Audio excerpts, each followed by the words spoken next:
ระสงฆ์องค์ข้าเจ้าพระมหาเถรานุเถระศรัทธาญาติโยมพุทธบริษัททั้งหลายขอความสุขความสวัสดีความเป็นมงคลอายุมั่นขวัญยืนจงมาปรากฏบังเกิดขึ้นในคณะเวลาบัดนี้ท่านทั้งหลายได้ติดตามรายการธรรมรับรุ่งอรุณของคณะสงฆ์จังหวัดเชียงใหม่ในวันนี้ก็ท่านพระครูพิพัฒน์ปริยัตยาภรณ์หรือท่านพระมหาอภิวัตกันตะสีโลได้รับเมตตาจากท่านพระครูปริยัติกิโสพลเลขานุการรองเจ้าคณะจังหวัดเชียงใหม่ได้นำรายการได้เอาธรรมะหลวงพ่อพระครูโสพลปริยัติ ได้มอบหมายคือพระสงฆ์ในจังหวัดเชียงใหม่ได้เอาธรรมะเอาสาระเกร็ดความรู้หลักธรรมคำสอนเอามาเผยแผ่ทางช่อง YouTube ของคณะสงฆ์จังหวัดเชียงใหม่และก็คือมันแพร่ไปทั่วโลกที่สามารถติดตามได้ Good morning everyone ก็ที่สามารถดูได้ไปทั่วโลก My name is พระครูพิพัฒน์ปริยัตยาภรณ์วัดทุ่งขี้เสือตำบลชมพูอำเภอสารพีจังหวัดเชียงใหม่ไทยแลนด์ Today พระอาจารย์ยิตรมะ to all people around the world นะวันนี้พระสงฆ์จะได้ฮือธรรมะเพื่อจะได้เป็นสิ่งที่ช่วยกันเอาเกาะป้องกันเอาของดีมาประดับกับเนื้อกับตัวเราเพราะว่าพระพุทธศาสนานี่เป็นศาสนาที่บ่ลุกลานบ่ทำร้ายบ่กลั่นแกล้งบ่สร้างเวรสร้างภัยให้ไผได้หันข่าวที่คนไทยพุทธโดนทำร้ายที่3จังหวัดชายแดนเราก็เกิดความเสียใจเราก็เกิดความอินดูสงสารบ่อยากจะให้มันเกิดขึ้นในบ้านเฮาเมืองเฮาถ้าบิณฑบาตขอได้เราก็คงจะบิณฑบาตขอเพื่ออยู่ด้วยกันอย่างมีความสุขไม่ต้องไปเข็นฆ่าไม่ต้องไปทำร้ายเพราะเราทุกคนเกิดมามีกรรมเป็นของตัวเองอยู่แล้วเราจะต้องตายทุกชีวิตทุกสัตว์ไม่ว่าจะเป็นสัตว์น้อยสัตว์ตัวกลางตัวใหญ่ไม่ว่าจะเป็นสัตว์มนุษย์สัตว์เดรัจฉานมันก็รักตัวกลัวตายมันก็กลัวเจ็บเราต้องนึกถึงผลของการที่กระทำจริงๆแล้วพระพุทธศาสนาของเราหรือว่าศาสนาทุกศาสนาเนี่ยเป็นศาสนาที่ทำให้ชีวิตเรามีความสุขเมื่อคุณรักตัวของคุณเองคุณก็ต้องรักคนอื่นเมื่อคุณเจ็บกลัวเจ็บคุณก็ต้องกลัวคนอื่นเขาก็ต้องอาจจะเจ็บกลัวเขาเจ็บบ้างเมื่อคุณรักตัวกลัวตายคนทุกคนก็รักตัวกลัวตายพระพุทธศาสนาของเรานี่เป็นศาสนาที่สอนไม่สร้างเวรสร้างกรรมให้แก่ใคร สอนให้มีเมตตาบารมีธรรมเราอยู่ด้วยกันอย่างสันติภาพดีกว่าเราอยู่ด้วยกันแบบด้วยการมีความรักดีกว่า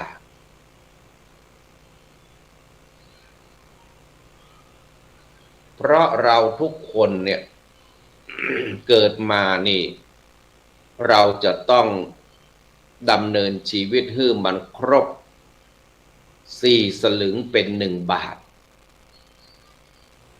ชีวิตคนเราเนี่ยถ้าบัเต็มบาทเนี่ยก็เพราะว่าคนสึงตึง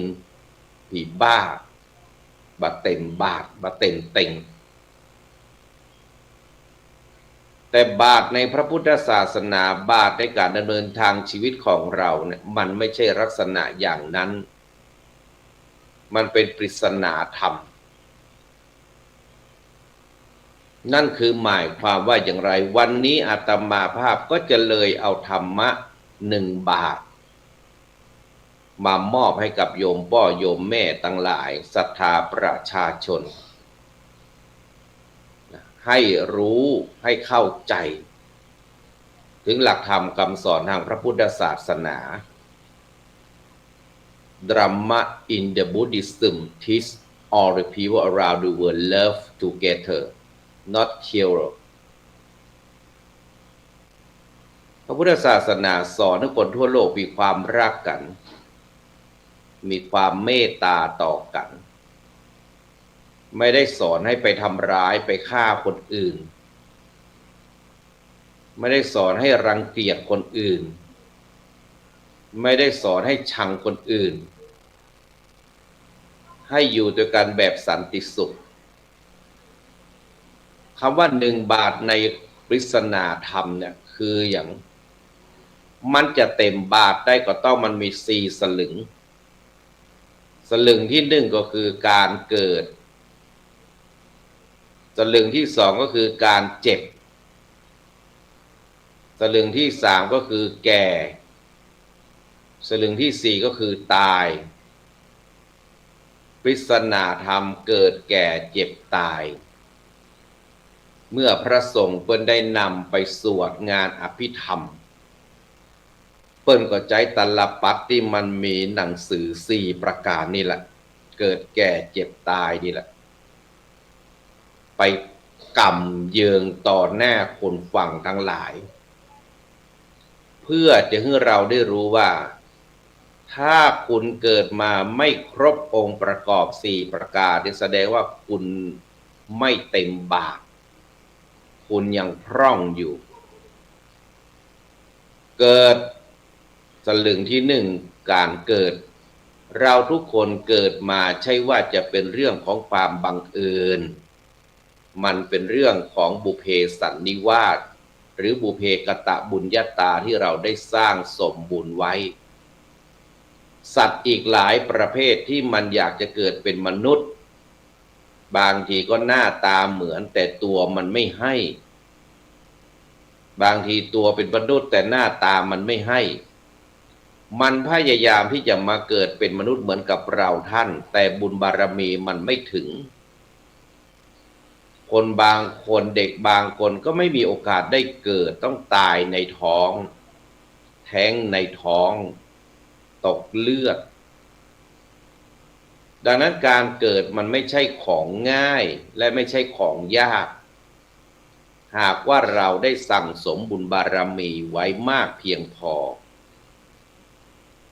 บางคนก็โชคดีไปเกิดในตระกูลที่ร่ำรวยมีเงินทองโอ้โหบนกองเงินกองทองเกิดมาใช้กี่ชาติก็ไม่มีวันหมดแต่บางคนเกิดมาในครอบครัวปานกลางก็ยังมีชีวิตมีความสุขแต่บางคนเกิดมาในครอบครัวที่ยากจนพ่อทิ้งแม่ทิ้ง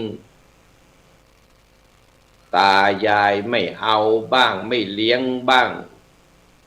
เลี้ยงตามมีตามเกิดบ้างปล่อยไปตามยถากรรมสุดท้ายก็ต้องไปอยู่ในสถานพินิจต้องมีคนอุปการะเด็กบางคนก็เกิดมายังไม่ทันดูโลกก็ต้องตาย แต่โดยองค์รวมของความเกิดเป็นมนุษย์เนี่ยถ้าเราได้เกิดมานับว่าโชคดีมากเลยโชคดียังไม่พอมีตาหูจมูกลิ้นกายใจมีอวัยวะ32ประการครบบริบูรณ์เพียบพร้อมสติปัญญาบารมีดียิ่งได้ทรัพย์กว่าอันไหนยังไม่พออีกโอ้ยเกิดมามีผิวพรรณวรรณะดูดีหน้าตาหล่ออัธยาศัยเมตรีดีได้เป็นดารานักร้องนักแสดงรายได้มหาศาลชีวิตคุณโชคดีเป็นไหนแต่จะโชคดีโชคร้ายอย่างไรก็ตามถ้าเกิดมาแล้วทำตัวไม่ดีอับปรีบ้านอับปรีเมืองระรานเกเรเที่ยวไม่ฟังพ่อฟังแม่ดื่มมึนเมาคุ้มคลั่งเข็นฆ่า สุดท้ายต้องไปทำร้ายบุพการี นั่นก็เป็นเรื่องเวรเรื่องกรรมของคุณเองเพราะพ่อแม่ได้สร้างมาให้คุณได้เกิดมาแล้วทุกอย่างบนโลกใบนี้ถ้าเรามองในแง่ของความโหดร้ายยิ่งสังคมไทยปัจจุบันเนี่ยถ้าเรามองในแง่ความร้ายเนี่ยมันมีมากเกินไปปัญหายาเสพติดปัญหาเด็กแท้งปัญหาเด็กไม่เรียนเกเรซ่องสุมปัญหาผัวฆ่าเมียเมียฆ่าผัวปัญหาพระสงฆ์ออกข่าว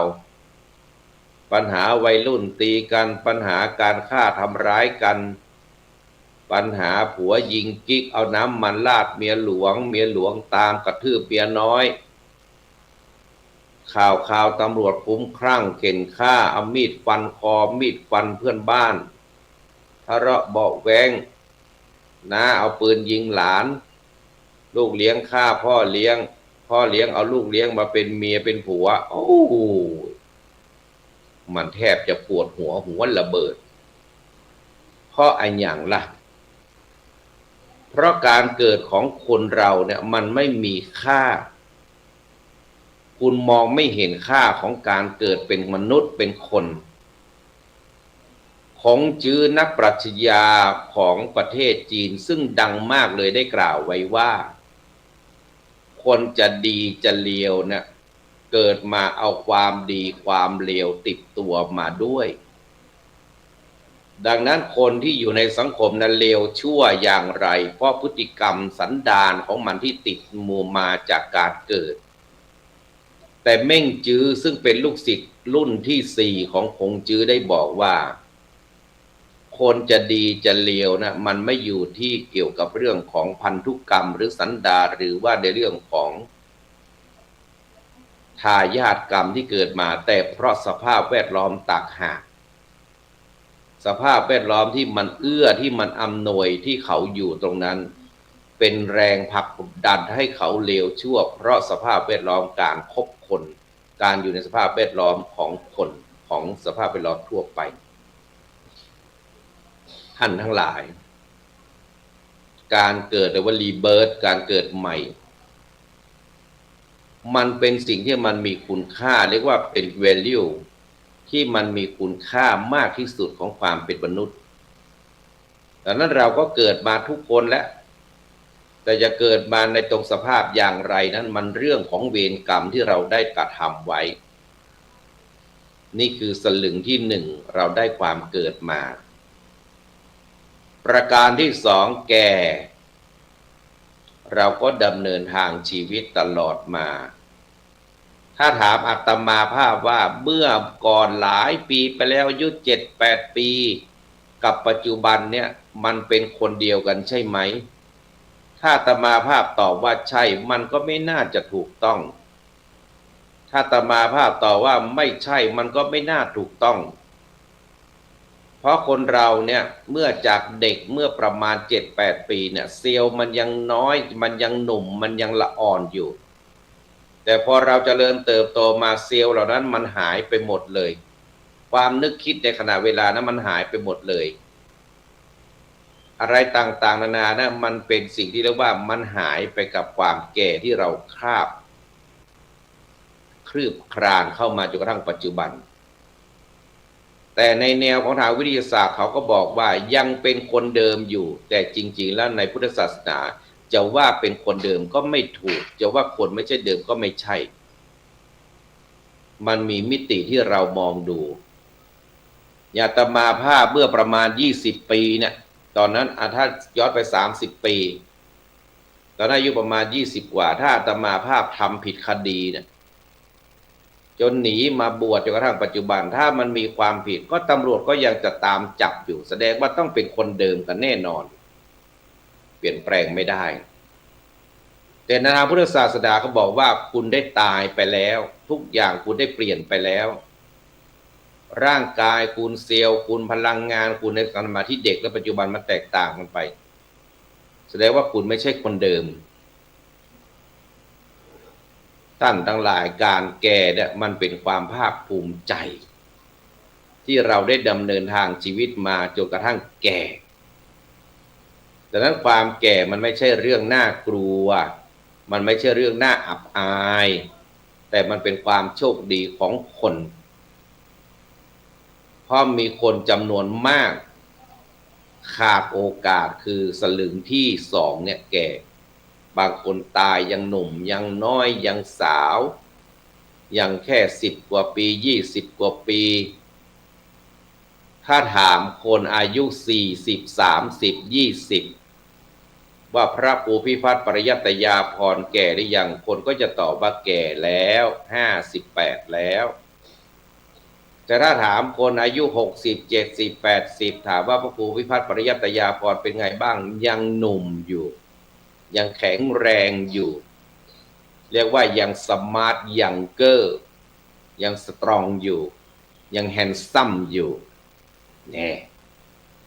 พูดเอาใจตัวเองว่ายังหล่ออยู่มุมมองของแต่ละคนเนี่ยขนาดเป็นมนุษย์ด้วยกันยังมองต่างมุมนั้นในพุทธศาสนาจึงบอกว่าคนเดิมก็ไม่ใช่ไม่ใช่คนเดิมก็ไม่ใช่ก็ไม่เชิงนั้นความแก่เนี่ยเราจะต้องใช้ให้เป็นประโยชน์แก่ให้มีคุณภาพแก่ให้มีคุณค่าแก่ให้ทรงความรู้แก่พระสงฆ์องค์ข้าเจ้าและยิ่งแก่ยิ่งมีค่ายิ่งมีราคายิ่งถูกใช้งานเยอะนะแต่ถ้าแก่เหมือนกับคนบ้านเนี่ยแก่แบบเป็นปัญหาให้กับลูกกับหลานเราจะแก่แบบไหนล่ะดังนั้นจงภาคภูมิใจในความแก่อย่าไปน้อยเนื้อต่ำใจและอย่าไปคิดว่าตัวเองเป็นภาระของปัญหาสังคมคนรุ่นใหม่ลูกหลานอย่าไปคิด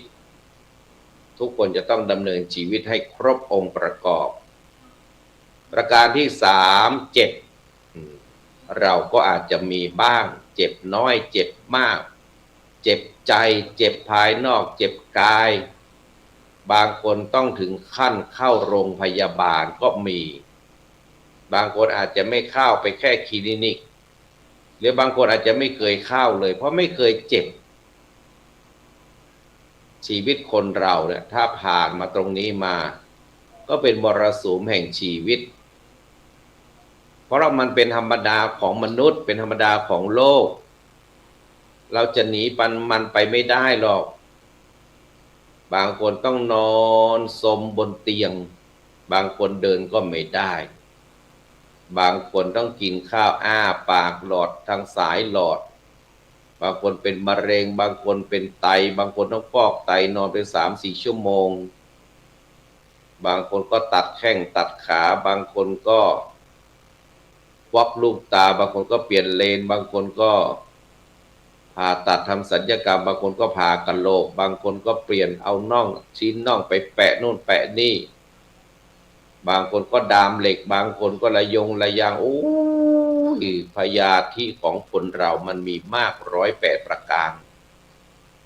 บางคนก็ปวดหัวบางคนก็เครียดความดันเบาหวานขึ้นตาขึ้นเท้าบางคนก็ไปไหนก็ไม่ได้บางคนเป็นมะเร็งที่กระเพาะบางคนเป็นมะเร็งต่อมลูกหมากบางคนเป็นมะเร็งที่เต้านม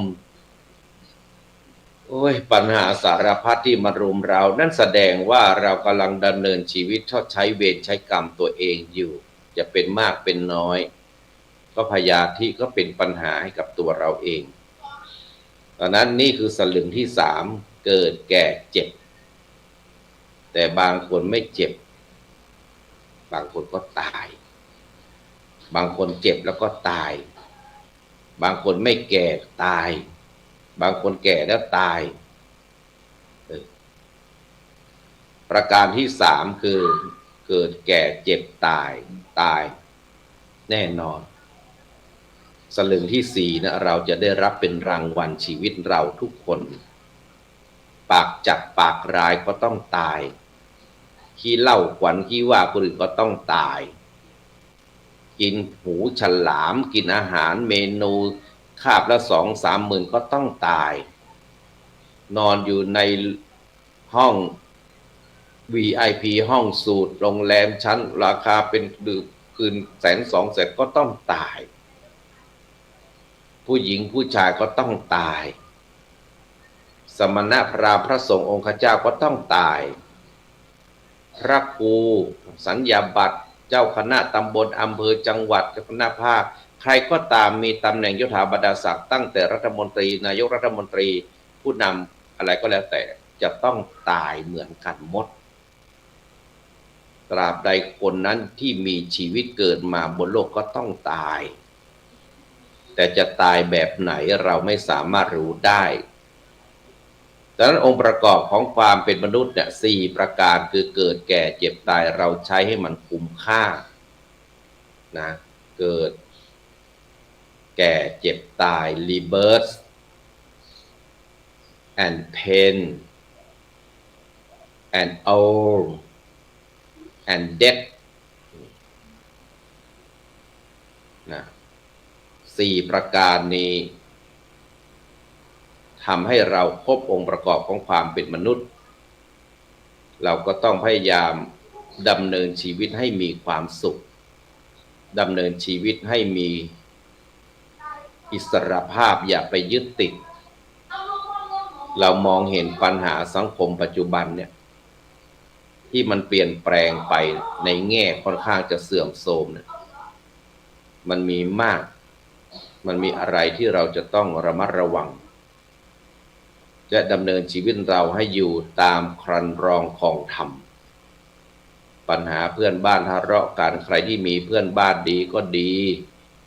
ใครที่มีเพื่อนบ้านไม่ดีชอบเอะอะโวยวายโชว์ของลับปัญหาสารพัดต้องย้ายบ้านหนีไม่ย้ายบ้านหนีนะก็ดูกลัวมันจะเข็นฆ่าเมื่อไหร่ปัญหาสังคมปัจจุบันยาบ้าเหล้าดื่มกันจังกินกันจังสุดท้ายก็คลุ้มคลั่งตะเวนถือดาบถือมีดไล่ฟันไล่โยนก้อนหินไล่ปาดคอผู้คนนั้นคนนี้เข็นฆ่าพ่อฆ่าแม่มันเป็นสิ่งที่น่ากลัวอย่างยิ่งปัญหาการฆ่ากันภรรยาสามีบอกเลิกไม่เลิกแยกทางกันไปตามง้อขอคืนดีไม่คืนดีก็ฆ่า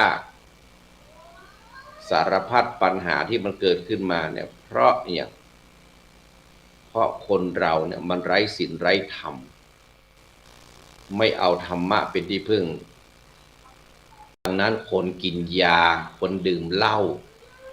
คนคลุ้มคลั่งมันเป็นเวลามันเป็นระเบิดเวลาพร้อมที่จะระเบิดขึ้นมาวันใดวันหนึ่งในวันข้างหน้าเตรียมตัวรับสถานการณ์การเลี้ยงของพ่อแม่อย่าไปเลี้ยงลูกแบบตามใจอย่าไปเลี้ยงลูกแบบเอาใจอาตมาภาพท่านพระครูพิพัฒน์ปริยัตยาภรณ์ก็ขอฝากไว้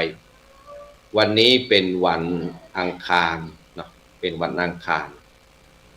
ขึ้น10 ค่ำเดือน8วันนี้เป็นวันหัวเรียงหมอน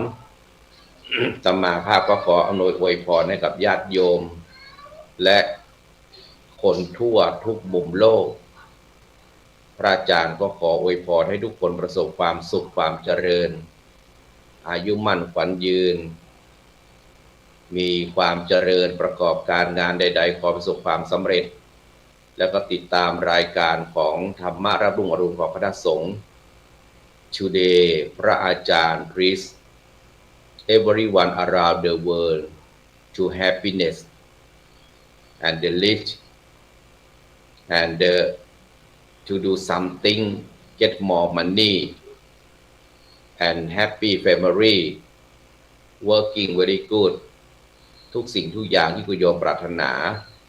ขอให้สำเร็จทุกประการปรารถนาสิ่งประการใดขอให้สิ่งนั้นจงพันสำเร็จจงพันสำเร็จพระพุทธศาสนาเป็นศาสนาที่ถือว่าไม่ได้ดียอดเยี่ยมไปในโลกไม่ได้ดียอดเยี่ยมไปกว่าใครแต่พุทธศาสนาเป็นศาสนาแห่งความมีเมตตา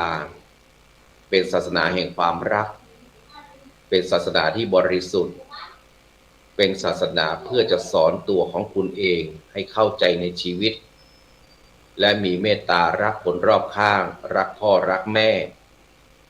รักคนที่เป็นเพื่อนร่วมโลกเกิดแก่เจ็บตายพุทธศาสนาไม่ได้สอนให้มีการทำร้ายเบียดเบียนไม่ได้สอนให้มีความอกตัญญูสอนให้โลกใบนี้นะเป็นสันติภาพเป็นภารดภาพเป็นโลกแห่งความเป็นหนึ่งเดียวกันดุจดังเรามีดวงตะวันดวงหนึ่งดวงเดียวกันเท่านั้นวันนี้ก็ขอให้อวยพรให้ทุกคนจงประสบความสำเร็จความเจริญก็ขอให้มีความสุขปรารถนาสิ่งประการใดขอให้สิ่งนั้นจงผ่านสำเร็จทุกท่านทุกคนเทอญ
ฝันฝันมา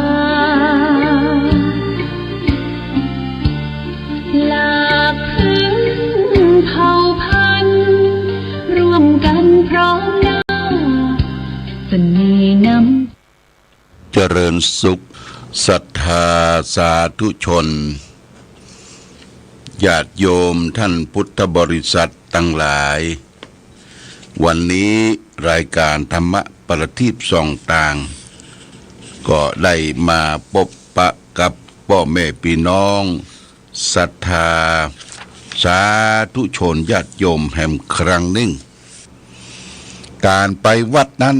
ได้ประโยชน์หลายอย่างประโยชน์ที่หนึ่งเขาก็จะได้ไปเยี่ยมพระเจ้าประสงค์พระเนนอยู่ในวัดในวาการใกล้ชิดพระเจ้าประสงค์สมณชีพราหมณ์ถือว่าเป็นการเยี่ยมเยียนถามถึงสารสุขทุกข์ดิบความเป็นอยู่ของพระของเนนประการที่สองได้ไปเยี่ยมสถานที่ของวัดวาอารามมีการก่อสร้างการเปลี่ยนแปลงการปลูกดอกปลูกดวงมีความสะอาดสะอ้านเป็นประการใดเพื่อจะได้ทำความเข้าใจกับท่านผู้ปกครองสิ่งใดที่จะช่วยกันปรับปรุงแก้ไขก็ช่วยกันและบางท่านก็ยังไปแล้วก็ได้ทำประโยชน์คือแก่ต่างวัดมีเอาไม้กวาดแข็งไม้กวาดอ่อนไปกวาดบริเวณสถานที่ลานเจดีย์วิหารศาลาบาทศาลาการประเรียนเนี่ยไปวัดอย่าดูได้จะไปนั่งรอที่จะรับศีลรับพรเจ้าอันเขาก็ไปร่วมกันห้องน้ำห้องท่าสะอาดสะอ้านหรือเป็นจะได้ขาดก๊อกขาดหยังก็ช่วยบอกเจ้าอาวาสช่วยบอกพระสงฆ์องค์เนรในวัดว่าห้องน้ำบ่ค่อยสะอาดเด้อการไปใจห้องน้ำบ่ค่อยสะอาดช่วยกันดูแลพ่อกอยบางคนนี่มันบ่เข้าใจญาติโยมเธอใจห้องน้ำแล้วก็ปากันไปนะปากันไปแมวขี้กลบนะหมาขี้ตรวจไปนะแต่ว่าแมวขี้ที่ไหนมันกลบญาติโยมมันขนเอาขี้เต้าขี้อย่างกลบขี้มันอายแต่หมานี่ขี้ได้เจียวไปแต่คนเราเนี่ยถ้าถ่ายนักถ่ายเบาก็ต้องทำความสะอาดอย่าไปทิ้งความสกปรกให้แก่คนอื่นนะสร้างความเดือดร้อนให้แก่คนอื่นนี่ส่วนหนึ่งและส่วนประการต่อไปคือจะได้ไปสังคมรู้จักบักคุณกับปี่กับน้องบ้านเหนือบ้านใต้อย่างวัดบางวัดนี่กว่าจะได้พบกันเมื่อมีกินมีตาลมีงานเกิดขึ้นก็จะได้ปะสังคมอู้จาทักทาปราศัยเรื่องการกินการตานเรื่องความเป็นอยู่ประการสำคัญนั่นก็คือจะได้ไปไหว้พระใส่บาตรดอกไม้ธูปเทียนและนอกจากนั้นก็จะได้รับศีลรับพรน้อมนำไปประพฤติปฏิบัติในชีวิตประจำวันของเราและท่านทั้งหลายอันนี้เป็นเรื่องปกติวันพระวันศีลในช่วงพรรษาเขาก็ไปวัดไปวากันนะญาติโยมไปวัดไปวาไปไหว้ไปสักการะบูชาไหว้พระสวดมนต์กันก็จะเป็นประโยชน์แก่ตนเองและญาติพี่น้องวงวานนักปราชญ์บัณฑิตหรือในธรรมได้กล่าวไว้ว่าการะเดือน12การะตาเนี่ย1 เดือนญาติโยม1 เดือนนี่เปิ้นจะปล่อยผีปล่อยเปรตมารับของกินของทานแจกวงวานพี่น้องนั่นอยู่แห่งห้องและเมืองคนเปตวิสัยออกจากมรดกมาแล้วก็จะมารับของกินของทานทีนี้รับของกินของทานเนี่ยเพื่อนให้กำหนดเวลา1 เดือนถ้าได้ปะปี่ปะน้องก็จะรับของกินของทานนั่นไปพุทธไปเกิดในสัมปรายภพที่ดีเป เปที่มีกรรมมากกรรมได้ทำไว้อดีตชาติบ่ได้สร้างบุญสร้างกุศลเพื่อตานรักษาศีลภาวนา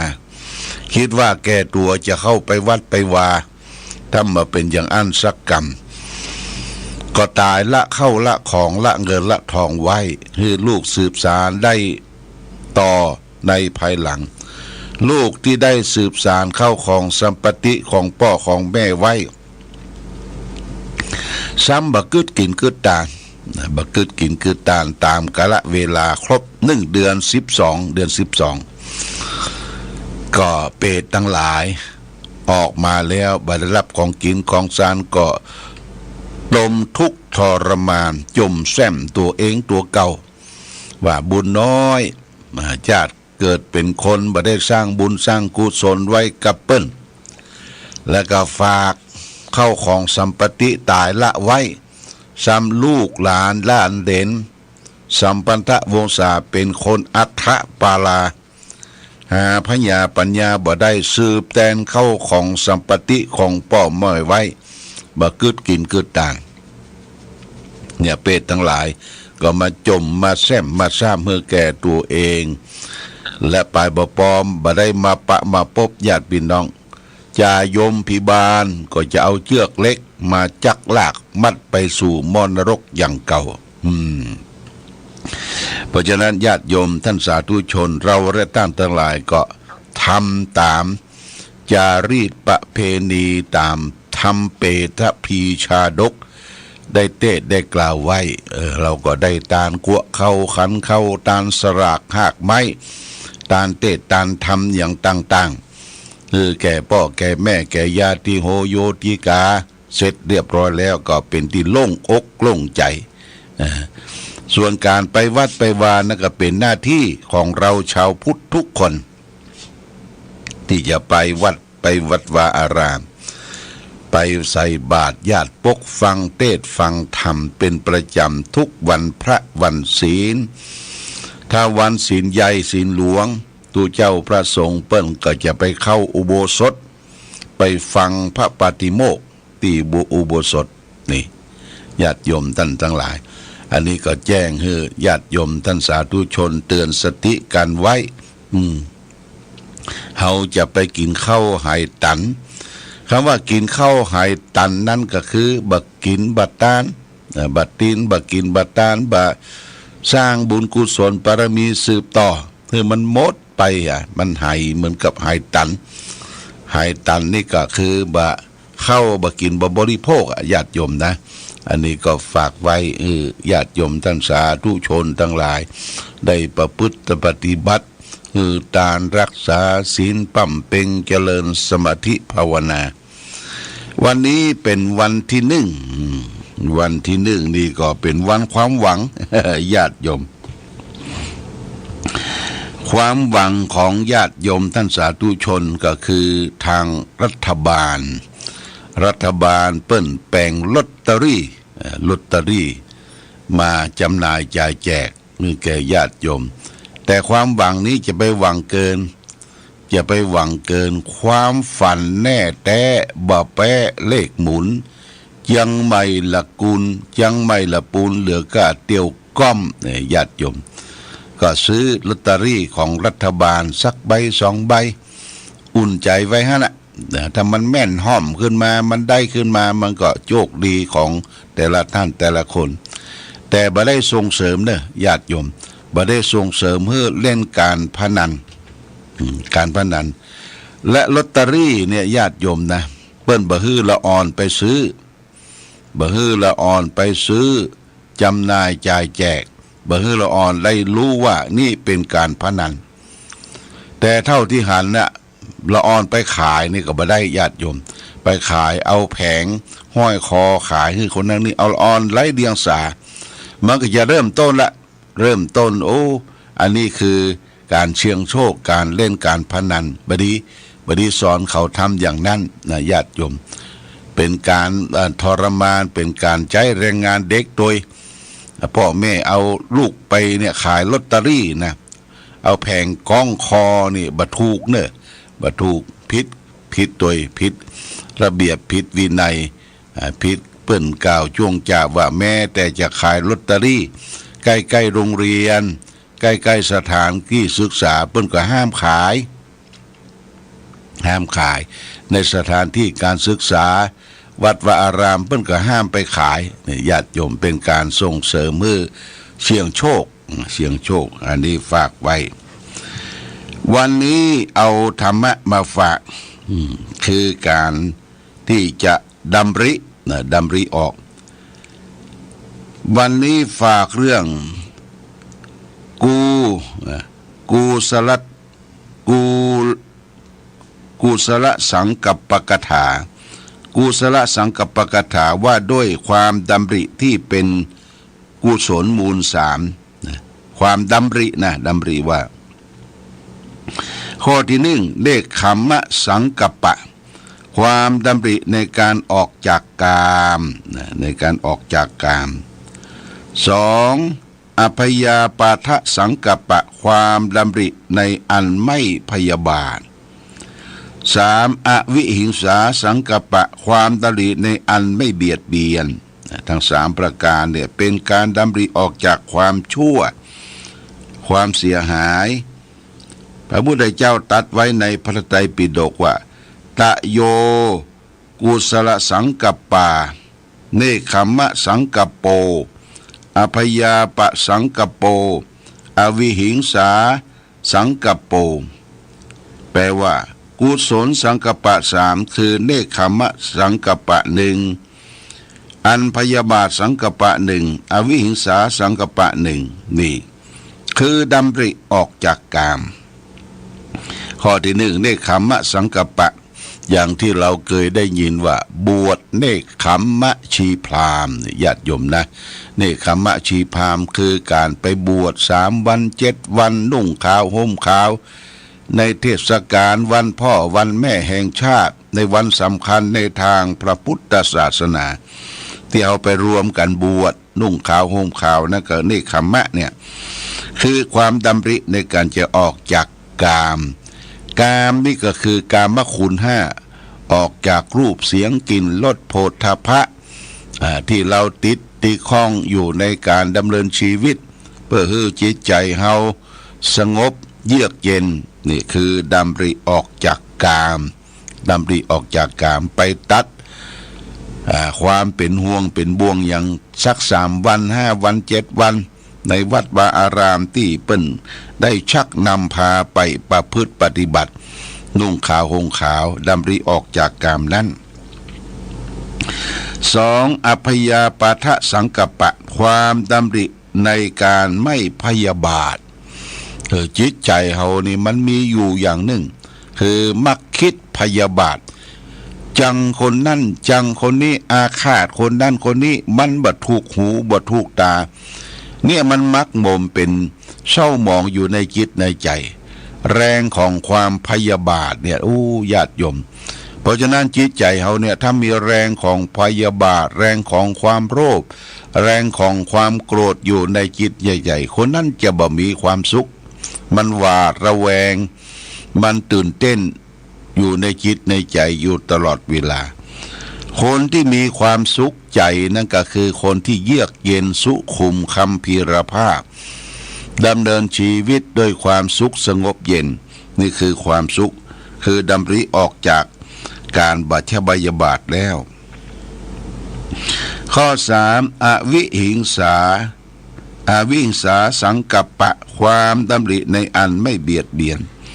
ความดำริในอันไม่เบียดเบียนคือไม่เบียดเบียนสัตว์เล็กสัตว์น้อยสัตว์ที่มีชีวิตอินทรีย์แม้แต่สัตว์ที่ประเสริฐมนุษย์โลกเราอยู่ร่วมกันจะไปเบียดเบียนกันอย่างในตึงวันเนี่ยญาติโยมโรคร้อนนะโลกมันร้อนมีสงครามเกิดขึ้นตะวันออกกลางต่างยุโรปก็มีตะวันออกกลางก็มี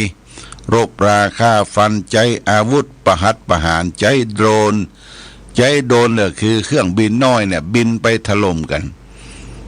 บินไปตะลุค้นหาความสุขบ่ได้ญาติโยมเกิดสงครามต้องหนีภัยสงครามต้องล้มตายหายจาก บ้านเมืองล้มละลีละนาดตึกรามบ้านช่องพังละลีละนาดนี่คือการเกิดจากสงครามตีแย่งชิงเอาตี้เอาแดนเอาแห่งเอาโหนยิ่งแย่งชิงเอาทรัพย์สมบัติของโลกแย่งบ่อน้ำมันคือแร่ธาตุต่างๆเนี่ยแย่งชิงกันแล้วก็แม้แต่คนก็ต้องแย่งชิงเอาคนที่มีความรู้ความสามารถมาอยู่กับฝั่งตนเนี่ยเกิดสงครามเกิดขึ้นก็หาความเป็นปกติสุขไม่นี่ญาติโยมนะนี่โลกมันเดือดร้อนเมื่อโลกเดือดร้อนแล้วก็สิ่งที่จะ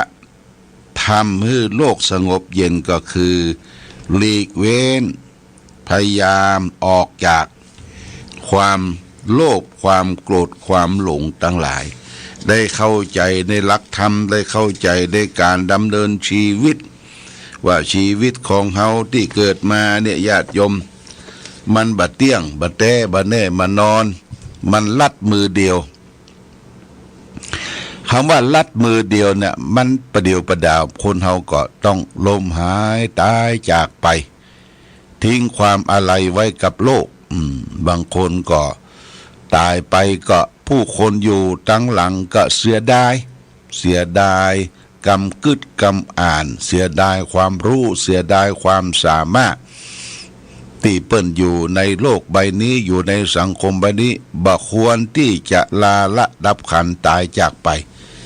แต่นั่นแหละญาติโยมเขาจะบังคับบัญชาบ่ให้การเกิดการแก่กรรมเจ็ดกรรมตายเกิดขึ้นบ่ได้บางคนก็รับขับไล่ใส่ทรงคนที่ทำความเดือดร้อนคือแก่บ้านแก่เมืองได้กล่าวกันว่ามันตายเสียได้ก็ดีละมันสร้างความเดือดร้อนคือแก่พ่อแก่แม่แก่สังคมเกิดมามีแต่ความเดือดร้อนวุ่นวายเนี่ยคนตายไปมีคนขับไล่ใส่ส่งก็มีจำนวนมาก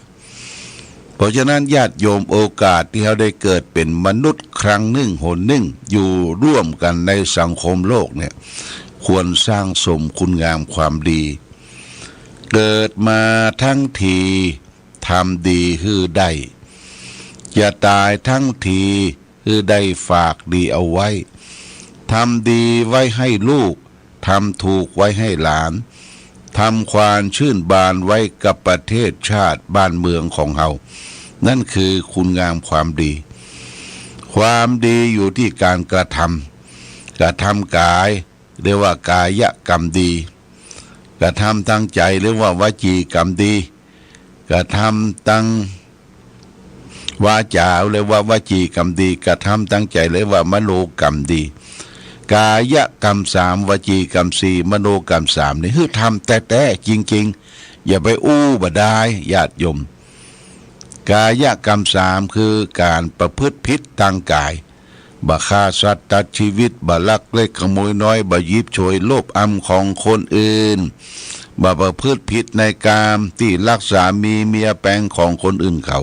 นี่กายกรรมสามทางสุจริตวจีกรรมสี่ทางสุจริตคือบ่เป็นคนพูดเท็จพูดส่อเสียดพูดคำหยาบพูดเพ้อเจ้อเหลวไหลไร้สาระคือเป็นคนที่พูดดีทำดีคิดดีเนี่ยญาติโยมวจีกรรมสี่เนี่ยไม่พูดเท็จไม่พูดส่อเสียดไม่พูดคำหยาบไม่พูดเพ้อเจ้อเหลวไหลไร้สาระอันนี้ส่วนทางวาจากัสหับทางความชั่วทางวาจาทางจิตใจนี่ก็สำคัญบ่คิดโลภอยากได้ของคนอื่นเขา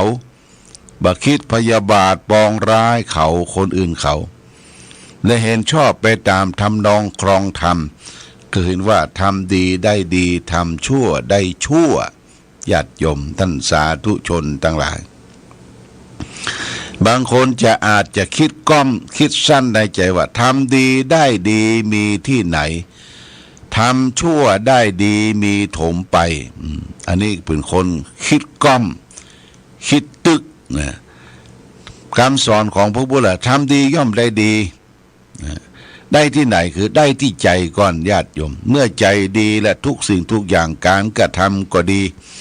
การคิดการอ่านทุกอย่างเป็นเรื่องของความดีทำดีได้ดีแต่ถึงวันเราไปคิดว่าคนทำร้ายทำชั่วทำขาดค้าขายของผิดกฎหมายกฎหมายบ้างกฎหมายเมืองค้าขายสัตราอาวุธครับขายยาพิษงวนสารค้าขายตั้งหลายตั้งปวงนี่เปิ้นอย่างมาร่ำมาโรยเป็นความดีเฮาไปเอาความร่ำความโรยเป็นความดีบ่ได้ญาติโยมนั้นผิดหลักคำสอนในทางพระพุทธศาสนา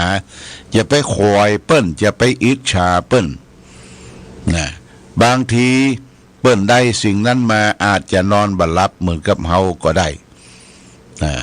นอนบ่หลับต้องตื่นภาวะต้องกลัวถูกจับถูกยับกลัวการยึดทรัพย์ยึดเข้ายึดของตั้งหลายตั้งปวงสู้เฮาหาทางด้วยความซื่อสัตย์สุจริตกินร้อนนอนอุ่นและก็หาทางตามที่เฮาวักมาหาได้นี่พอใจละญาติโยมพอใจละพอใจก็คือยินดีในสิ่งที่ตนได้พอใจในสิ่งที่ตนมีคือรักของความพอดีสันโดษเป็นหลักของเศรษฐกิจพอเพียงอย่างที่พระบาทสมเด็จพระเจ้าอยู่หัวรัชกาลที่9ท่านบอกว่ามนุษยชาติคนเฮาแม้แต่อยู่ในผืนแผ่นดินไทยต้องประพฤติปฏิบัติตามหลักของเศรษฐกิจพอเพียงยินดีในสิ่งที่ตนได้พอใจในสิ่งที่ตนมีนำมาให้ความสุขความเจริญความรุ่งเรืองเพื่อจะทำให้ชีวิตเฮาอยู่ดีกินดีอยู่แต่พอดีกินแต่พอดีใจแต่พอดีอย่างนี้เป็นต้นอาละฝากหลักธรรมคำสอนขององค์พระชินวรสัมมาสัมพุทธเจ้าวันนี้เป็นวันที่1วันพรุ่งนี้วันที่2เป็นวันพระวันศีลวันพระวันศีลเป็นวันเดือน12ดับญาติโยมจาก12ดับก็จะเป็นเดือนเกียงละเดือนเกียงขึ้น15ค่ำก็จะเป็นวันออกพรรษาละญาติโยมออกพรรษาลาพระเจ้าแล้วก็จะมีงานใหญ่เนี่ยงานใหญ่ก็คืองานทอดกฐินสามัคคีการทอดสามัคคีสามัคคีกฐินสามัคคีปีนี้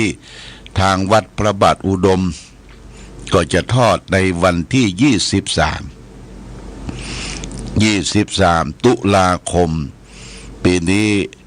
ได้มีการประสานงานได้รับผ้าประทานจากองค์สมสวรีซึ่งเป็นพระราชวรชายาของพระบาทสมเด็จพระเจ้าอยู่หัวรัชกาลที่10พระองค์สมท่านประทานผ้าให้แก่มอมน้องของเปิ้ล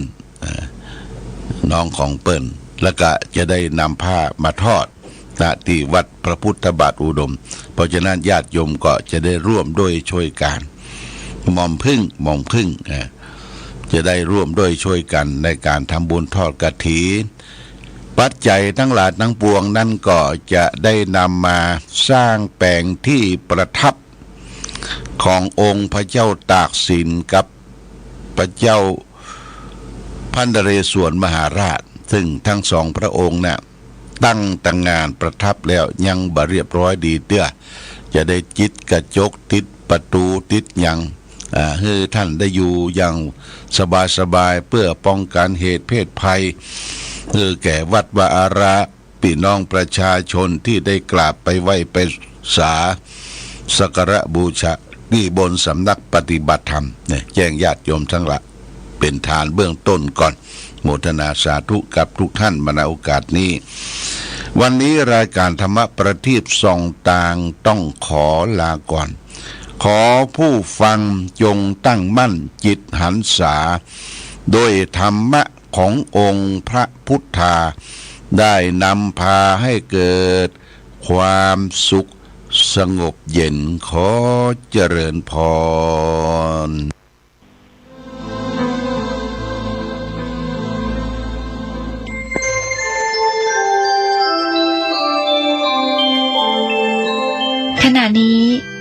กำลังฟัง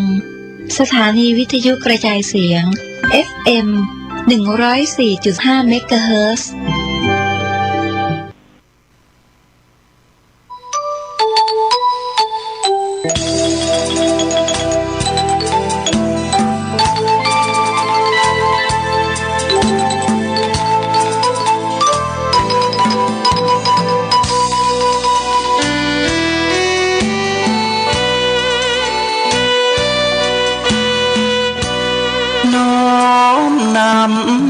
ตำนานผ่านทุกรุ่นองค์บุญหลวงพ่อแก้วทันตะจิตโตมีบุญญาบารมีมากโขมีพุทโธเป็นที่นำทาง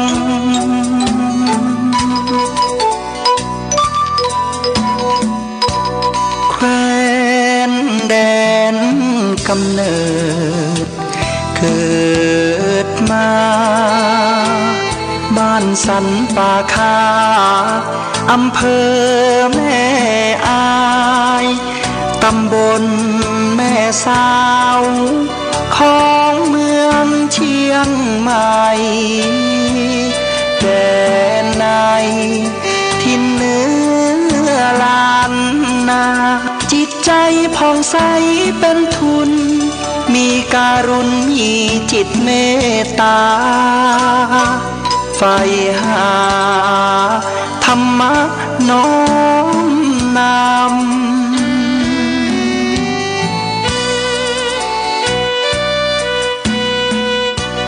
โยมพ่ออุ่นแม่ปอมาหิงสาบิดามารดาผู้เลี้ยงดูเส้นทางธรรมน้อมนำคำชูเดินสู่เส้นทางของผ้าเหลือง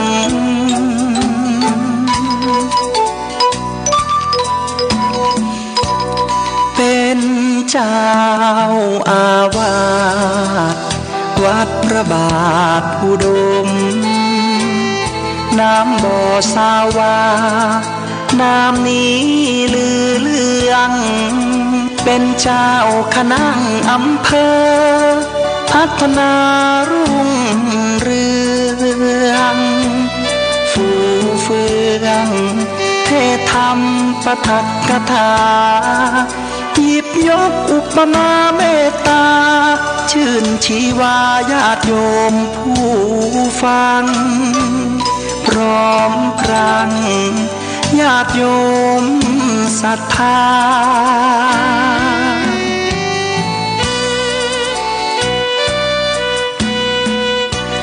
หลวงพ่อแก้วได้รับพระราชทานสมณศักดิ์เป็นพระครูสุจิตานุรักษ์นามผู้พิทักษ์รักษาจิตด้วยความดีแห่งนี้เป็นพระนักปกครอง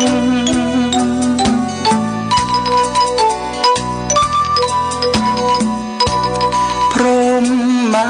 วิหารธรรมน้อมนำเป็นหลักยึดมาเมตตากรุณามุทิตาอุเบกขานำฉายาเรื่องลือเรื่องรอง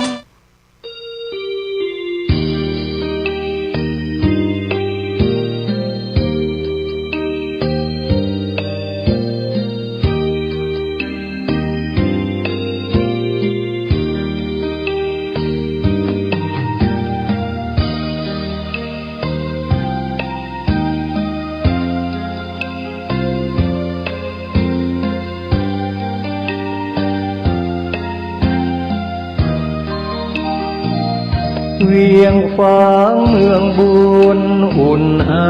ถึงชัยประการน้ำกกแม่อายไหลผ่านสองฝั่งสายทานอุดมสมบูรณ์เมืองไม้งามอารามเอื้องหลวงดอกคูณชูช่อรอแสงอรุณเหมือนบุญหนุนนำให้มาแม่อายยามนี้ไม่มีเสียงใครสะอื้นสวยสดผู้สาวงามชื่นยามยิ้มละรื่นชื่นในอุราช่างงามพร้อมผุดผ่องผิวพรรณจัญญาช้างเผือกในภูมิพัฒนาเพียงพบศพตาพาใจอาวรณ์พระเจ้าพรหมสร้างสมเวียงชัยประการสืบลูกสืบหลานเป็นตำนานเหมือนดังละคร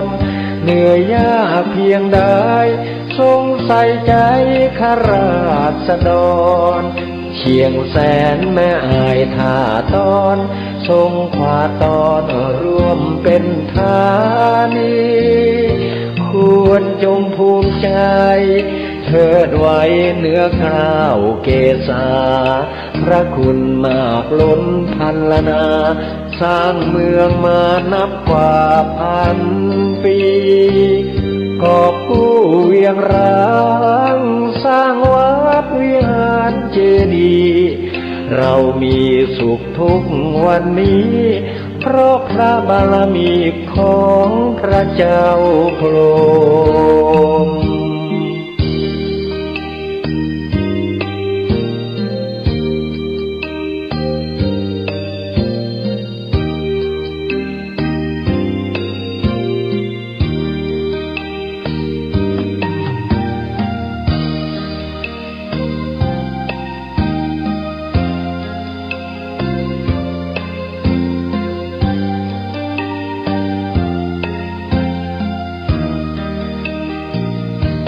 พระเจ้าพรหม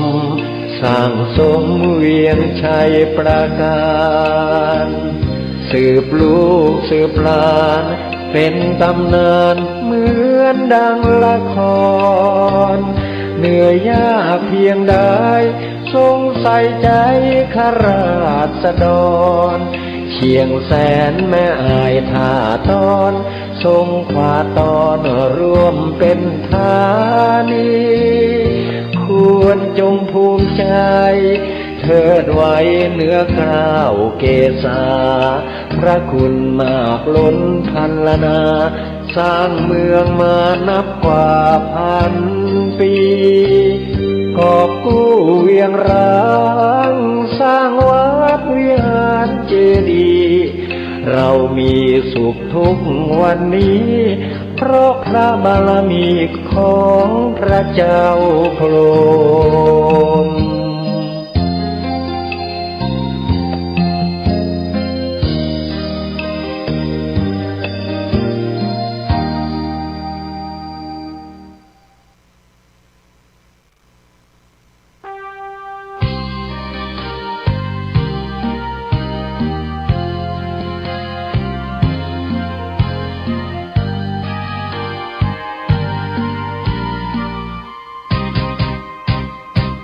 กำเนิดองค์บุญแห่งล้านนาไทย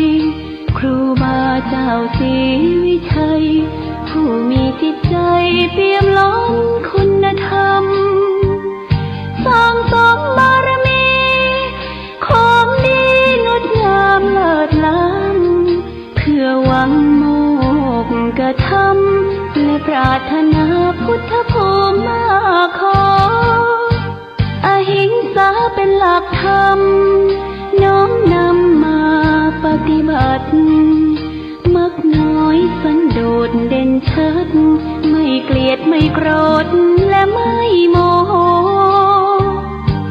เจริญรอยตามทางเดินหลักของพุทโธ ชายำสิ้นชีพสรีรัมผู้คนกราบไหว้องค์บุญผู้เฟื่องแห่งเมืองล้านนายึดใจเรื่อยมาองค์ครูบาศรีวิชัยผู้คนทั่วทิศทั่วแคว้นในดินแดนไทยขอพรกราบไหว้พึ่งใจพึ่งบารมีอนุสาวรีย์แห่งนี้ครูบาสูงใหญ่ให้คนบูชาน้อมไหว้สำนักวิปัสสนาณบ่อสาวาแห่งนี้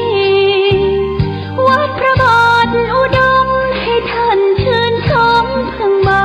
รมีเชิญชวนญาติโยมน้องพี่ไหว้บารมีขององค์ครูบา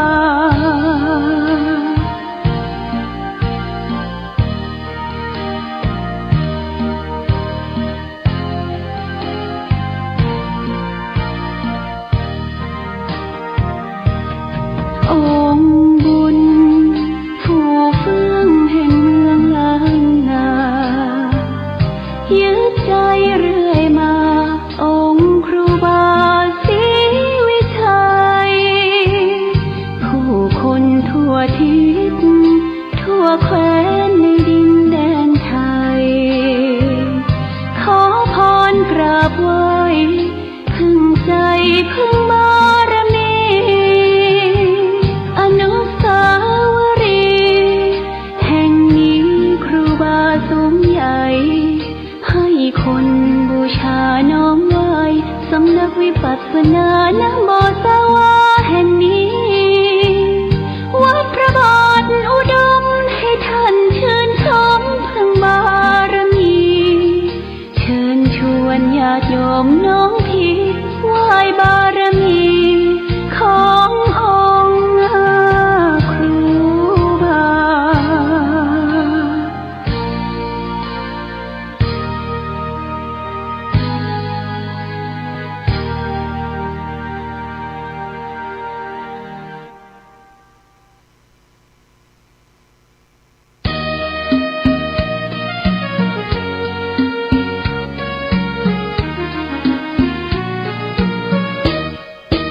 วัดวาอารามเป็นแหล่งธรรมะเขตขามล้อมจิตใจงดงามให้ผู้คนในสยามอารามบุญนุ่นอุ่นไอวัดเป็นที่พึ่งทางใจผู้คนเลื่อมใสใบบุญเพื่อหนุนคำจุนศรัทธาพระธรรมนั้นเป็นคำสอนศาสดาชี้แนะบุญกรรมนำพาให้เดินหน้าถูกทางพระเป็นองค์บุญคอยชี้ทางเพิ่มพูนให้เกิดคุณทางใจเป็นร่มโพร่มใสแผ่ไปทั่วสารพานวัดเป็นที่ยึดเหนี่ยวใจให้คนใฝ่สานความดีชี้แนะพระธรรมส่องทางสังคมไม่มีแตกร้าวอับลางมีรักผูกพันสรรสร้างไม่อ้างว้างเดียวดายไปวัดทำบุญสุนทานสดใสชื่นบานร่มเย็นร่มใจให้เราผ่อนคลายมีคุณธรรมน้อมนำจิตคนมากมายสังคมสดใสเลี้ยวไปแห่งใดรอยยิ้มมากมีในสังคมไทยมีพระนำใจมีมิตรไมตรีมีธรรมะช่วยนำชี้ทำดีแล้วมีคุณค่าผลภัยไร้ทุกข์สุขใจจริงนามี มีน้ำใจดีทั่วลาใต้แผ่นฟ้าเมืองไทย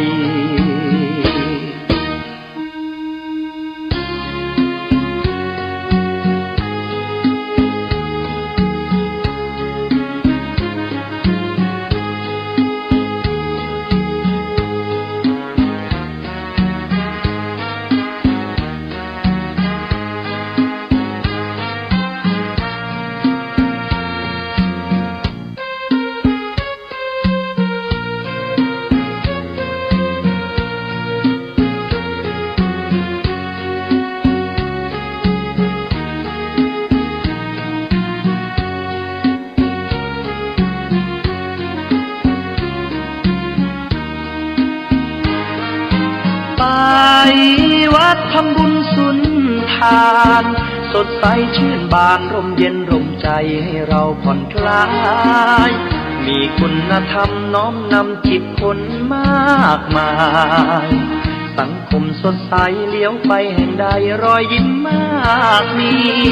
ในสังคมไทยมีพระนำใจมีมิตรไมตรีมีธรรมะช่วยนำชี้ทำดีแล้วมีคุณค่าพ้นภัยไร้ทุกข์สุขใจจริงนามีน้ำใจดีทั่วลาใต้แผ่นฟ้าเมืองไทย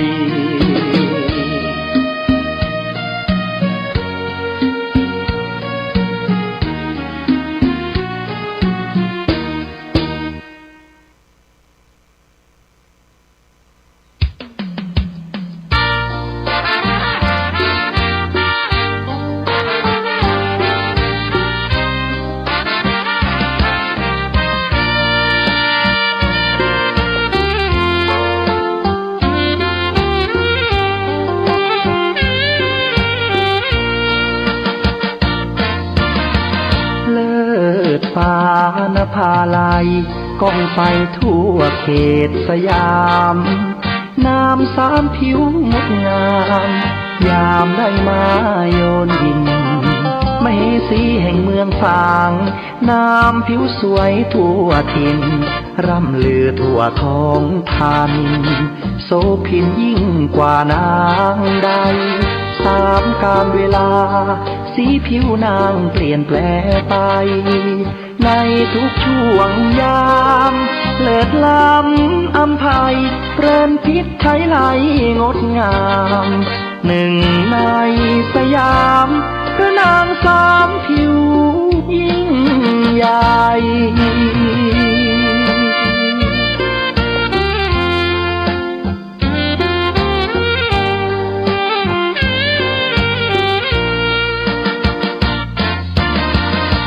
ช่วงเช้า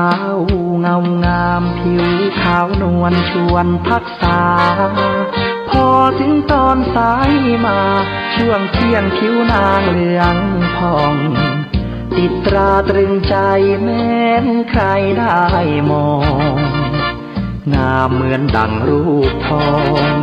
มองแล้วสุขอุราค่ำลงเปลี่ยนแปลงผิวแดงระเรื่องามตาพาให้ชวนชมองค์พระเจ้าฝางแม่นางสามผิวผู้สม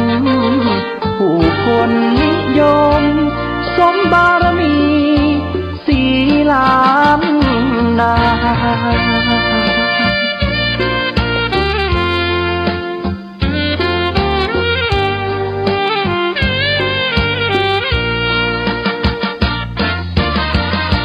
กษัตริย์กรุงอังวะใส่แล้วอยากยนชมสุดโทธรรมราชาหรือไทยตรงระดมยกทัพชิงนางแม่นางสามผิวและองค์พระเจ้าฟางรันทดใจหมดทางพลางรักเกียรติศักดิ์ศรีจึงพากันโดดน้ำปลีชีพชีวิตแห่งนี้คือสุสานบ่อน้ำสาวาจารึกมาตำนานสืบลูกสืบหลานไปชั่วกาลนาน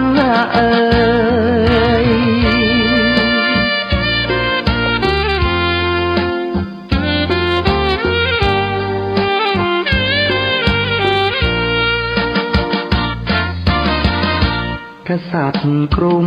อังวะใกล้แล้วอยากยนต์ชมสุโธธรรมราชาหรือไทยตรงระดมยกทัพชิงนาง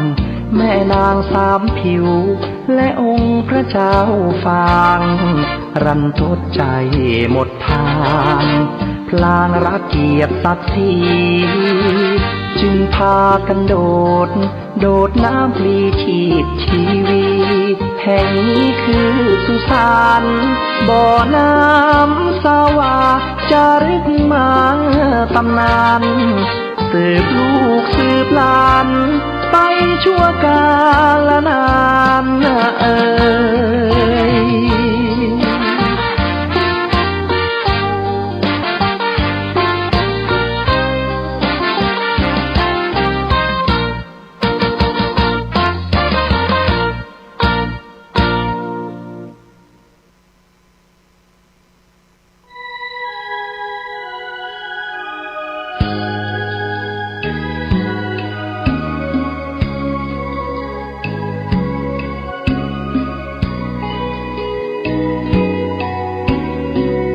พื้นดินถิ่นแคว้นในแดนกว้างขวาง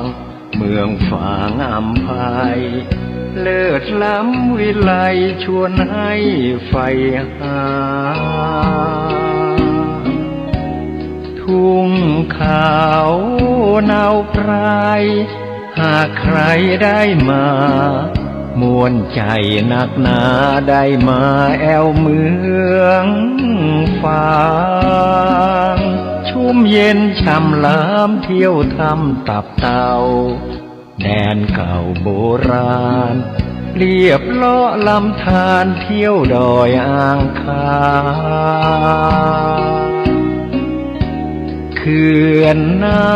ำแม่เมาเยี่ยมชาวบ้านอย่างป่าคาดอยลางกลางถ้ำผาพึ่งพันนาป่าสวยน้ำใสน้ำใจสะอาดเมืองฟางธรรมชาติเสกสรรปั้นมาหลากพื้นเผ่าพันธุ์ร่วมกันพร้อมหน้าเสน่ห์นำพายมาเมืองฟางดอยดงหน้าแดนแห่งนี้มีชื่อเมืองฟางท่ามกลางลมหนาวทุ่งท้องฟ้าชวนให้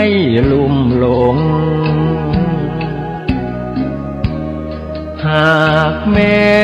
นใครเยือนสักครั้งก็คง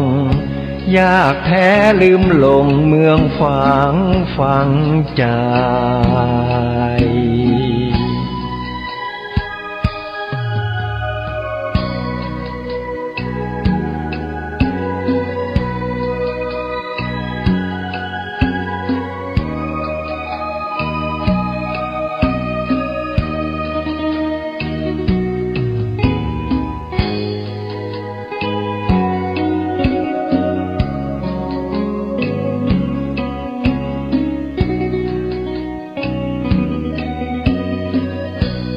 ป่าสวยน้ำใสน้ำใจสะอาดเมืองฟางธรรมชาติเสกสรรปั้นมาหลากพื้นเผ่าพันธุ์ร่วมกันพร้อมหน้า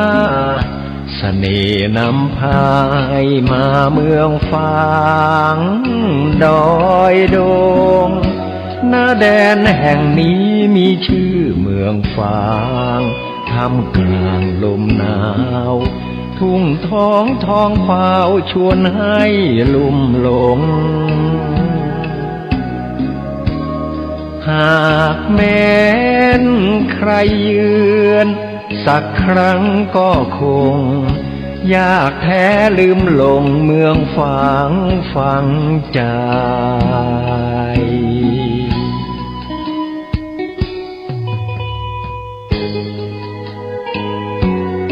เ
ทจำลองของพระสัมมาองค์พระศาสดาพุทธบูชากราบไหว้องค์พระเจ้าฝังอุดมศิลป์ผู้สร้างสรรค์มานานไกลนามอุดมก้องไปสมในฉายาก่อนเป็นวัดร้างโบราณสืบสาน2524พระมหาราชครูเกษราปัญญาปรมาติกาจารย์จากวัดดภัยเชียงใหม่สืบสานเวลาผ่าน131 ปีนานไกลวัดพระบาทอุดมรุ่งเรืองน้ำตาเจ้าน้อยบุญทาวงศาคาหลวงปวงเชียงใหม่ปกครองหัวเมืองฟ้าทุ่มเทแรงกายแรงใจทุกชาติพันธุ์รวมใจรักษามัคคี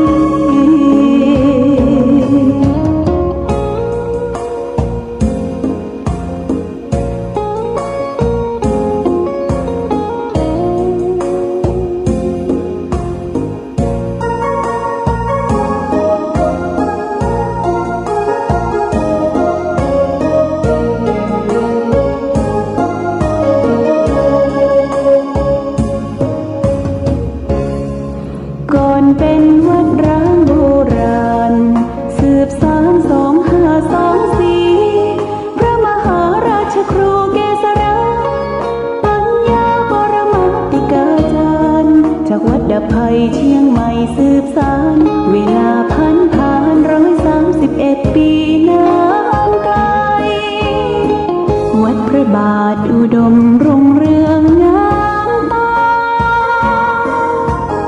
เจ้าน้อยบุญทาวงศาคาหลวงปวงเชียงใหม่ปกครองหัวเมืองฟ้าทุ่มเทแรงกายแรงใจทุกชาติพันธุ์รวมใจรักษา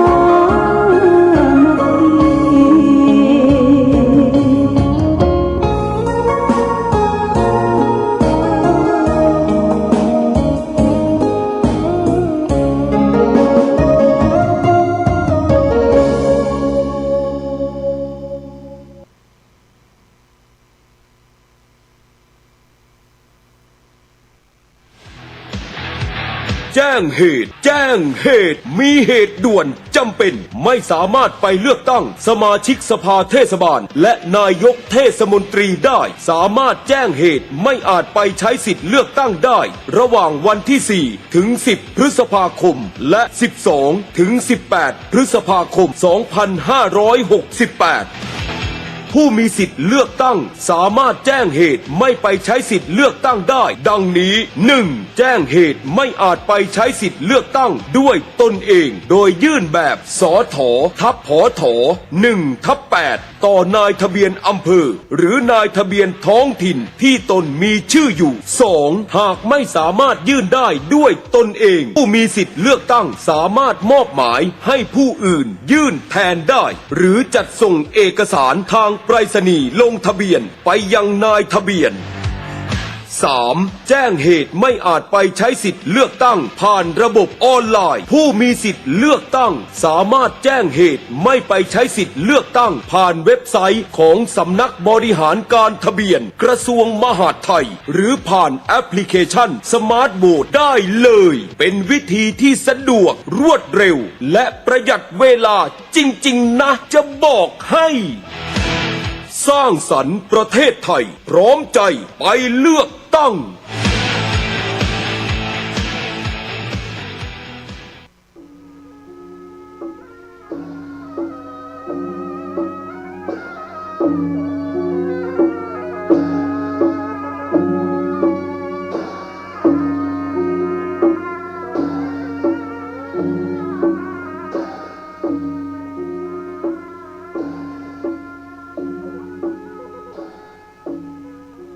มาแล้วเด้อมาแผ่นแล้วเสียงก้องเสียงก้องเสียงมองต่ำเข้าเสียงตุเจ้าเทศนาธรรมเป็นเสียงที่เป็นสิริมงคลมาแล้วมาถึงบ้านมาถึงเฮือนมาถึงที่นอนมาถึงเสาไฟมาถึงพวงมาลัยกับรถมากุเจ้ามาธรรมะกับพี่น้องทั้งหลายเป็นสิริมงคลกับตัวจาเลนะธรรมสวนังเอตัมมังคลมุตตมังการฟังธรรมตามกาลเวลาเป็นมงคลประเสริฐอันนี้เป็นพุทธภาษิตดีกว่าเอาไปได้ฟังเสียงอย่างอื่นเป็นการเสียงยั่วยวนกวนอารมณ์ทำให้เกิดความใคร่ความอยากความฮึกเหิมความปรุ่งโลดต่างๆในทางที่จะทำให้เราเดือดร้อนแต่เสียงธรรมนี้เป็นเสียงที่เป็นมงคลฟังเข้าหูแล้วจะได้นำไปกึศใจบรรทุกไว้ในมันสมองเมื่อต้องการมาเราจะได้ใจทวงทันทีทันใดธรรมะมีความจำเป็นที่จะต้องใจทุกลมหายใจเข้าออกทุกวันนี้เราปรารถนาคนดีต้องการคนดีต้องการอาหารที่สะอาดถูกปากกินแล้วไปบ่เป็นพิษเป็นภัยต้องการลมหายใจที่สะอาดบ่ต้องการอากาศที่เป็นพิษเป็นภัยต้องการคนที่อยู่ใกล้ๆเฮาเป็นคนดีต้องการผลไม้ที่ดีต้องการข้าวที่มีคุณภาพต้องการอากาศที่ปลอดโปร่งบ่มืดฟ้าบดฝนบ่หนาวเกินไปบ่ร้อนเกินไปฝนบ่หนักเกินไปทุกคนปรารถนาความดีทั้งนั้นต้องการความดีทั้งนั้นแต่บางครั้งเฮาบ่ได้ข้อมูลที่ถูกต้องจึงไปแสวงหาความดีที่บ่ถูกต้องนำเอาโรคภัยไข้เจ็บมาสู่ร่างกายหายใจบ่ออกหายใจฝืดเป็นเจ็บคอเจ็บท้องปวดหลังปวดแล่เพราะเอาไปได้ข้อมูลที่บ่ถูกต้องดังกำบักเก่าเปิ้นว่าหนทางดีบ่เตียวเหลียวเข้าป่าเลิกจังจะสู้เปิงกาง่อมมาก้มอกก้มใจมาชวนกันกินเหล้าเมายาสุ่มกันเป็นที่อันนี้เรียกว่าหาทางแก้ความทุกข์ในทางที่ผิดนานไปเมินไปก็เลยติดกันไปเป็นละนาวใกล้จะเข้าวาสานี่ขอเชิญชวนท่านทั้งหลายหันกลับเข้ามาสู่ทางดีร่างกายก็บ่ทรุดโทรมเร็วบ่เจ็บบ่เป็นอย่างนักหนาปาป้านนั่นก็คือเลิกเหล้าเลิกบุหรี่แห่งกรรมถ้าเลิกได้ก็เลิกตลอดไปหาหนทางที่ดีเตียวจะไปเร็วหาหนทางที่บดีผัวมีอยู่ก็อยู่กับผัวเมียมีอยู่ก็อยู่กับเมียอย่าไปนอกอกนอกใจกันอันนี้ติกมาหาทางดีถ้าเอาไปหาในทางที่บดีไปเสาะแสหามีปัญหาเกิดขึ้นสองบ้านสองเมียสองผัวปัญหามันเกิดขึ้นเพราะเอาบัดเตียวต่างดีธรรมะนี้แนะนำสอนให้คนเป็นคนดีตลอดเพราะฉะนั้นคนใดที่ทำคุณงามความดีนั้นอย่าไปสงสัยทำไปเถอะบ่ผิดหวังแน่นอนดังที่เคยมีคนมาถามตุลุงตลอดว่าอายุยังหนุ่มอยู่ไปนอนวัดนอนวาไปกินไปทานไปทำบุญสุนทานกระเปิ้นคนเฒ่าคนแก่ว่าบดีอันเนี้ยคือได้ข้อมูลที่บ่ถูกก็เลยบอกไปวัดไปวาบอกไปจำศีลภาวนาสกรรมไปกลัวคนที่บ่มีความรู้กลัวเปิ้นว่ากลัวเขาว่าคนเฮานี่มีเขานักลำไปงัวควายเปิ้นมีสองเขาเปิ้นช่วยกันควิดเฮานี่มีเขานักลำไปก็เลยบัดจ้างควิดอันใด เร็วเพิ่งใดกูกลัวคนว่าจะไปตานวัดใต้ก็กลัวเพิ่นว่าไปตานวัดเหนือก็กลัวเพิ่นว่าจะไปปฏิบัติธรรมก็กลัวเพิ่นว่าเขานักลำไปบึดเขาว่าบึดเขาจะติบึดเขาจะนินตาบึดเขาจะว่าลายไปสีสะปะสะปืนมีสองเขาพอแล้วบัทนักขนาการทำความดีเอาใจเอาว่าทำเมื่อใดก็ได้ทำปีนี้ปีหน้าก็ได้ลงมือทำเตอะเมื่อตะวานี้ตุลุงเอากรรมบะเก่าโบราณมาเล่าพี่น้องทั้งหลายฟังมีหลายคนพูดกับตุลุงแล้วก็โทรศัพท์มาหาตุลุงว่าของเจ้าอี้ของเลิกของเด็กเจ้าอี้ถ้าตุลุงก็นำมาเล่าไปกับหูตุลุงมาเล่านี่ก็ดีแล้วเพื่อคนรุ่นหลังได้หูกรรมที่ว่าอันยังก็บดีของที่บดีมีอย่างพ้องแล้วตุลุงนำมาเสนอว่า1ตึดกระแส2แพทย์รตวาน3ลวนผนม4ถมสมุทร5ขุดธรณี6ปีสมณะ6ข้อนี้ได้อธิบายไปแล้วเมื่อตะวาเกี่ยวกับการตึดกระแสคำว่าตึดนี่เป็นกรรมตังเหนือกรรมบ้านกรรมเมืองเฮาตังเชียงใหม่แล้วก็8ภาคเหนือตอนบนเนี่ยห้องเหมือนกันหมดตึด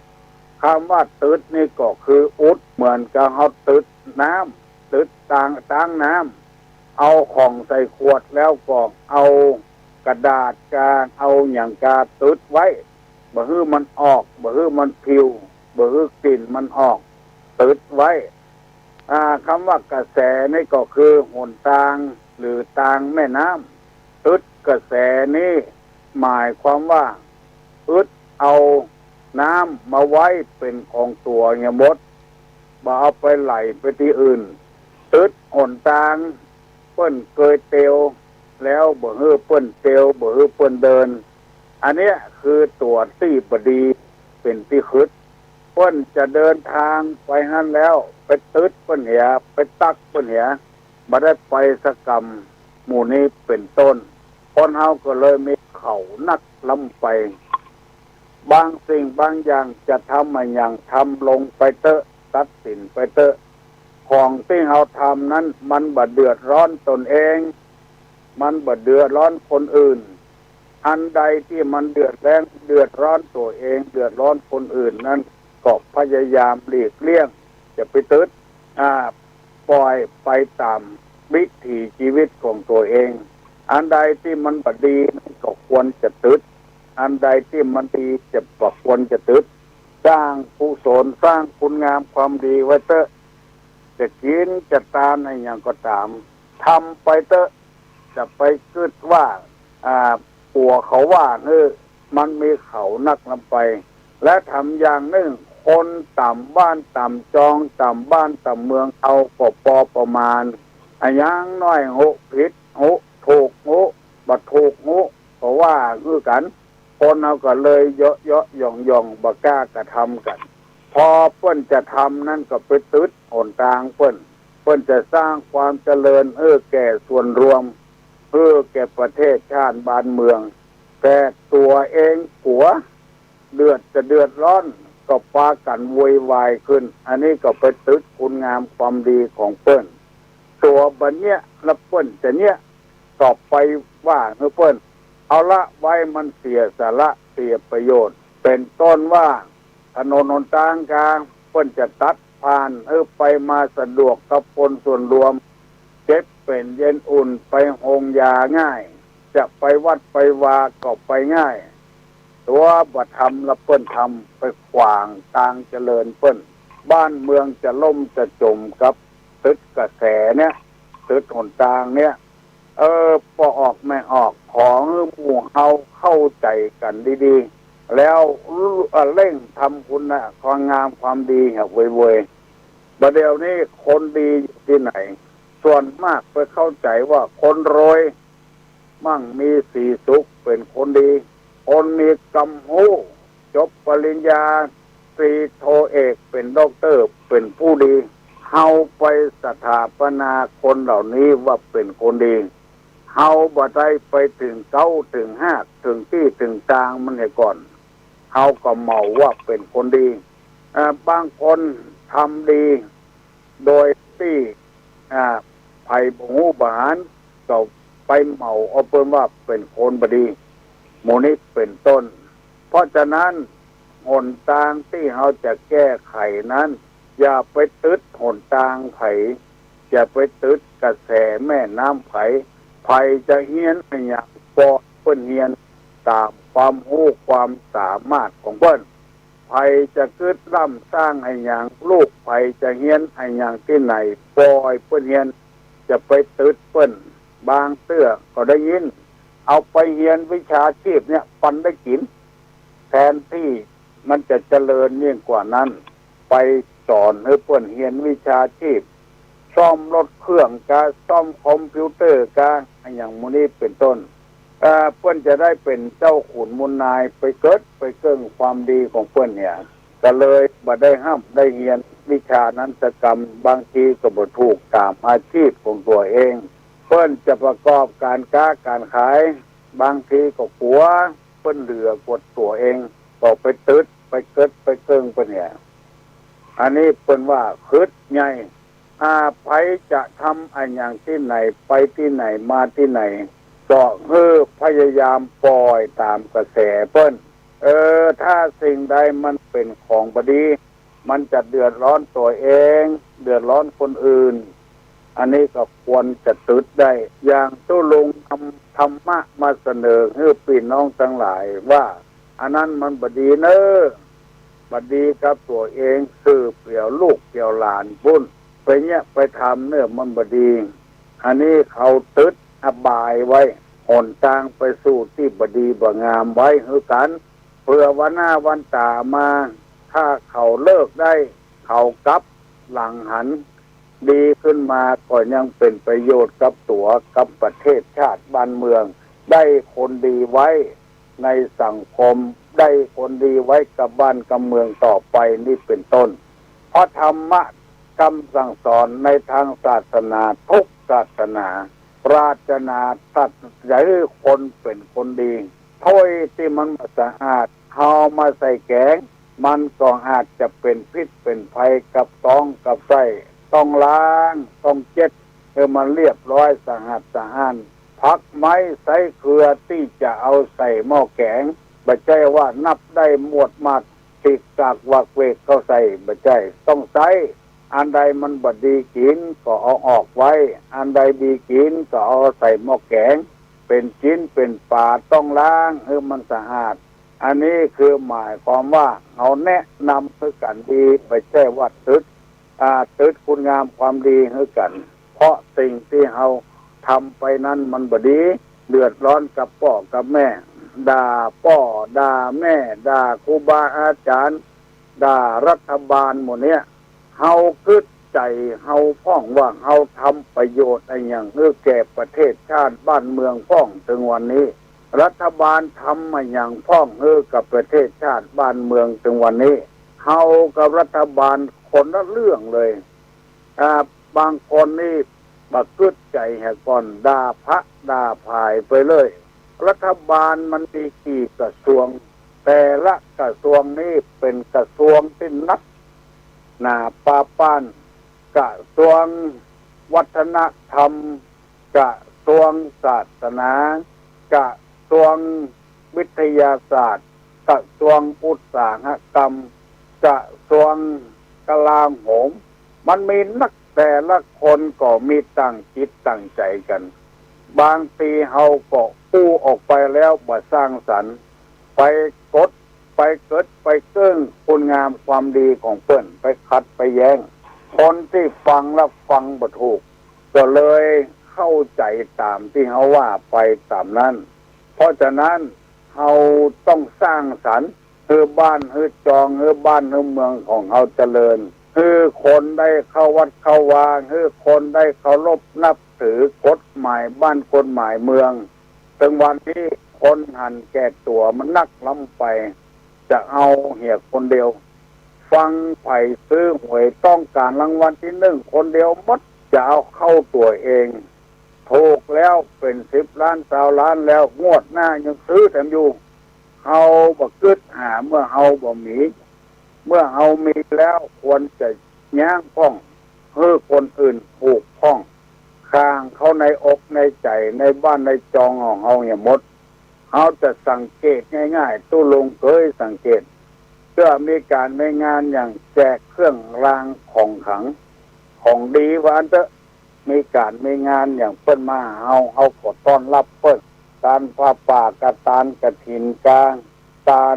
เปลี่ยนการอย่างหมู่นี้มาเป็นหมู่ก็เลยต้อนรับเรื่องของเจ็บมาพอว่าอันนี้ว่านี่ของนี้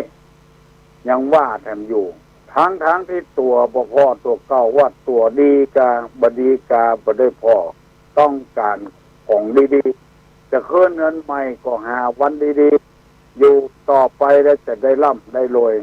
โดยวิธีการร่ำการรวยของตัวเองนั้นได้มาวิธีใดบ่กึดจะได้ฟุกอย่างเดียวอันนี้เป็นนิสัยของปุถุชนเอาธรรมดาในพุทธภาษิตบ่ได้บอกว่าอย่างอันอยู่บ่ได้จะร่ำจะรวยพุทธภาษิตบอกว่าวิริเยนะทุกขมัจเจติคนล่วงทุกข์ไปได้เพราะความเพียรแล้วก็เงี้ยเวียกเงี้ยการเพราะความเพียรจะร่ำจะรวยเพราะเงี้ยเวียกเงี้ยการคนเอาประเดียวจะเอาง่ายเกินไปเพราะฉะนั้นพี่ป้านาอาลูกเต้าหลานเลนวงศาคณะญาติทั้งหลายการที่จะโรยที่มันผิดธรรมชาติมันบ่นับมีถ้าจะร่ำรวยมีเงินมีทองปฏิบัติตามคำสอนพระพุทธเจ้าว่าวิริเยนะทุกขมัจเจติโอนล่วงทุกข์ไปได้เพราะความเพียรทรัพย์สมบัติจะเกิดขึ้นก็เพราะการหามีพุทธภาษิตรับรองไว้มากมายก่ายกองโดยอาศัยเหตุนี้เราจะไปหวังคือมันร่ำมันรวยโดยผิดธรรมชาติมันเป็นไปบ่ได้ถ้าเป็นไปได้มันก็อยู่บ่เหมือนพี่น้องทั้งหลายจะหันว่ามันผิดธรรมชาติอย่างใดสมมติว่าเอาปลูกลำไยไว้ต้นหนึ่งเอาแก่นมันมาปลูกมาเพาะพันธุ์โดยมันออกมาแล้วเอาไปปลูกต่ออดน้ำใส่ปุ๋ยมันรู้สึกว่าลำไยนั้นจะอยู่เหมือนน้ำพุมาก็บ่ก้นลมปัดมาก็บ่ก้นเอาไข่มันใหญ่เวยๆก็ไปกอบเอาไปตอนกิ่งออกมาพอมันใหญ่มาสักน้อยลมมาตีมันอยู่บ่ได้พูดหมดเพราะมันผิดธรรมชาติลมละลายไปหมดอันใดที่เฮาหวังรวยเพราะว่าถูกหวยกาไปกาของเถื่อนกาอันนั้นก็อยู่บ่เหมือนลองสังเกตพอธรรมชาติเถอะเพราะมันผิดประเดี๋ยวนี้ไปคูดเอาต้นไม้เป็นต้นมาปลูกใหญ่เว้ยมีห่มมีเงาเว้ยแต่ว่าหากมันบ่ไปไกลพอมีลมมีแรงออกมาก็โค่นลงเพราะว่าไปขุดเอาต้นใหญ่มาปลูกแถมที่นึงมันเวยมันตันใจมันผิดธรรมชาติพระพุทธศาสนานี้เป็นศาสนาที่ธรรมชาติมันขมเชื้อมันขมก็ขมตลอดไปเชื้อมันส้มก็ส้มตลอดเชื้อมันหวานก็หวานเชื้อมันหืนก็หืนเชื้อมันเหม็นอย่างภาษาเสือเนี่ยบัดว่าต้นใดเหม็นมดพริกหวานเนี่ยมันผิดธรรมชาติหวานมันก็ไม่ใช่หวานเหมือนน้ำผึ้งน้ำอ้อยมันธรรมดาเนี่ยลองกินข้าวก่อนยังเผ็ดอยู่มันเป็นธรรมชาติของพริกเสียแล้วบ่ห้อยเนี่ยบ่ห้อยกินบ่ห้อยตัวใหญ่ๆเนี่ยลองกินก็เถอะมันถึงขมอยู่มันแต่ขมน้อยเกินไปเพราะไปประชมส่งพันธุ์มันไปอยู่ตามหลักของธรรมชาติคนเฮาขอให้อยู่อย่างธรรมชาติเนี่ยอย่าไปตึดคุณงามความดีของไผจะไปทำการทำงานไปค้าไปขายไปเนี่ยจะใดที่ไหนต้องไปเป็นตามธรรมชาติ แต่ไปข่มเหงเต่งแป้คนมันจึงมีวาสนาน้อยอยู่หันแล้วเป็นลูกจ้างลูกแจ้งเฮามันสมองตึงบดีอยู่หันแล้วถ้ามันสมองดีอย่างเฮากูคนมันก็ร่ำก็รวยกันไปจัดนักแล้วมั่งมีสีสุขกันไปธรรมชาติแล้วมันจะย่อมมีพ่องมีพืชพ่องวัชพืชพ่องพืชนี่ก็คือต้นไม้ยืนต้นกลางวัชพืชนี่ก็หมู่มีหญ้ามีผงนี่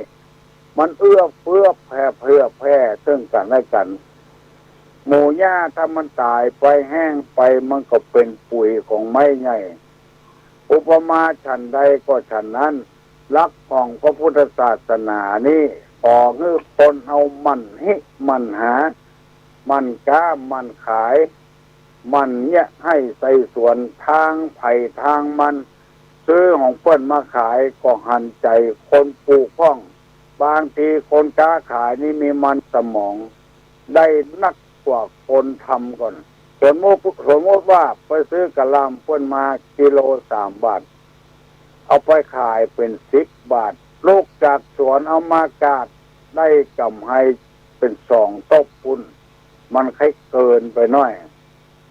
แล้วก็อ้างไปเลยอ้างว่าเศรษฐกิจตกต่ำอ้างว่าน้ำมันแพงบางทีบ่มีความจำเป็นอย่างสักหน่อยที่จะไปอ้างก็เพราะว่าลวกใส่ตัวนักลำไปอ้างน้ำมันแพงอ้างเศรษฐกิจตกต่ำพี่เอ้ยน้องเอ๋ยพ่อไปไกลๆเน้อถนนแปลงติ๊กตัดถนนหนทางไปกุฏิกุฏางบอกว่าเส้นใดสายใดบอกว่าเมื่อค่ำเมื่อคืนเมื่อวันรถเต็มถนนรถเครื่องการรถยนต์การเต็มถนนหลีกเลี่ยงแปลงใดก็ไปไม่ได้จะไปว่าเศรษฐกิจตกต่ำจะได้ไผทำให้เศรษฐกิจตกต่ำเฮาจังว่าไปเลยไปทางใดก็มีการลดกลางมีงานหยังก็มีการลดกลางบัดเดียวนี้มีงานปล่อยงานรามมาอย่างก็ต้องหาที่จอดรถก่อนถ้าบ่มีที่จอดรถเลยจัดยากมีศพมีซากก็ต้องเอาไปวัดไปวาปนก่อนเพราะวัดกับโรงเรียนใกล้กันเอารถไปไว้โรงเรียนคุณตะก้อนเพิ่นบ่เดือดร้อนเชื่อบ่เดียวเพิ่นเศรษฐกิจเพิ่นดีของเพิ่นแล้วก็บักกินง่ายใจโอยอย่างเฮาอย่างเพิ่นเฮานี่เอาสะปะสะปืนมีคนมาอู้หุตุลงฟังว่าฝรั่งเนี่ยปัวคนไทยกินนักลำไปแกงเป็น2 ถ้วย3 ถ้วยมีปอยมีลามลองสังเกตในวัดในวาจนพอล้นโต๊ะเอาซุกเข้าพื้นโต๊ะก็มีมันนักลำไปฝรั่งเพิ่นกินอย่าง2 อย่างเนี่ยกินอันที่มีสาระมีประโยชน์นับเพิ่นถึงปัวคนไทยบ้านเมืองเพิ่นเจริญเศรษฐกิจเพิ่นดีก็เพราะว่าเพิ่นบ่สละอย่างเฮาแกงอ่อมก็มีจินดาบก็มีน้ำพริกกำปิน้ำพริกน้ำพริกอ่องน้ำพริกฝาเต็มโต๊ะเต็มตังเนี่ยเอาไปเดือดว่าเศรษฐกิจบ่ดีเพราะคนไทยของเฮามันกินนักล้ำไปถึงวันนี่มันจะมีสัก 50% นั่นเองที่คนนึ่งเข้าที่หุงเข้ากินคนเดียวส่วนมากมันจะนึ่งขายหุงขายเนี่ยกินขายส่วนมากนะคนเฮาบ่ค่อยมีมันนึ่งให้เข้าแล้วบัดนี้อย่างแล้วอาศัยเงินอาศัยทองเป็นพมอกพหมานอันเนี้ยพอออกไม่ออกไปจะไปนับได้นับว่าเฮือเปิ้นไปทางใดก็มีก็วิทยุมีก็โทรทัศน์โทรศัพท์ละอ่อนตัวเต้าอย่างโง่ก็มีโทรศัพท์มือถือขึ้นล่องมันเป็นต้าไผเขาจะไปโยนให้รัฐบาลนั้นยังถูกต้องเตื้อแปลงถนนสร้างไปมือเตียวป๊อบก็มีติดเตียวตั้งใดก็เป็นรถเป็นรางเหยียบประตกประเสื่องจอดขายตำหิมถนนหนทางรถมือสองเหมือนเพิ่นขายผักขายไม้เขาไปซื้อผักกาดก็ไปซื้อรถเครื่องเก่ากับรถยนต์เก่านี่ซื้อผักกาดนี่ยังยากเหลือซื้อรถเก่าขายตามข้างบ้านข้างจองหมู่นี้เป็นต้น อันเนี้ยนำมาเสนอเมื่อพี่น้องทั้งหลายทางไผ่ทางมันวันนี้ได้นำมาเรื่องตึกกระแสนำเรื่องตึกกระแสมาเล่าให้พี่น้องทั้งหลายฟังเนี่ยก่อนแล้วก็แพร่ตอนร้อนพนมเอาไว้วันหลังบัดเดี๋ยวนี้มัน6:00 นฝ่ายจัดนักละไปยังบ่ลูกเสียเนลูกฮัลโหล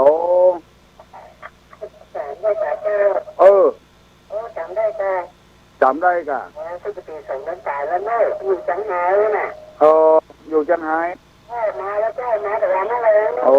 อยู่กับลูกกับหลานน่ะ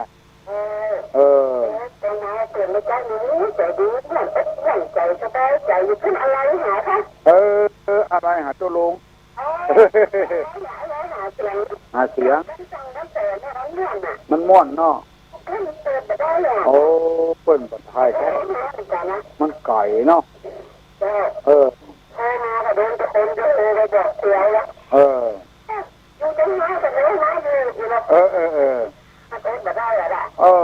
จังเขามันม่วนใจ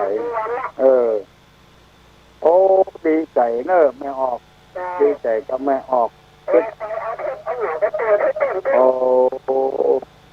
ปิ้นฟังรู้เรื่องอ่ะ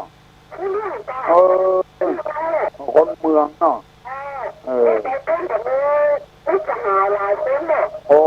บ่บ้านอย่างฮะปะกอดำปะกออย่างมันเนี่ยเนาะตอนนั้นตะกอนตู้ลงกับไปเตะลงฮันเนี่ยว่านะฮะ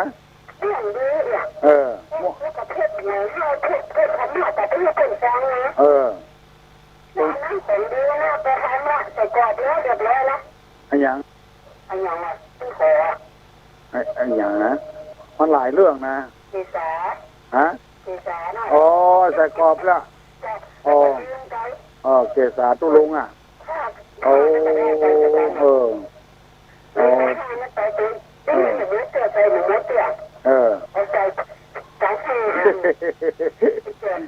ไปแจกลูกแจกหลานแต่รีบแต่เนอะ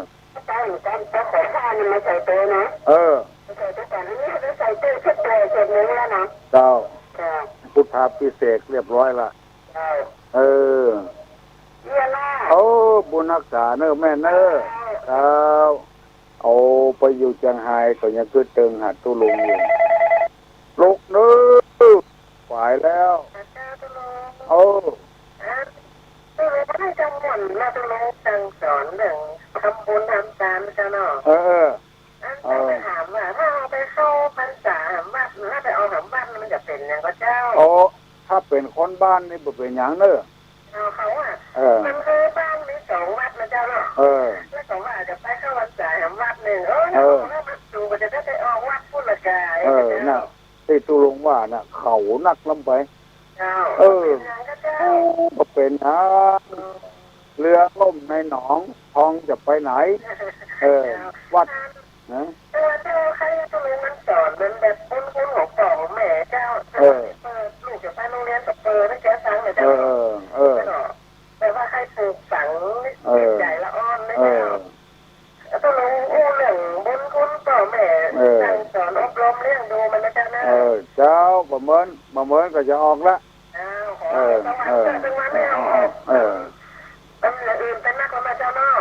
ออกถึงวันน่ะมันไม่รักตั้งแต่เลี้ยงดูอย่างนี้แต่มันหวั่นใจแล้วบุญรักษาเนื้อดีใจเป็นอย่างเนื้อจะสอนอยู่จะอยู่ด้วยกันถึงวันฟังใจฮ้อนเถอะจะเอาใจตัวว่าคนเดียวมันบ่ได้ฮัลโหลเจริญพรผมแค่ถามทุกคนหน่อยครับอะไรว่าวันนี้ผมจะย้ายที่นอนนะครับ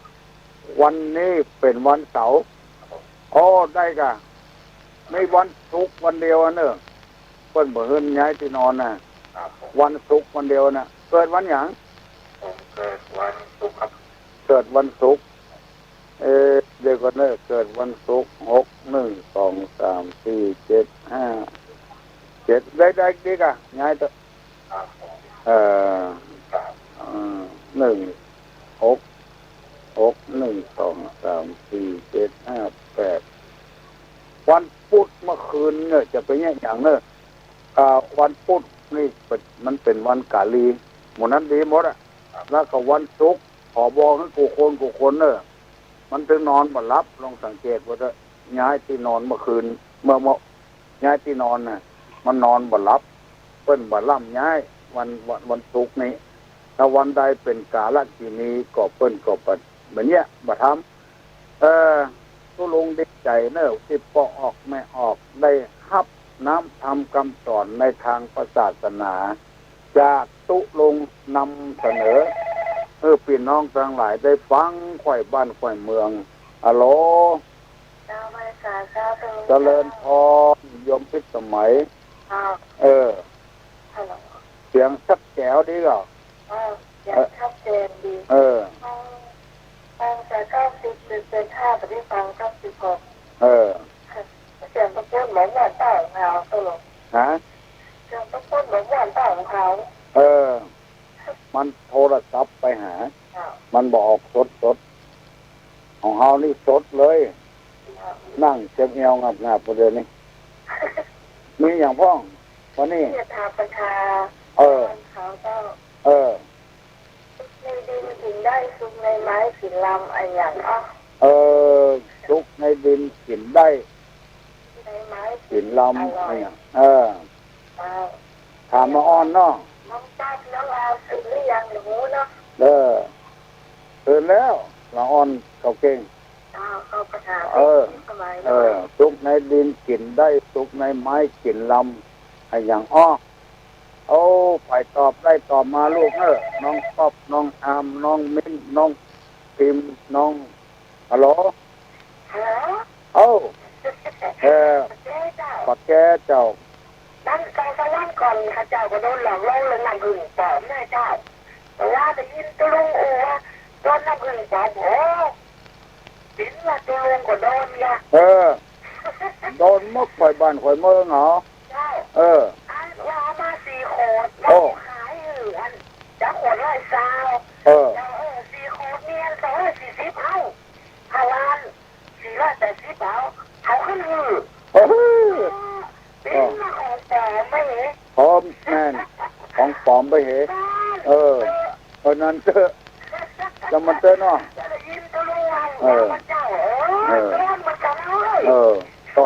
ทอดพอป่าไปเหรอเนาะอย่างอี้น่ะเขาลงวังไห้มาอีกอ่ะวังไห้อีกอ่ะเขาลงปั่นวังไห้มาอีกอ่ะวังไห้กับปูเนี่ยเป็นว่ามาหลอกลวงกันเป็นว่าน้ำผึ้งไอ้ยังน่ะน้ำอ้อยไอ้ยังน่ะมันสาบมากินมันเหมือนน้ำผึ้งเลยเหมือนกับตุ่มๆเว้นมันหอมเหมือนน้ำผึ้งได้ปัญหาตุลุงหน่อยไหมเอากันใหญ่ต่อขาหมุนมามีตาหลอบโตอย่างได้คนอื่นก็ได้น้องใหญ่เต่าขาหมุนไปหมุนมามีตาหลอบโตให้คนอื่นตายเนาะไปก็ได้ลูกต่อไปหมุนไปหมุนมาตาหลอบโตนี่เกี่ยวกับมีสมัยแต่ก่อนเนี่ยโตต่อขา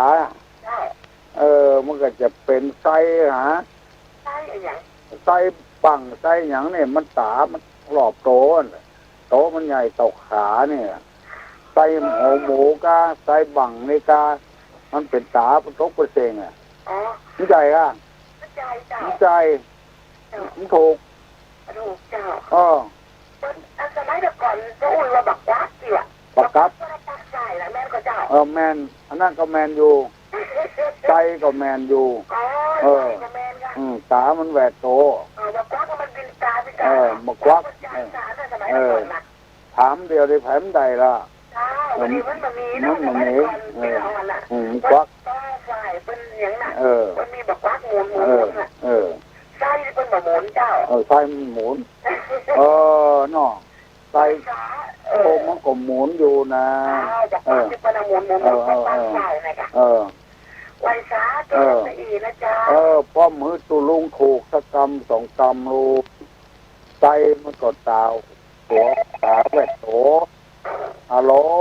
สวัสดีเจ้าน้องอย่างฮะน้องเจ้าน้องอย่างก็น้องบิวน้องบิวเจ้าตอบปัญหาพี่สมัยเนาะตอบปัญหาพี่สมัยข้าวหลามเจ้าข้าวหลามครับอย่างข้าวหลามครับข้าวมิ่งซุกในดินกินได้อ่ะ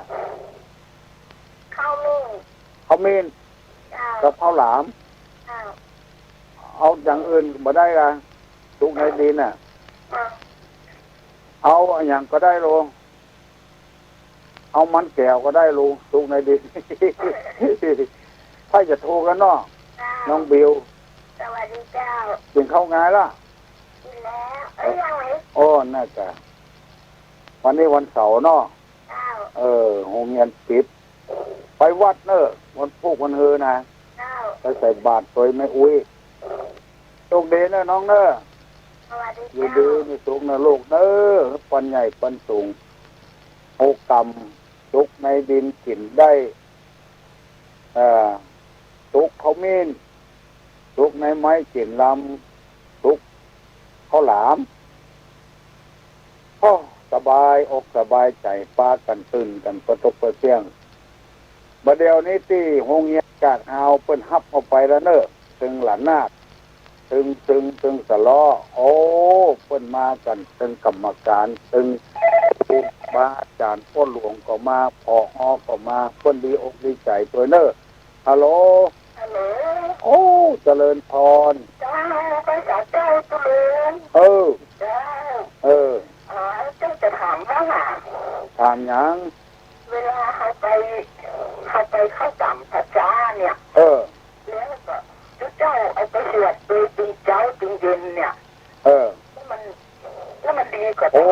ดีกะสวดมนต์นี่มันแบบแจ้งกำด่าลูกแม่เอ้ยไปเตอะไปสวดโดยตัวเจ้ามันเถอะแล้วแต่มันมีว่านะลูกหลานว่ามันมีอย่างสักอย่างว่าไปสวดกระเปิดมันเป็นยังไงซ้ำหา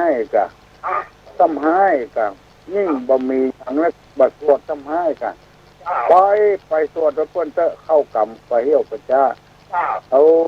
เป็นกรรมดีร้อนก็เดี๋ยวจะถามอย่างตั้มว่าบ้านทางดีจันมีงานเนี่ยแต่ตุ๊กเจ้าไม่เคยมีปิ่น5 ปิ่น 6ก็เป็นมาลิโมนก็เป็นลิโมนวัดอื่นมาทอดอย่างค่ะมันต้องมีหันอย่างเอาปูกันนะต้องมีอย่างมีดนะกะ4-5 เทียนเอาใช้เทียนเดียวเสือบ้านเราก็มีพริกก็มีมาเอาไปซื้อมาแถมอันนั้นหูคนเดียวเถอะนะหูคนเดียวไปคิดอ่ะถ้าถึงนั้นอ่ะก็อย่างนั้นมันตายไปแล้วไปดิโมนแล้วจะว่าจะแบบจะหักใครดีก็คิดก็เนี่ยตุเจ้าก็จะว่าไปว่ามาในกล่องบ่มีเมตตาเนอะไปเถอะมันตายก็ไปเถอะมันบัดตายตู้ลุงชอบนะคนอย่างนี้นะมีครัวอย่างไปตานวัดหนึ่งแล้วก็ไปยืมครัววัดเฮานี่นะตึงโขนฮื้อเตี้ยมีเมตตาธรรมกับเปิ้นเนี่ยเปิ้นเข้าใจผิดมันชอบแกงตึงขันโตกอ่ะมันชอบถ้วยใดมันก็กินถ้วยนั้นตามใจมันเถอะบ่ทว่าอย่างกันแล้วก็เวลาไปวัดเนี่ยนุ่งขาวดำขาวท่องกับว่าจะเล่นเป้าอย่างนั้นอย่างนี้ทุกอย่างนี่ว่าไปฟังคำเขานะจะไปมีเขานักนะมีเขา2 อันปอละหมู่นั้นมันเขานะเป็นคนบดีเขานะสลับเปาในกดดำนอกกดดำสลับเปาในหวานโน่ไส้หวานเนี่ยเราอ่อนชอบไม่จะตายบัดถ้ากลัวเขาว่าเนอะตัวลงได้ยินนักต่อนักละคนใดก็บอกให้เนี่ยอย่างนั้นกลัวเพิ่นว่าจะไปกลัวใครนะเนาะเขาไปจะเลี้ยงเขาแม่เขาลูกเลี้ยงเขาป พ่อเขาลูกเลี้ยงเอาไปเจ็บเผาลูกไปกลัวเขานะขอนนะทำความดีนะมันแบบเดือดร้อนเขาวันนี้จะทำความดีทุกอย่างทำฟังของขัดเขาไปดีด้วยทำตัวเองดีมากฟังก็จะได้คนดีไว้กับบ้านกับเมืองบ่ให้บ่ขาดยังฟังศีลฟังธรรมเนาะนี่เจ้าเคยมาจากประไทยเนี่ยเจ้าประไทยเป็นไม่รีบไม่นานจำเสียงได้พ้องแล้วขึ้นหาบ้านบ่ออกขึ้นหาบ้านบ่ออกโอ้เจ้าประไทยบนออกวิทยุเนิ่มเดียวนะตะวาก็มาออกวันตื่นกะมาออกที่วัดเนี่ยตึงตุดหลวงตึงตุดน้อยปริญญาตรีปริญญาโทกันประไทยนี่บุ้งเดียวได้ทุกเจ้าดีก็เป็นทุกเจ้าดีค่ะก็สบายใจเนาะข้อสบายใจกันสบายใจเพิ่มใจมันเป็นงวนนำลูกเนาะงวนนำงวนนำได้คนใส่กันใส่กับผังล่างนั่นหรอบอกครัวใส่มันเหมือนนักลุมตุ้มลุมตุ้มลุมตุ้มฟังฮัลโหลเจริญพรเดี๋ยวนี่ตอบถูกละ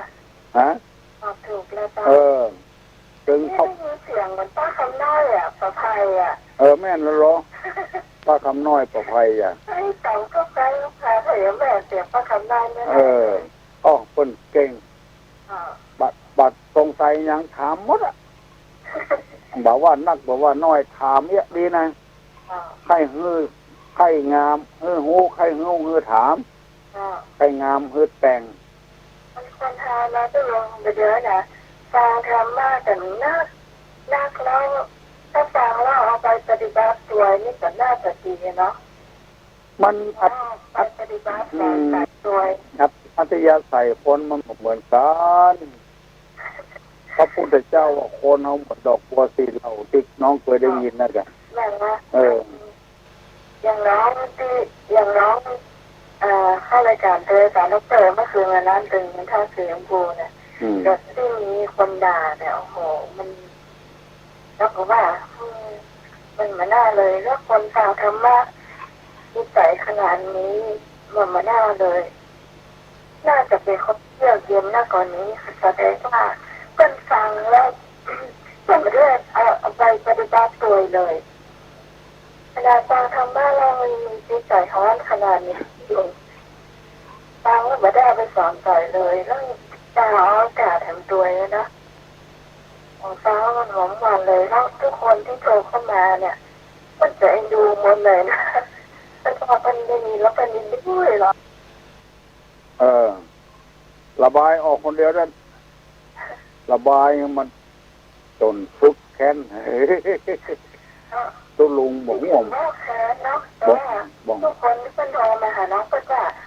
ดูเหมือนที่วันเย็นอ่ะที่วันเย็นที่อยู่บ้านศาลาเนาะมันไม่ดีไม่ตัดแสงมาเลยละตัดแสงมาแล้วหมูเสียใดไม่เป็นพลอยอยู่ได้สเก็ตเดี๋ยวเข้ามาเหมือนกันเพราะว่ามันจะสั่นว่านะไม่ได้ยินนะมันแล้วไปเถอะน้องเนาะมันแล้วไปเถอะมันแล้วไปเถอะแล้วก็ตัวลุงบอกห่วงสังฆกรรมด้วยดีละฮัลโหลเจริญพรเป็นการงานยากเป็นความจริงอายุ50 40ก็เป็นนอนคนให้จะถึงนี้มันก็นะครับไปเถอะฝึกหัดลูกตัวเก้า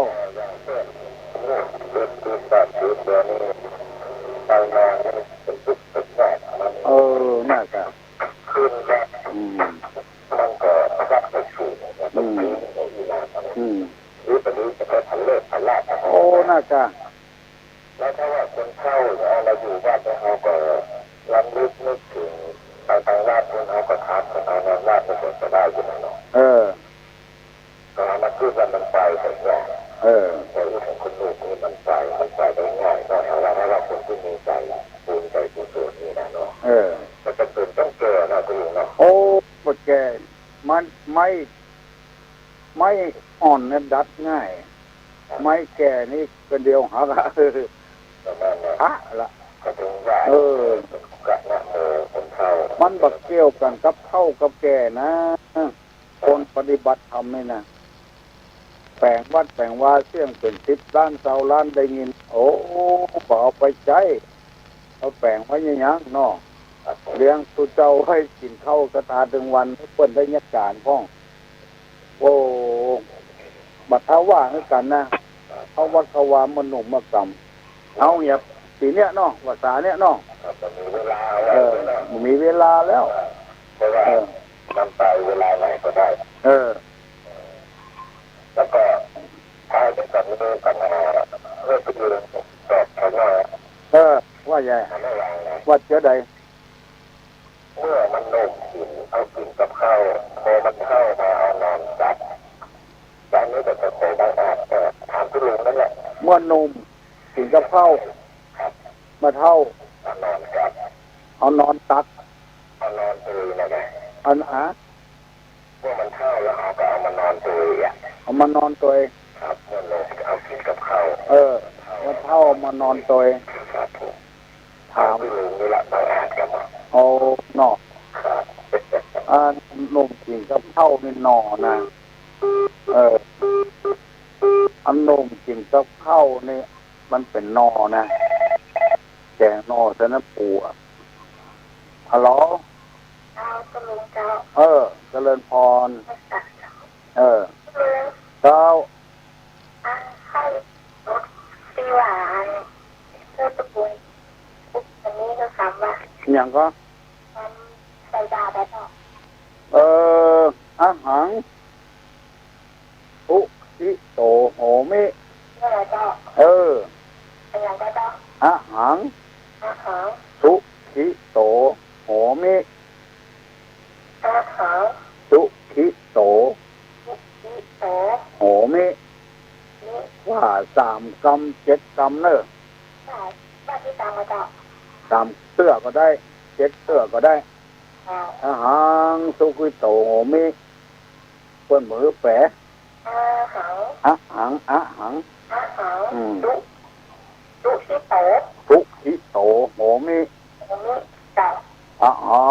ารวันสามิกัมปะวันตุตานังเนี่ยแหละอาหารนะเสร็จใหม่เจ้าเสร็จใหม่เนาะเจริญพรขอขอบคุณกับแม่แสงบุญกับแม่ฟองคำเนอะบ้านป่งฟานเอาสตางค์มาถวายซื้อตะล้อฮัลโหลเจริญพรน้องป๊อบเมื่อนุ่มกินกับข้าวอย่างมันมาได้จะมาตายคำถามมาถามตุ๊อุ้ยน้องป๊อบถามว่าเชื้อใดถามว่าปากอะไรน่าสงสารที่สุด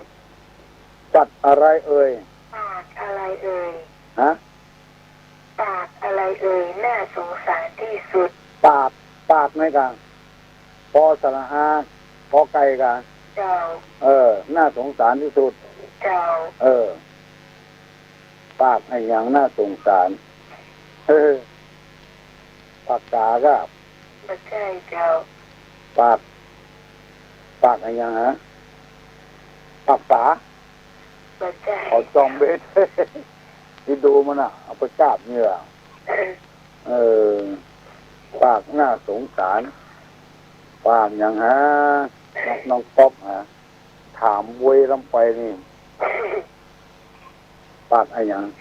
เน่ามันปันแล้วเนี่ยเฉลยนี่พระเจ้าเน่าละเฉลยตากัดตีนถีบเจ้าอันว่าน่าสงสารเนาะเขาเลยถามอย่างนี้เว้ยวันนี้การละอ่อนวันนั้นเสียเปรียบคนขายน้ำผึ้งวันนี้เสียเปรียบร้อนแต่ว่าเดือนกรกฎาเนี่ยดวงบอกแค่ดีเว้ยปากกัดตีนถีบเส้นถามอย่างนี้มันบอกเขาแนบเขาอองไปอย่างขอขอบคุณกับแม่แสงบุญผมมากับแม่ฟองคำวงศาบ้านใหม่ ปงวานสันกำแพงเอาสตางค์ฝากท่านอาจารย์พนมไพรมาถวายตุลุงว่าขอร่วมทำบุญซื้อสล้อสตางค์ซื้อสล้อ200 บาทจะจัดการเนิ่นๆแม่เน้อขออนุโมทนาตัวเองประเดี๋ยวนี้ชุดแรกเพิ่นเอาไปเมื่อตะวาวันคืนละเพิ่นดีใจตัวเองฮัลโหลก็มันเห็นเขาเข้าแล้วนอนตอนเข้าเรามานอนตัวนี้ก็นอนแล้วมันแก่แล้วมันแก่น่าจะฝากนะถ้าจะตอบไปที่แล้วนะอันนี้ตอบเลยนี่มันได้จะเยอะนะกันเรื่องโคตรเลยน้องหนังโคตรกันพ่อหลวงสว่างท่านินจันทร์ลาเป็นแน่เราจะเยอะถ้าอีลาดอ่ะน้องพ่อหลวงสว่างถามว่ายายตอบว่าจะได้นอเนาะเอาไปซักผ้ายินดีเนอะยินดีตัวพี่น้องทั้งหลายวันนี้เนอะ9 โมงมีนักก็จะอู้นักมีน้อยก็จะอู้น้อยฮัลโหลเจริญพรฮะ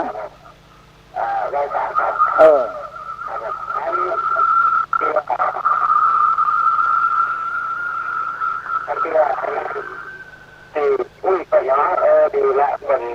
ตั้งใจเตือนจะไปสวดเป็นข้าเตือนตู้นะดูนะครับเป็นยุคนั้นคำสั่งของคนอื่นก็ต้องประสานถ้าเราเจอเขาต้องสอนพระเจ้าอย่างนั้นให้สนใจแหละเอาไปยึดในคำสั่งของพระพุทธเจ้านะไอ้ที่เขาขอตั้งคำถามกันเลยใครตอบได้ก็ตอบมาเลยคนไปเจอจัดบัจจัยบุรุษบัจจัยสตรีบัจจัยตัวตนเดินได้ดูได้นั่งได้นอนได้นะครับคืออะไรครับวิทยุ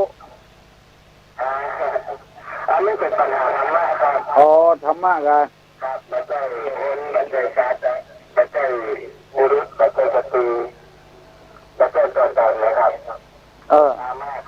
เดินได้ดูได้นอนได้นะครับเป็นปัญหาธรรมะครับถ้าใครตอบได้ก็ตอบเนอะยินดีเนอะยินดีใครตอบได้ก็ตอบมาเนอะฮัลโหลคณะวิชาการเจ้าน้องป๊อบเจ้าหุ่นยนต์มึงก็เจ้าหุ่นยนต์เนาะเจ้าคนว่าปัญหาธรรมะเนาะธรรมะคือสิ่งประดิษฐ์มึงก็เจ้าสิ่งประดิษฐ์มีธรรมชาติประดิษฐ์เนาะเจ้าหุ่นยนต์เนาะเจ้าไทยจำแม่นเนาะลองถามเจ้าของเพิ่นเอาคำเนาะยินดีเนอะยินดีกับผู้คนตุลงจะย่างก่อนเนอะวันพูกกล้วยปะกันแถมพอเมื่อได้อยู่เย็นเป็นสุขอายุมันกว่านี้มากาขึ้นมีโชคมีลาภผู้คนเนอะยกมือปนมมือขึ้นเนอะพนมมือขึ้นตุลงจะปั่นปอนแล้วใจญะติติทานังลาพังโสติภะคะยังสุขังพลังสิริอายุจะวันโนจะโภคังอุทิจญะสวาสตาวาสาจะอายุจะจีวสิทิภวันตุเตสัพพิติโนวัฏันตุสัพพะโลกโควินาศตุมาเตภวะตวนตะลาโยสุขีทิคายุโกภวะอภิวาทนาสีริสานิจังพุทธาปจายโนจัตตาโลธรรมาวัฏันติอายุวันโอสุขังวาลัง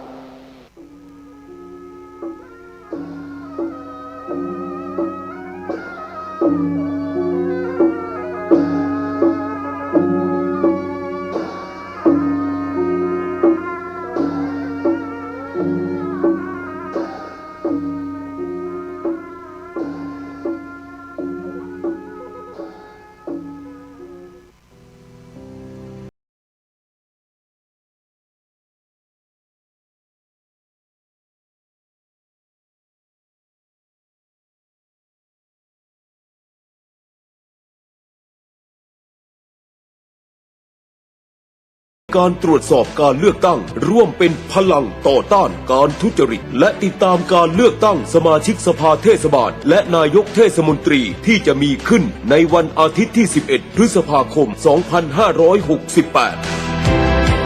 หากพบเห็นการทุจริตหรือการกระทำผิดกฎหมายเลือกตั้งสามารถแจ้งเบาะแสทุจริตการเลือกตั้งได้ที่สำนักงานคณะกรรมการการเลือกตั้งประจำจังหวัดและแอปพลิเคชันตาสับปะรดรายงานสถานการณ์ได้ทันทีผ่านข้อความภาพเสียงหรือวิดีโอเพื่อป้องปรามการทุจริตเลือกตั้งได้ตลอด 24 ชั่วโมงเบาะแสที่เป็นประโยชน์ต่อการสืบสวนจะได้รับเงินรางวัลสนับสนุนตั้งแต่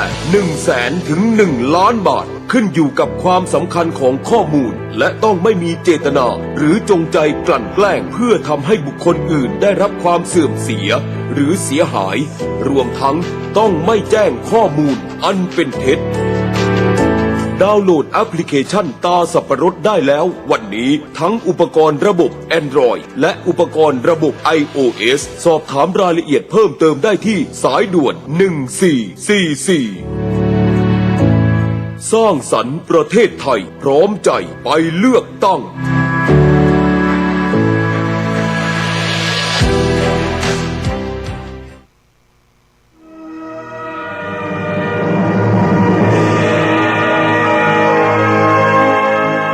ณ บัดนี้ ขอเชิญท่านสาธุชน สดับฟังพระ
ได้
ถึงเวลาก็ขึ้นเวทีเลย จะเป็นอย่างไร จะน่าฟังไหม จะน่าฟังได้อย่างไร เพราะไม่ได้ท่องกลอนลำเลย มวยไม่ได้ซ้อมก็เช่นกัน พอขึ้นเวที คู่ชกเขาก็จะเลือกชกเอาตามใจชอบนั่นแหละ ฉันใด เราอยู่กับลูกหลานกับสิ่งของสกลร่างกายล้วนแต่เป็นของไม่จีรังยั่งยืนเป็นอนิจจังคือไม่เที่ยงวันนี้เสียไปพรุ่งนี้ได้มาวันนี้ดีใจพรุ่งนี้เสียใจมันเป็นอย่างนี้เปลี่ยนไปเปลี่ยนมาเพราะอนิจจังมันไม่เที่ยงไม่แน่นอนทั้งภายนอกภายในสกลร่างกายไม่แน่นอนทั้งนั้นวันนี้ดีพรุ่งนี้อาจเจ็บโน่นปวดนี่ก็ได้ มันเป็นอยู่อย่างนั้น ถ้าคนไม่เข้าใจก็น้อยอกน้อยใจในสิ่งเหล่านี้ว่าทำไมจึงเป็นอย่างนี้อัจฉตาธรรมาธรรมภายในของภายในคือสกลร่างกายของเรานี้บางทีเจ็บโน่นปวดนี่เจ็บขาปวดท้องมันไม่แน่นอนพหิทธาธรรมาธรรมภายนอกคือของผู้อื่นหรือสิ่งของต่างๆเช่นต้นไม้ภูเขาเป็นต้นพวกเรามีทั้งโยมผู้หญิงโยมผู้ชายก็เหมือนกันถ้าพูดไม่ถูกใจก็โกรธถ้าพูดถูกใจก็หัวเราะเอามะขามเปรี้ยวมาให้ทานก็หลับตาหยีเหมือนกันทุกคนนั่นแหละถ้าหวานก็หวานเหมือนกันมันเหมือนกันโดยสันฐานลักษณะจิตใจนี้ก็เหมือนกันสิ่งทั้งหลายเหล่านี้แหละที่เราอาศัยอยู่เคยรู้เรื่องแต่คนเราไม่เป็นอย่างนั้นอันนี้ของเราอันนั้นของเขาอันนี้ของฉันอันนั้นของคุณเกิดเรื่องเกิดราวจนยิงกันฆ่ากันความจริงมันไม่มีอะไรสักอย่างเมื่อยังอยู่ก็ทำมาหากินไปผลที่สุดแล้วก็ไม่ได้เอาอะไรไปหรอกตอนมาก็ไม่ได้เอาอะไรมาเวลาไปก็ไม่ได้เอาอะไรไปทำมาไว้ตรงนี้ก็ทิ้งตรงนี้ถ้าคนรู้จักธรรมะแล้วก็ผ่อนผันได้อภัยกันได้บางสิ่งบางอย่างผู้ไม่รู้อะไรก็เอาแล้วไม่ยอมกันอาตมาเคยเห็นหมาตัวหนึ่งเอาข้าวให้มันกินมันกิน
โดยเฉพาะในกลุ่มผู้มีศีลใครมีมากก็สบายใครมีน้อยก็สบาย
ทำให้มันรู้ที่ไม่ดีทำให้มันดีใจเป็นบาปเป็นกรรมทำให้เป็นบุญเป็นกุศลการสร้างบุญไม่ใช่ทำโดยการให้ทานอย่างเดียวการรักษาศีลการเจริญเมตตาภาวนาการฟังธรรมเหล่านี้เป็นบุญทั้งหมดเป็นเหตุที่จะให้บุญเกิดบางคนจะทำบุญแต่ละทีก็คอยแต่จะให้มีเงินมากๆซะก่อนเลยไม่ได้ทำสักทีเห็นคนอื่นทำก็อ่อนซอนกับท่านคิดว่าเพิ่มบุญหลายน้อคนไม่รู้จักบุญไม่ใช่อย่างนั้นการละความชั่วละความผิดมันก็เป็นบุญแล้ว การรักษาศีลการเจริญภาวนาการฟังพระธรรมเทศนาทำให้เกิดความเฉลียวฉลาดขึ้นมาเหล่านี้ก็ทำให้เกิดบุญขึ้นได้แล้วคนเราสมัยนี้เข้าใจว่าการทำบุญคือการให้ทานเท่านั้นเพราะส่วนมากได้ยินพระท่านเทศเรื่องทานบารมีทานอุปบารมีทานปรมัตถบารมีแต่ไม่ได้อธิบายให้เกิดความเข้าใจคนส่วนมากจึงมักเข้าใจกันว่าการทำบุญคือการนำเอาสิ่งของไปถวายพระมากๆคนยากคนจนก็เลยทำไม่ได้เพราะไม่เข้าใจภาษาบาลีดังที่กล่าวความจริงเรื่องการให้ทานท่านแบ่งไว้3 ระดับคือการเสียสละสิ่งของภายนอกจัดเป็นทานบารมีการสละอวัยวะจัดเป็นทานอุปบารมีการสละชีวิตจัดเป็นทานปรมัตถบารมีหรืออีกอย่างหนึ่งว่ายอมเสียทรัพย์เพื่อรักษาอวัยวะยอมเสียอวัยวะเพื่อรักษาชีวิตยอมเสียชีวิตเพื่อรักษาธรรมเหล่านี้ถ้าเราเข้าใจก็ไม่มีปัญหาไม่ว่าคนรวยคนจนก็สามารถทำบุญให้ทานได้โดยเฉพาะทานที่ไม่ต้องสิ้นเปลืองทรัพย์สินเงินทองคืออภัยทานซึ่งทุกคนสามารถทำได้และทานชนิดนี้พระพุทธเจ้าทรงสรรเสริญด้วยดังนั้นการสร้างคุณงามความดีมีอยู่หลายอย่างให้พากันเข้าใจบางคนคิดว่าการทำบุญให้ทานได้ผลอานิสงส์มากก็ทุ่มเทใส่จนหมดเนื้อหมดตัวไม่รู้เรื่องส่วนคนรู้เรื่องมีขนาดไหนก็ใช้ไปขนาดนั้นมันอยู่ที่การกระทำถ้าทำถูกมันเป็นบุญเป็นกุศลทุกอย่างนั่นแหละตัวอย่างเช่นการช่วยเขาขุดบ่อ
ให้รักษากันจริง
สมเหตุสมผลหรือไม่เหมือนที่กล่าวมานั่นแหละ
ไม่มีที่เกาะที่ยึดที่มั่นหมายเพราะขาดกรรมฐานขาดการภาวนาขาดการอบรมบ่มนิสัยมันขาดอย่างนี้เลยมีแต่เรื่องเดือดร้อนกระวนกระวายการบวชส่วนมากก็บวชกันตามประเพณีชั่วคราวทุกวันนี้วัดก็เลยเป็นเหมือนคุกเหมือนตารางเข้าไปก็ร้อนทันทีอยู่ไม่ได้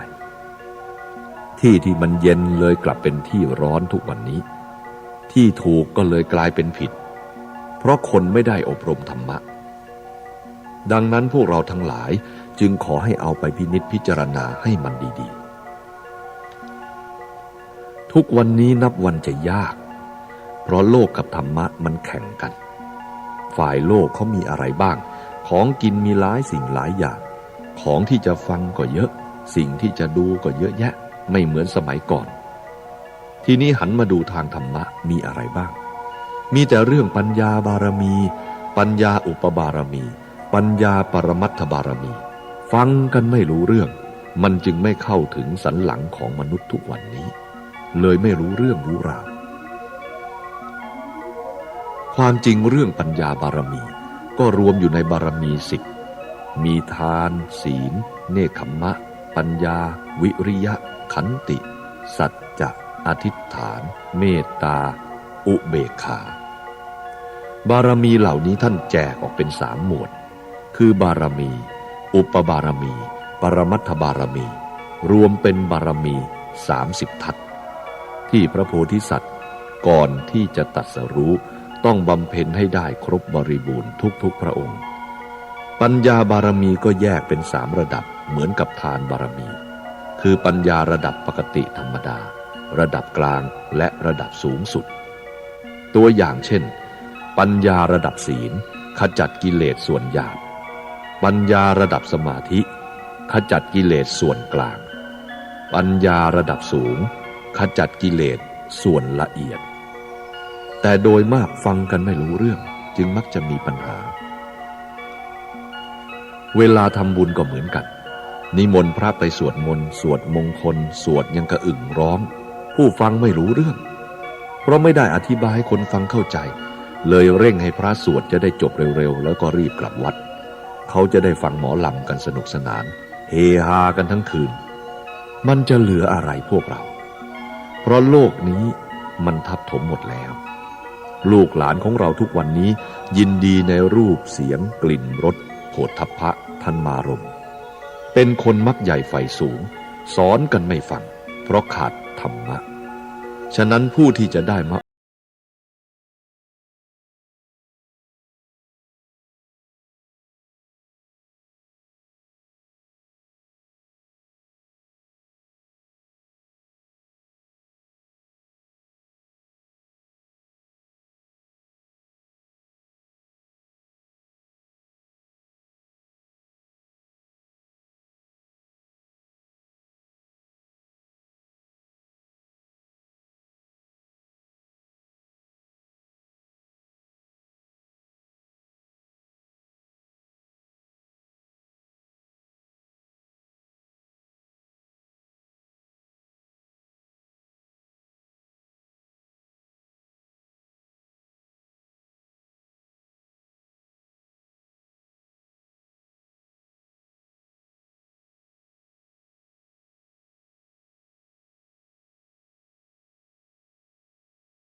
มีการ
แม่จูงก็จะไม่ไหวแล้ว เดี๋ยวหิวข้าวหิวน้ำร้องไห้นั่นไปจูงกันอย่างนั้นนี่แหละคือความเห็นผิดเรื่องการชักจูงก็เหมือนกับอาตมากำลังจูงอยู่เดี๋ยวนี้แหละคือการแนะนำพร่ำสอนบอกทางไปสวรรค์บอกทางไปนรกให้แนะนำให้เลิกสิ่งนั้นให้ประพฤติสิ่งนี้อย่างนี้เรียกว่าชักจูงแนะนำพร่ำสอนจูงต้องจูงในขณะยังมีชีวิตอยู่นี่แหละให้ไปคิดพิจารณาเอาไปภาวนาดูว่ามันถูกไหมถ้าสงสัยก็มาฟังอีกจะบอกให้ชี้ให้แนะนำพร่ำสอนให้นี่เรียกว่าชักจูงคนไม่ใช่เอาไหมต่อฝ้ายเอาฝ้ายต่อไหมจูงกันวุ่นวายไม่ได้ความอะไรมันน่าหัวเราะจูงอย่างนั้นมันจูงไม่ได้ บางทีก็เอาข้าวตอกมาหวานในขณะจูงศพไปป่าช้าโดยมีความเชื่อว่าพวกผีหรือเปรตที่คอยรับส่วนบุญมีอยู่เพื่อจะไม่ให้พวกนั้นรบกวนผู้ตายจึงมีการหวานข้าวตอกไปด้วยความจริงบรรพบุรุษท่านสอนว่าคนเราเหมือนข้าวตอกเวลาหวานไปมันก็จะกระจัดกระจายไปเหมือนสังขารร่างกายนี้มีลูกมีเมียมีลูกเต้าเหล่าหลานมีเนื้อมีหนังมีแขนขาหูตาเป็นต้นผลสุดท้ายก็กระจัดกระจายกันไปอย่างนี้แต่กระสานซ่านเซนไปตามสภาวะเกิดในโลกนี้มันก็มีแค่นี้เหมือนข้าวตอกดอกไม้นี่แหละที่เรี่ยราดไปตามดินตามหญ้าสังขารร่างกายนี้มันก็แค่นี้ท่านให้พิจารณาอย่างนี้แต่เราก็มาหว่านให้ผีกินไปคนละเรื่องอีกแล้วเรื่องเหล่านี้พิจารณาให้มากๆหน่อยพิจารณาให้ดีถ้าเราเข้าใจตัวเราแล้วสบาย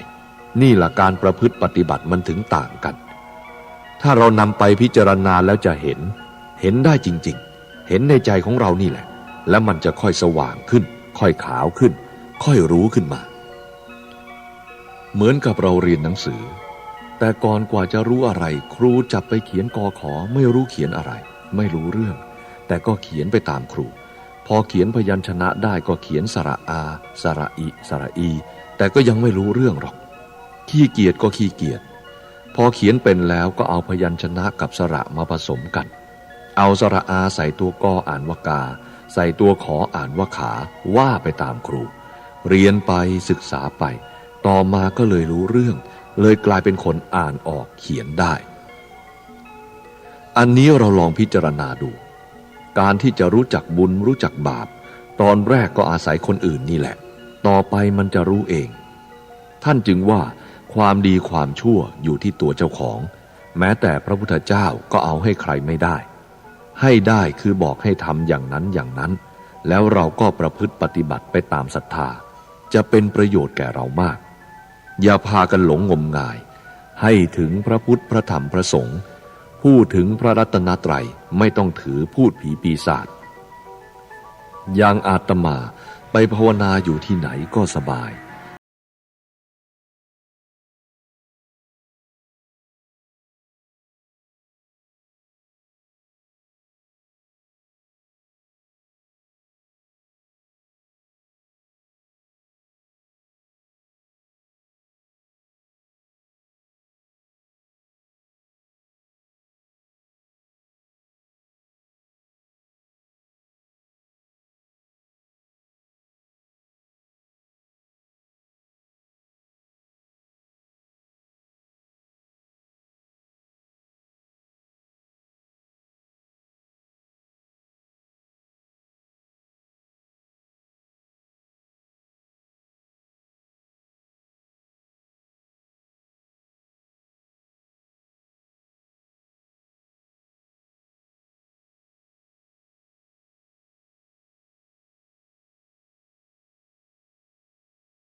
น้องประชาชนครับการเลือกตั้งสมาชิกสภาเทศบาล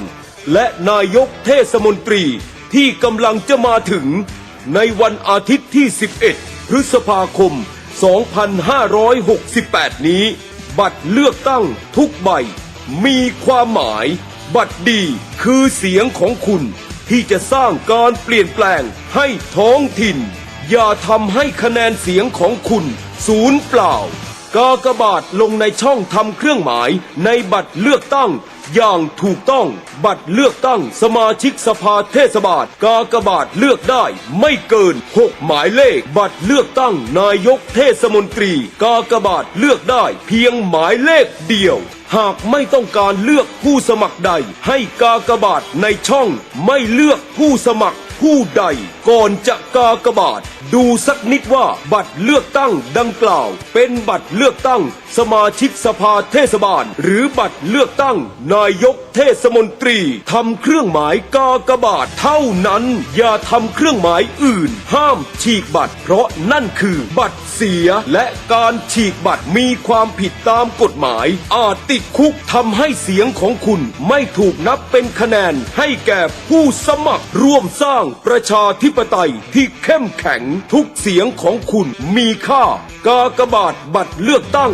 อย่างถูกต้องกากบาทบัตรดีเสียงนี้มีค่าพัฒนาท้องถิ่นไทยสร้างสรรค์ประเทศไทยพร้อมใจไปเลือกตั้ง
ใจว่าพอฟังธรรมแล้วก็จะดี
เบื้องต้นให้มีพระรัตนตรัย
เมื่อเรามาทำกรรมฐานมันจึงไม่ค่อยสงบ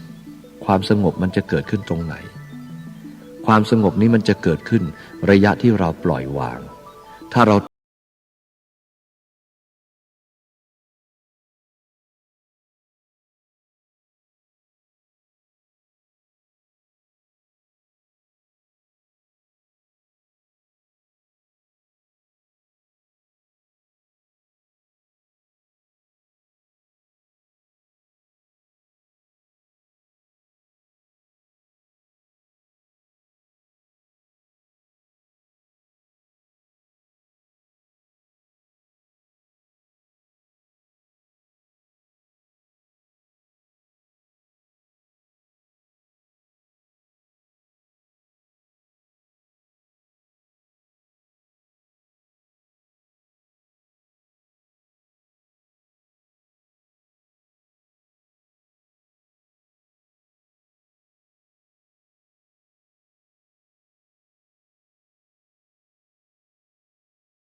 คือจิตนั่นแหละ เมื่อเขาเอาชื่อจิตเข้ามาแทรกเราก็เลยหลงจิตนี้มันคืออะไรเนาะพูดง่ายๆก็คือว่าคนที่รับรู้อารมณ์นั่นแหละคือจิตคนที่รับรู้อารมณ์ทั้งอารมณ์ดีอารมณ์ชั่วสารพัดอย่างนี่แหละ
ก็สร้างปัญญาสร้างวิปัสสนาให้มันเกิดให้มันแจ่มแจ้งขึ้นมา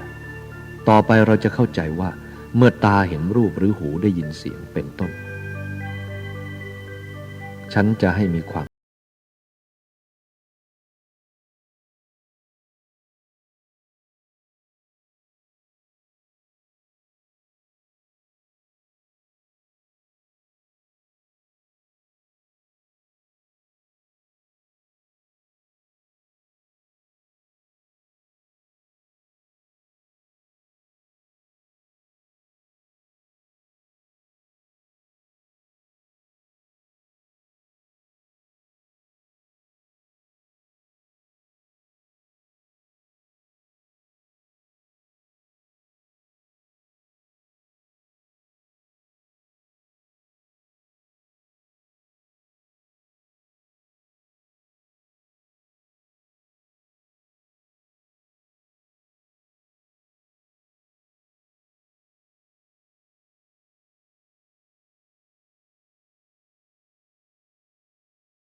ท่านอาจารย์เองเกิดความสงสัยในธรรมะนี้ตั้งแต่เมื่อไหร่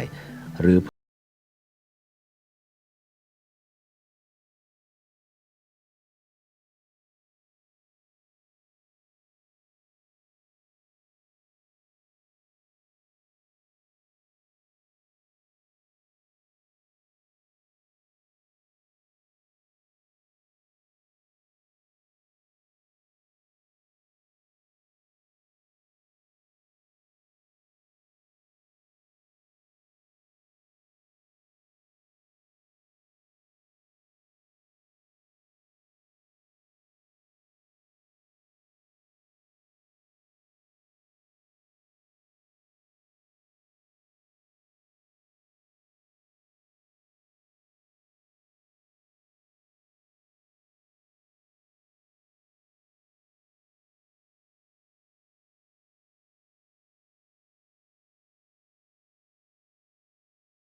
พิจารณาเรื่อยไปจนกว่ามันจะเห็น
คำสอนของหลวงพ่อชาสุภัทโทเรื่องทางสายกลาง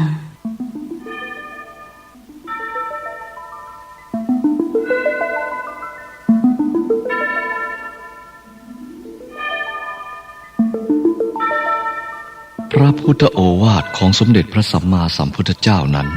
ท่านทรงเตือนให้เราละความชั่วประพฤติความดีเมื่อละความชั่วประพฤติความดีแล้วที่สุด ก็ทรงสอนให้ละสิ่งทั้งสองนี้ไปซะด้วย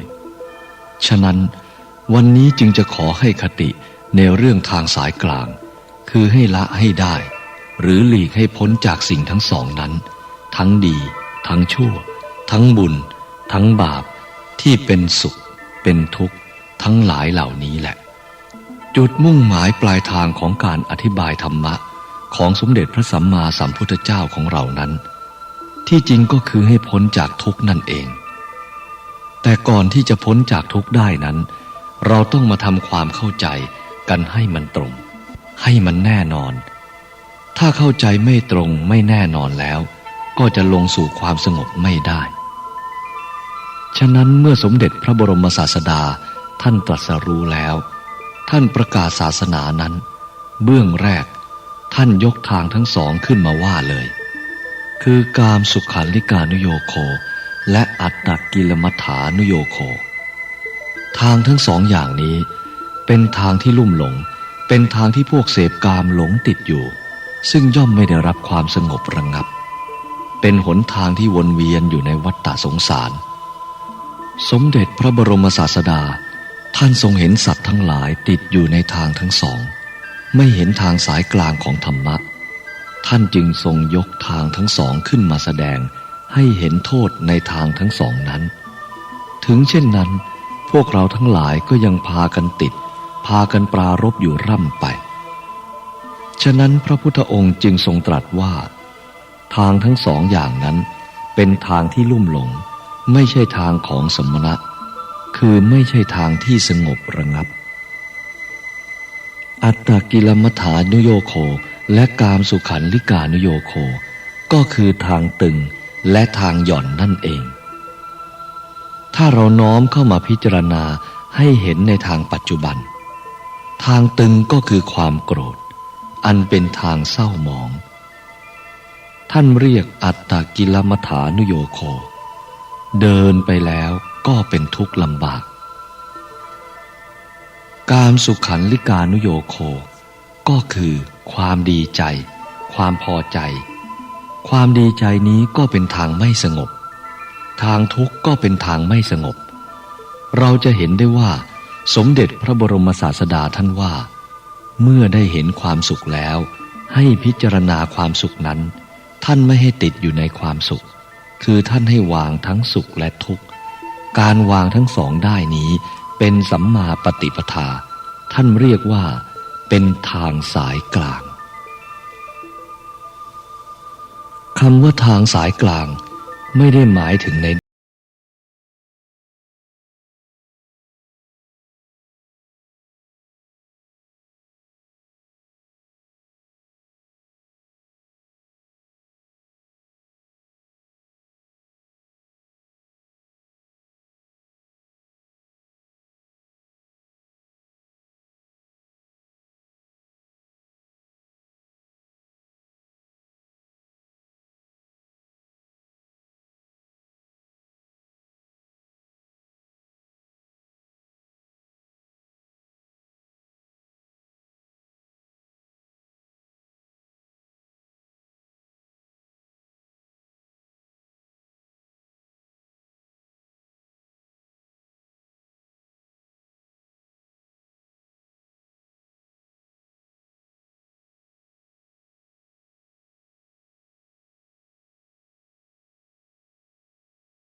กัดได้เหมือนกัน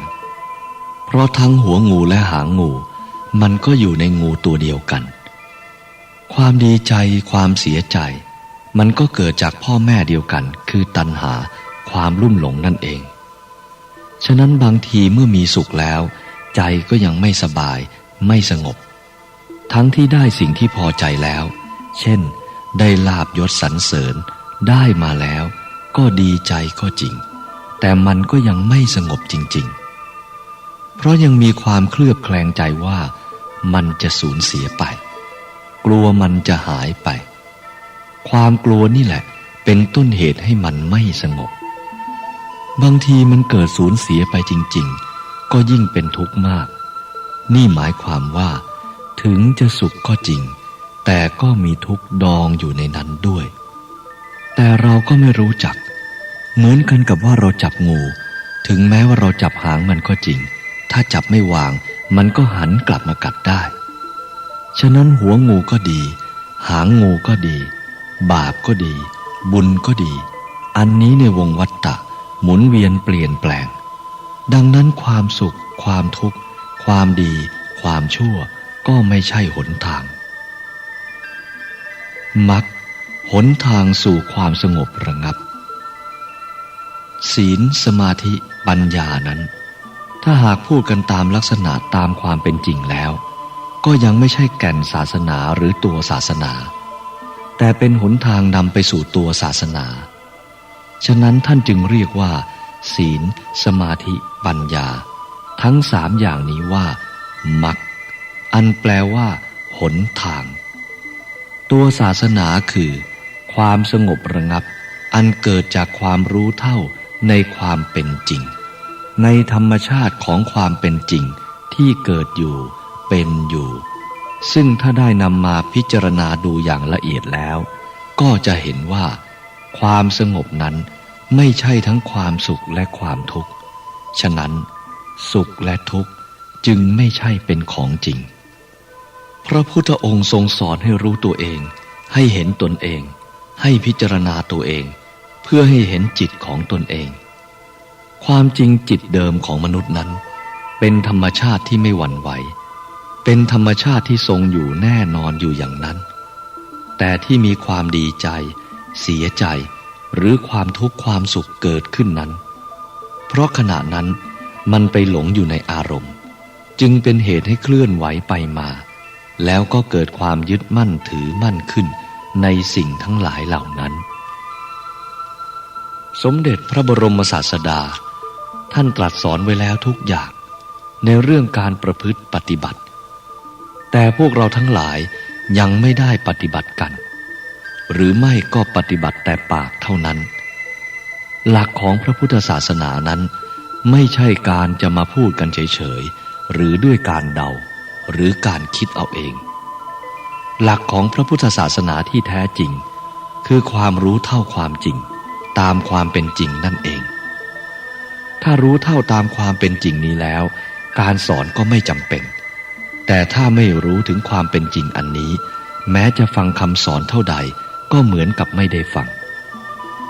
พระพุทธองค์ทรงตรัสว่าพระองค์เป็นเพียงผู้บอกทางเท่านั้นแต่ไม่สามารถจะทำแทนหรือปฏิบัติแทนได้เพราะธรรมชาติทั้งหลายหรือความจริงอันนี้เป็นสิ่งที่จะต้องพิจารณาเองปฏิบัติเองคำสอนต่างๆเป็นเพียงแนวทางหรืออุปมาอุปไมยเพื่อนำให้เข้าถึงความรู้ตามความเป็นจริงถ้าไม่รู้เท่าตามความเป็นจริงเราก็เป็นทุกข์เหมือนดังตัวอย่างว่าเรามักใช้คำว่าสังขารเมื่อเราพูดถึงร่างกายแต่ความจริงนั้นเราหารู้จักความเป็นจริงของสังขารนี้ไม่แล้วเราก็ยึดมั่นถือมั่นอยู่กับสังขารนี้ทั้งนี้เพราะเราไม่รู้ความจริงเกี่ยวกับสังขารหรือร่างกายของเรานี้เราจึงเป็นทุกข์หรือความทุกข์จึงเกิดขึ้น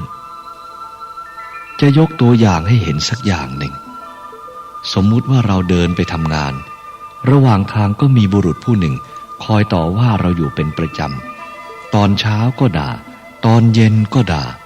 เมื่อได้ยินคำด่าเช่นนี้จิตใจก็หวั่นไหวไม่สบายใจโกรธน้อยใจเศร้าหมองบุรุษผู้นั้นก็เพียรด่าเช้าด่าเย็นอยู่เช่นนั้นทุกวันได้ยินคำด่าเมื่อใดก็โกรธเมื่อนั้นกลับถึงบ้านแล้วก็ยังโกรธอยู่ที่โกรธที่หวั่นไหวเช่นนี้ก็เพราะความไม่รู้จักนั่นเองวันหนึ่งเพื่อนบ้านก็มาบอกว่าลุงคนที่มาด่าลุงทุกเช้าทุกเย็นนั้นน่ะเป็นคนบ้าเป็นบ้ามาหลายปีแล้วมันด่าคนทุกคนแหละชาวบ้านเขาไม่ถือมันหรอกเพราะมันเป็นบ้าพอรู้อย่างนี้แล้วใจของเราก็คลายความโกรธทันทีความโกรธความขุ่นมัวที่เก็บไว้หลายวันแล้วนั้นก็คลายหายไปเพราะอะไรก็เพราะได้รู้ความจริงแล้วแต่ก่อนนั้นไม่รู้ เข้าใจว่าเป็นคนดีคนปกติฉะนั้นพอได้ยินว่าเป็นคนบ้าจิตก็เปลี่ยนเป็นสบายทีนี้มันอยากจะด่าก็ให้ด่าไปไม่โกรธไม่เป็นทุกข์เพราะรู้เสียแล้วว่าเป็นคนบ้านี่ที่จิตใจสบายก็เพราะรู้เท่าทันความจริงนั่นเองเมื่อมันรู้เองมันก็วางของมันเองถ้ายังไม่รู้มันก็ยึดมั่นถือมั่นอยู่นั่นเองอีกเหมือนกันแต่พอรู้ความเป็นจริงจิตใจก็สบายนี่แหละคือความรู้เท่าตามความเป็นจริงคือรู้ว่าคนนั้นเป็นบ้าคนผู้รู้ธรรมก็เหมือนกันพอรู้จริงความโลภความโกรธความหลงก็หายไปเพราะรู้เท่าทันความเป็นจริงจะรู้เท่าทันต่อสิ่งทั้งปวงต้องเดินทางสายกลางพระพุทธองค์ทรงสอนว่าสังขารร่างกายของเรานี้ไม่ใช่เราไม่ใช่สัตว์ไม่ใช่บุคคลมันเป็นเพียงสังขารทรงบอกอย่างชัดๆเช่นนี้เราก็ยังไม่ยอมมันยังขืนไปแย่งยื้ออยู่นั่นแหละถ้าหากว่ามันพูดได้มันก็คงจะบอกว่าเจ้าอย่ามาเป็นเจ้าของฉันนะความจริงมันบอกอยู่แล้วทุกขณะแต่เราเองไม่รู้เพราะมันเป็นภาษาธรรมอย่างสกลร่างกายนี้ตาก็ดีจมูกก็ดีหูก็ดีลิ้นก็ดีกายก็ดีทั้งหลายเหล่านี้แหละก็แล้วแต่มันจะเปลี่ยนไปแปรไปไม่เห็นมันขออนุญาตเราสักทีเช่นเมื่อปวดหัวปวดท้องหรืออย่างใดอย่างหนึ่งเป็นต้นมันไม่เคยขออนุญาตจากเราเลยเวลามันจะเป็นมันก็เป็นของมันเลยเป็นไปตามสภาวะของมันอันนี้ก็แสดงว่ามันไม่ยอมให้เราเป็นเจ้าของมันสมเด็จพระบรมศาสดาจึงสอนว่าสุญโญสัพโพมันเป็นของว่างมันไม่ได้เป็นของผู้ใดเราทั้งหลายไม่เข้าใจธรรมะในสภาวะอันนี้ไม่เข้าใจในสังขารอันนี้จึงคิดว่าของเราของเขาเกิดอุปาทานขึ้นมาเมื่อเกิดอุปาทานก็เข้าไปยึดภพเกิดชาติชราพยาธิมรณะต่อไปมันเป็นทุกข์เช่นนี้ที่ท่านเรียกว่าอิทัปปัจจยตานั่นแหละอวิชชาเกิดสังขารสังขารเกิดวิญญาณวิญญาณเกิดนามรูปเป็นเช่นนี้แหละอันนี้มันล้วนแต่เป็นในขณะของจิตถ้าเกิดอารมณ์ไม่ถูกใจขึ้นมาก็ไม่รู้จักหรือไม่รู้เท่าทันเพราะอยู่ในอวิชชามันก็เป็นทุกข์ขึ้นมาเลยความเป็นจริงขณะของจิตอันนี้มันติดกันอยู่ทีเดียวมันเร็วมากแต่เราเองรู้ไม่เท่าทันเปรียบเหมือนว่าเรากำลังอยู่บนยอดไม้แล้วตกปุ๊บลงมาที่พื้นดินจึงรู้สึกตัวว่าตกต้นไม้แต่ความจริงนั้นก่อนที่จะตกถึงพื้นดินเราก็ตกผ่านทุกก้านทุกกิ่งของต้นไม้นั่นแหละแต่ไม่สามารถนับได้ว่า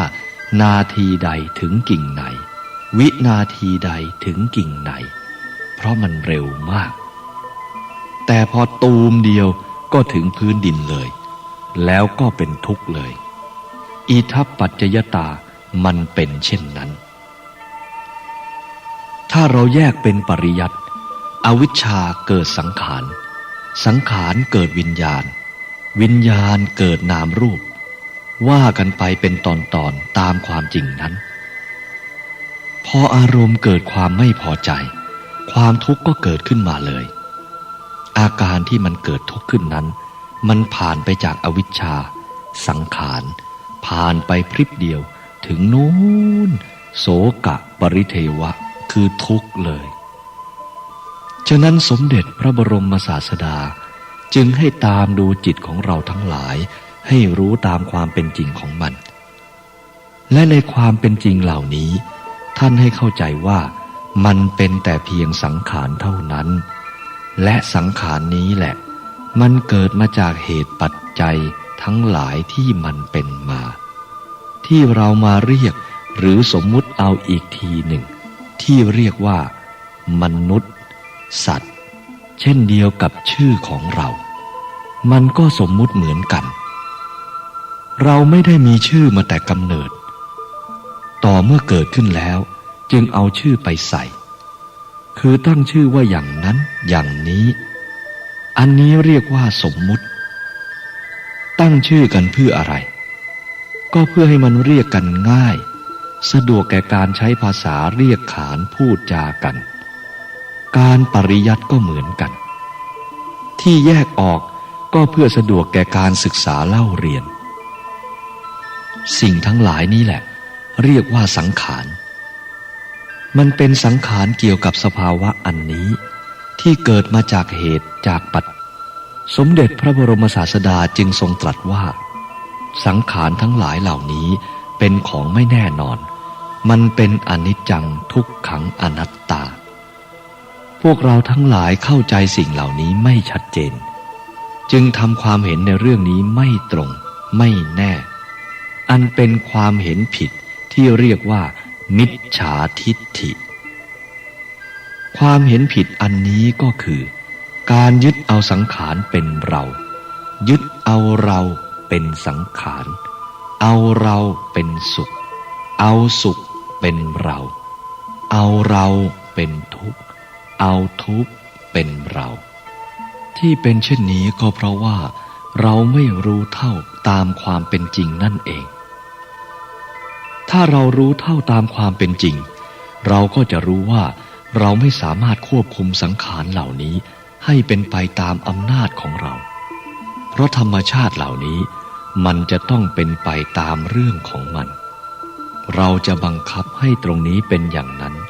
ตรงนั้นเป็นอย่างนี้ตามอำนาจของเราย่อมจะเป็นไปไม่ได้เปรียบง่ายๆก็อย่างว่าเราไปนั่งอยู่ที่กลางถนนซึ่งมีรถวิ่งไปมาอยู่ขวักไขว่แล้วเราจะไปโกรธรถที่วิ่ง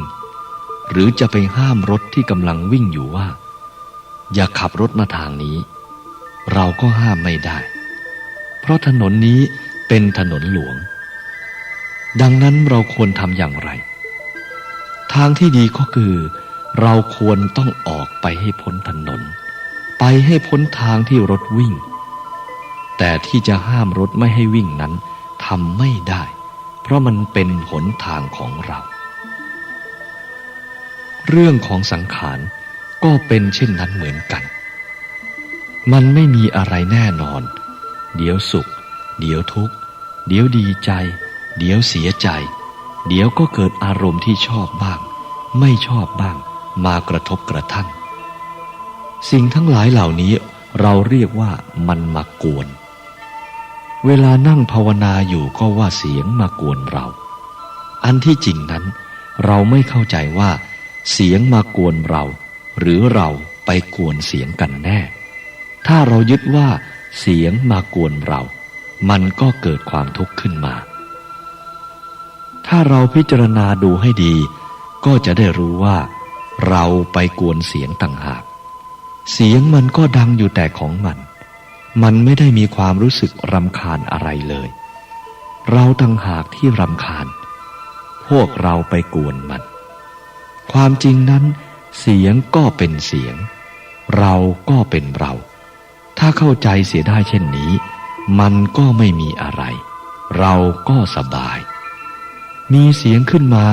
ก็รู้ว่าเสียงมันดังแต่ของมันเราไม่ได้ยึดหมายมันเข้าเราก็ไม่เกิดทุกข์นี่เรียกว่าเรารู้เท่าตามความเป็นจริงเราเห็นทั้งสองอย่างเมื่อเห็นทั้งสองอย่างคือทั้งสุขและทุกข์ตามความเป็นจริงใจก็สงบสบายการที่จะได้เห็นทั้งสองอย่างนี้เราจะต้องยืนอยู่ตรงกลางหรืออยู่ระหว่างกลางนี่เป็นสัมมาปฏิปทาของจิตนี้คือการทำความเห็นให้ตรงให้ถูกต้องเมื่อปฏิบัติไม่ถึงทางสายกลางก็ไม่มีวันพ้นทุกข์สังขารของเรานี้ เมื่อมันเกิดขึ้นมาแล้วมันก็ต้องมีแก่มีเจ็บมีตายทั้งหลายเหล่านี้มันเป็นไปตามทางของมันถ้าเราจะไปกั้นทางไปห้ามทางหรือไปเอาจริงเอาจังกับสิ่งที่ไม่จริงไม่จังอย่างนั้นอยู่เรื่อยไปโดยเข้าใจว่ามันเป็นตัวตนของเราเราก็จะมีแต่ความทุกข์ฉะนั้นสมเด็จพระบรมศาสดาท่านจึงทรงสอนให้พิจารณาไม่ว่าจะเป็นพระหรือเณรหรือฆราวาสให้พิจารณาแล้วทำความเห็นให้ถูกต้องเมื่อมีความเห็นถูกต้องแล้วก็สงบสบายการปฏิบัติธรรมนั้นไม่ว่านักพรตนักบวชหรือฆราวาสก็มีโอกาสที่จะปฏิบัติธรรมพิจารณาธรรมได้เท่ากันและธรรมที่พิจารณานั้นก็เป็นธรรมอันเดียวกันนั่นเองพิจารณาให้ไปสู่ความสงบระงับอันเดียวกันด้วยวิถีของมรรคอันเดียวกันฉะนั้นท่านจึงว่าจะเป็นฆราวาสก็ตามบรรพชิตก็ตามมีสิทธิที่จะประพฤติปฏิบัติธรรมจนได้รู้ได้เห็นตามความเป็นจริงเหมือนกันเมื่อเรารู้สภาวะสังขารตามความเป็นจริงอย่างนี้แล้วเราก็วางซะและเมื่อรู้เท่าอย่างนี้แล้วภพก็เกิดไม่ได้เพราะอะไรจึงเกิดไม่ได้เพราะมันไม่มีทางจะเกิดเพราะเรารู้เท่าตามความเป็นจริงเสียแล้วฉะนั้นให้เข้าใจว่าทุกสิ่งทุกอย่างที่เรามีอยู่เป็นอยู่นั้นมันเป็นสักแต่ว่าอาศัยเท่านั้นถ้ารู้ได้เช่นนี้ท่านว่ารู้เท่าตามสังขารทีนี้แม้จะมีอะไรอยู่ก็เหมือนไม่มีได้ก็เหมือนเสียก็เหมือนได้สมเด็จพระบรมศาสดาท่านทรงสอนให้รู้อย่างนี้เพราะนี่คือความสงบจากความสุขสงบจากความทุกข์สงบจากความดีใจเสียใจได้มาก็ไม่ดีใจเสียไปก็ไม่เสียใจมันเป็นเรื่องที่ทั้งไม่เกิดและไม่ตายเรื่องเกิดเรื่องตายนี้ไม่ได้หมายถึงอวัยวะร่างกายอันนี้แต่หมายถึงอารมณ์ความรู้สึกที่มันไม่มีแล้วหมดแล้วฉะนั้นสมเด็จพระบรมศาสดาท่านจึงทรงบอกว่าภพสิ้นแล้วพรหมจรรย์จบแล้วไม่มีภพอื่นชาติอื่นอีกแล้วท่านรู้อย่างนั้นแล้วท่านก็รู้สิ่งที่มันไม่เกิดไม่ตายที่มีอยู่ในปัจจุบันนี้เองนี่คือโอวาทที่สมเด็จพระบรมศาสดาท่านทรงกำชับสาวกมากที่สุดว่าให้พยายามเข้าให้ถึงอันนี้ที่เป็นสัมมาปฏิปทาถ้าไม่ปฏิบัติให้ถึงทางสายกลางไม่ตรงเข้าไปถึงทางสายกลางให้ได้แล้วก็จะไม่มีวันพ้นทุกข์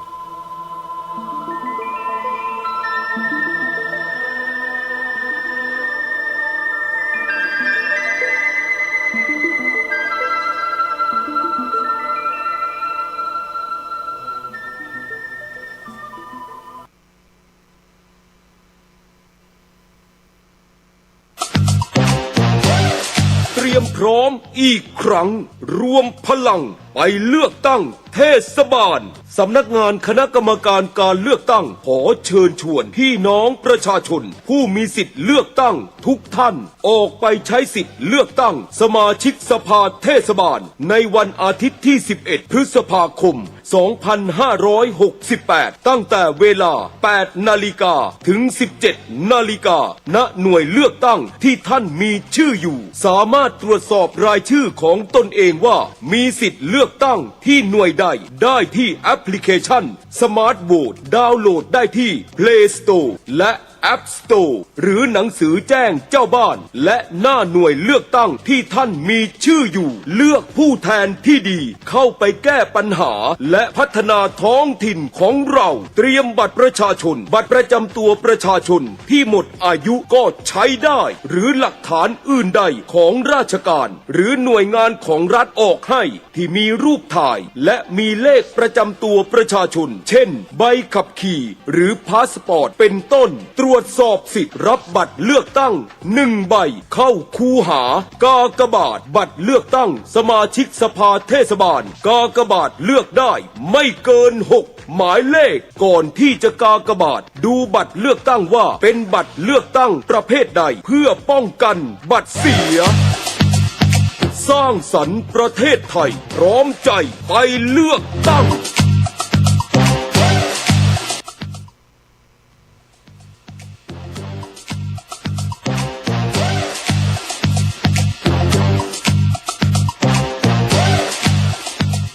เตรียมพร้อมอีกครั้ง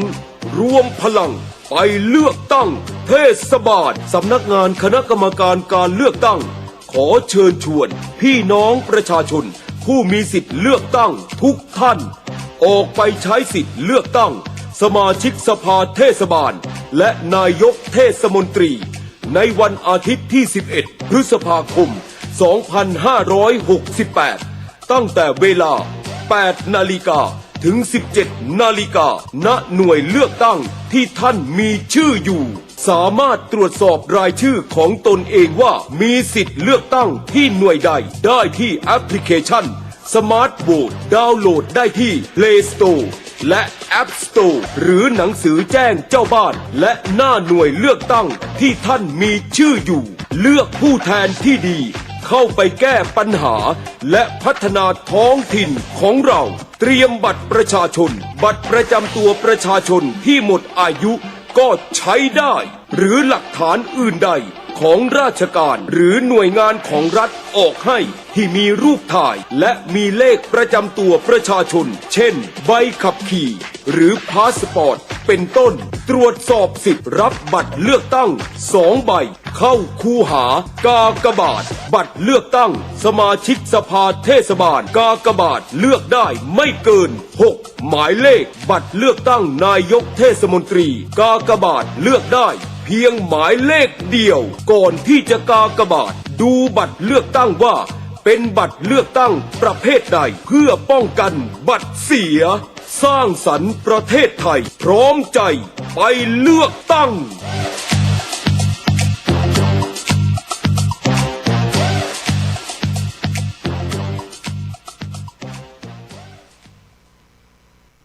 ขอกราบ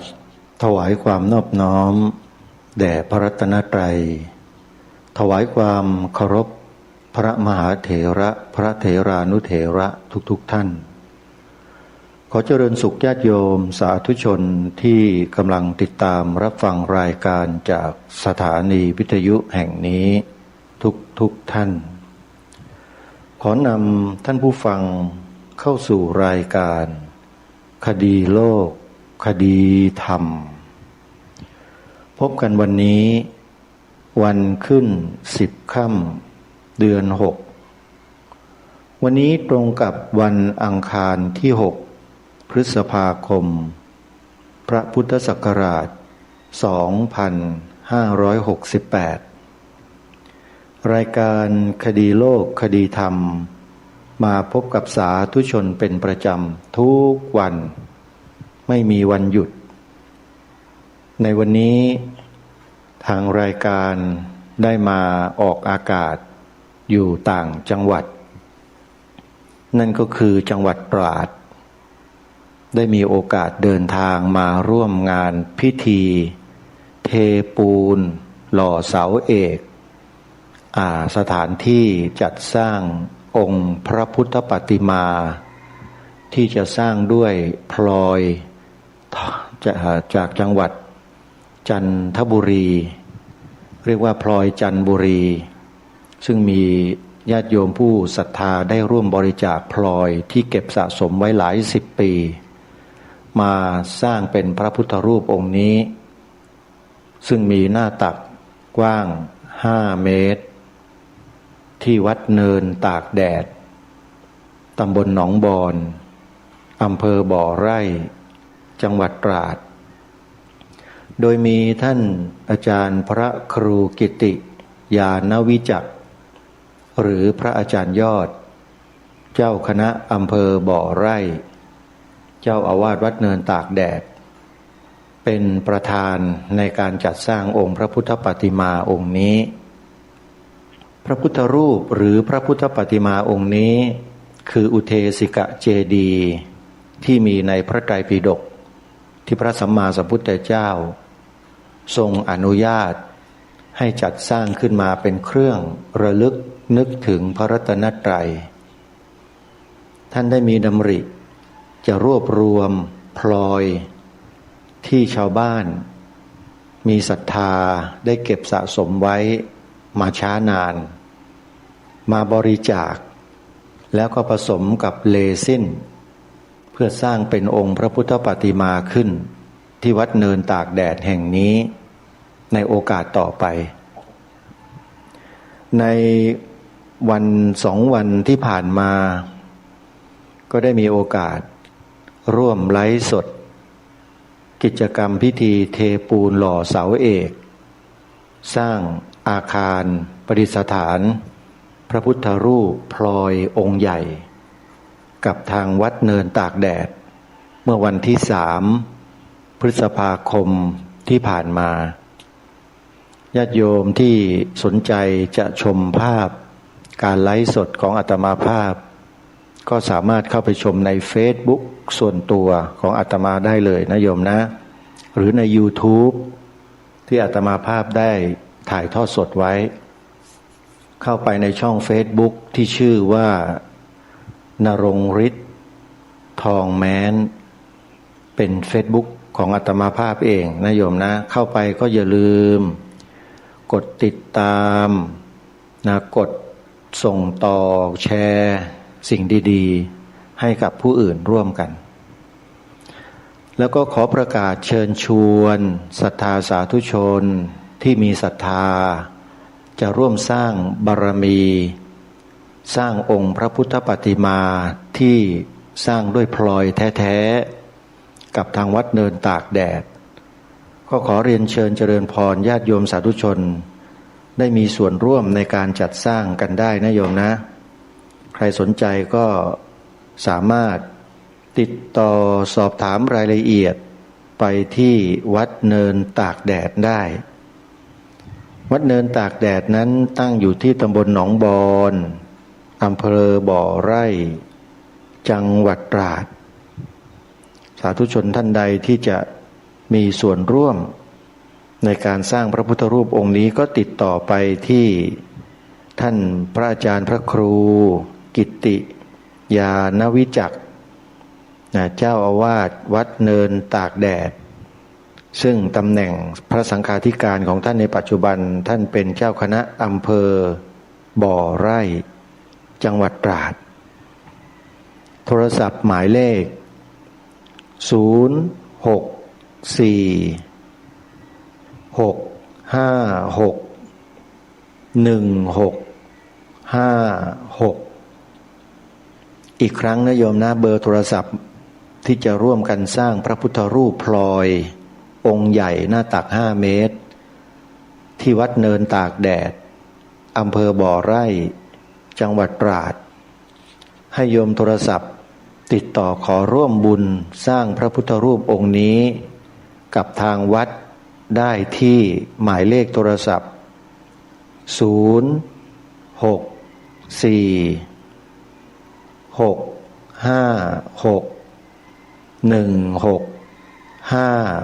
064-656-1656พระครูกิติยานวิจักรหรือพระอาจารย์ยอดเจ้าอาวาสวัดเนินตากแดดเจ้าคณะอำเภอบ่อไร่มีกิจกรรมอีก2 กิจกรรมที่จะขอเชิญชวนศรัทธาสาธุชนมีส่วนร่วมในงานดังกล่าวที่จะได้นำมาประกาศเชิญชวนให้สาธุชนได้ทำบุญสนับสนุน พระสงฆ์ที่ทำงาน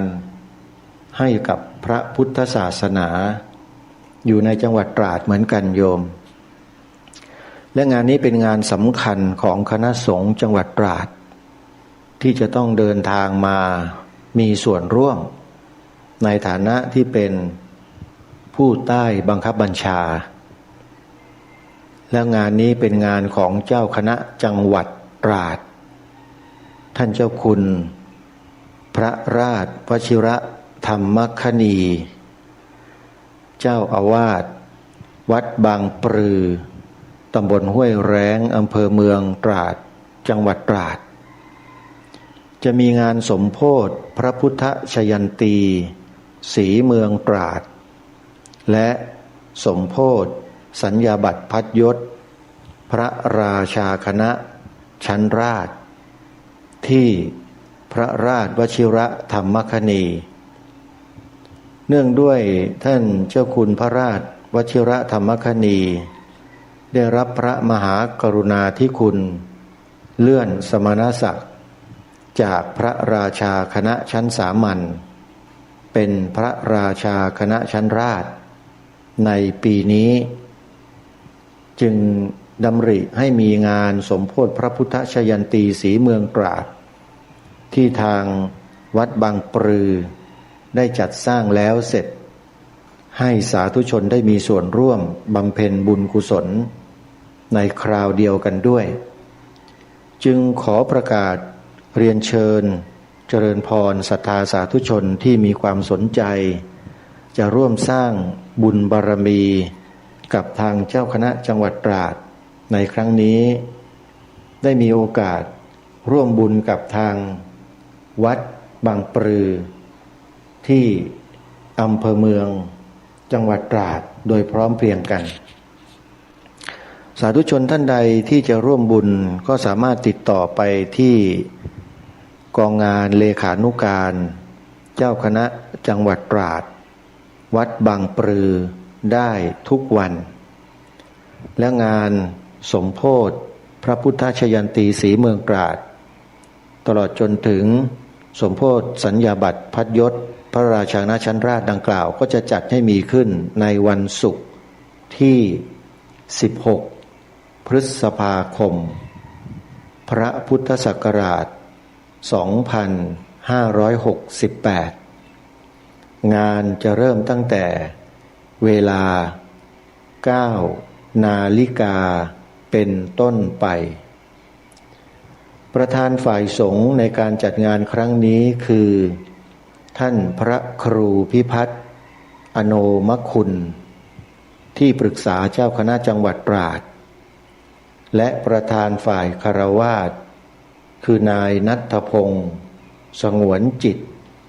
ผู้ว่าราชการจังหวัดตราดเป็นประธานใครจะร่วมทำบุญส่งเสริมงานพระศาสนา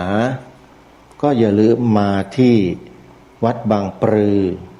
ตำบลห้วยแร้งอำเภอเมืองตราดจังหวัดตราดกันในวันที่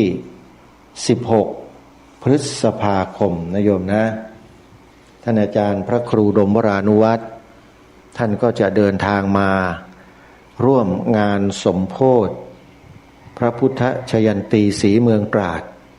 และสมโภชสัญญาบัตรพัดยศพระราชาคณะชั้นราชครั้งนี้ด้วยเพราะเนื่องด้วยพระเดชพระคุณท่านเจ้าคุณพระราชวชิระธรรมคณีเจ้าคณะจังหวัดตราดรูปนี้ท่านมีความ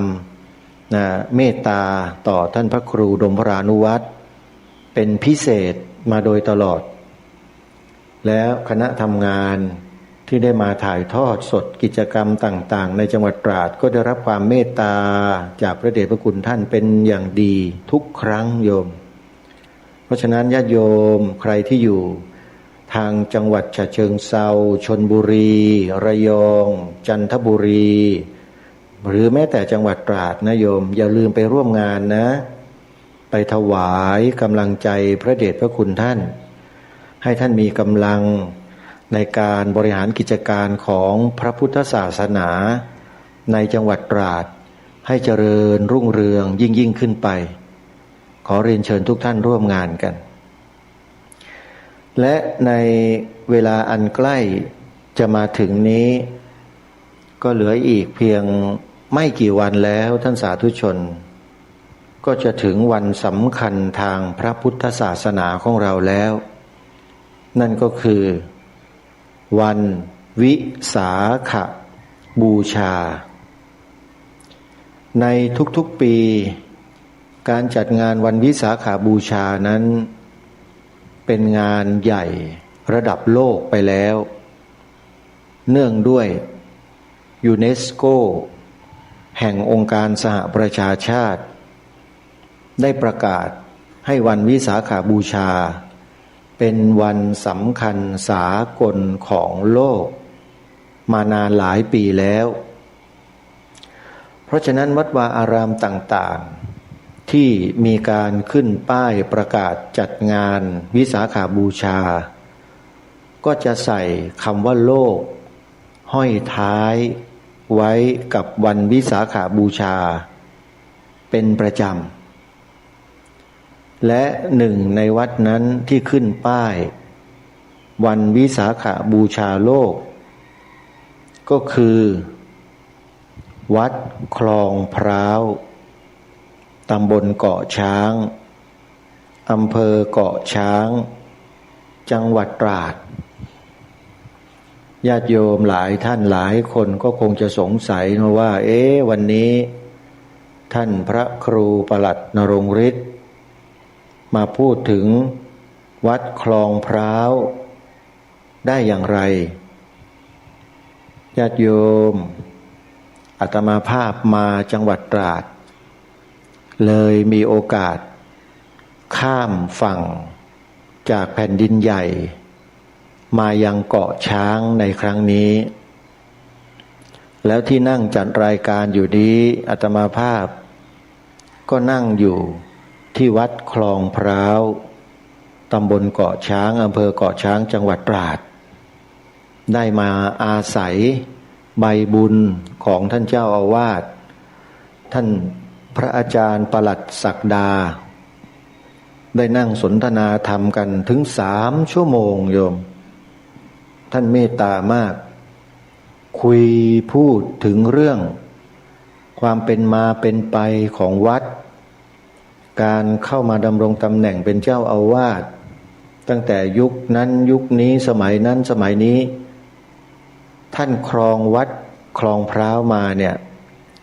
30 ปีญาติโยมแปลว่าสภาพของวัดคลองพร้าวที่ญาติโยมได้เห็นในปัจจุบันถ้ามีโอกาสมาเกาะช้างโยมอย่าลืมแวะมาที่วัดคลองพร้าวนะโยมนะเซิร์ชทางอินเทอร์เน็ตโยมก็จะมาได้ถูกต้องเลยไม่ยากนะฮะท่านมาจำพรรษาที่วัดนี้ในครั้งแรกเนี่ยวัดนี้ก็ยังไม่เจริญยังไม่ได้มีถาวรวัตถุอะไรมากมายนักท่านจะต้องมาบุกเบิกมาดำเนินการพัฒนาวัดมาโดยตลอดระยะเวลา30 ปีจนวัดมีสภาพที่สวยสดงดงามเป็นระเบียบเรียบร้อยมากขึ้นโดยลำดับจนถึงสภาพปัจจุบันและสิ่งหนึ่งที่ท่านได้ทำให้กับสังคมเนี่ยอันนี้สำคัญมากท่านเป็นครูสอนพระปริยัติธรรมบนเกาะช้างเรียกว่างานสอนนักธรรมทำตรีทำโททำเอกธรรมศึกษาตรีธรรมศึกษาโทธรรมศึกษาเอกท่านพระอาจารย์ปลัดศักดานั้นถือว่าเป็นครูสอนปริยัติธรรมอยู่บนเกาะช้างเนี่ยเป็นที่เคารพเชื่อถือของคณะพระสงฆ์ของคณะครูตามโรงเรียนต่างๆและนักเรียนนักศึกษาอย่างมากเรียกว่าเป็นที่รู้จักของนักเรียนนักศึกษาทั้งในทางธรรมแล้วก็ทางโลก อย่างกว้างขวางบนเกาะช้างก็แล้วกัน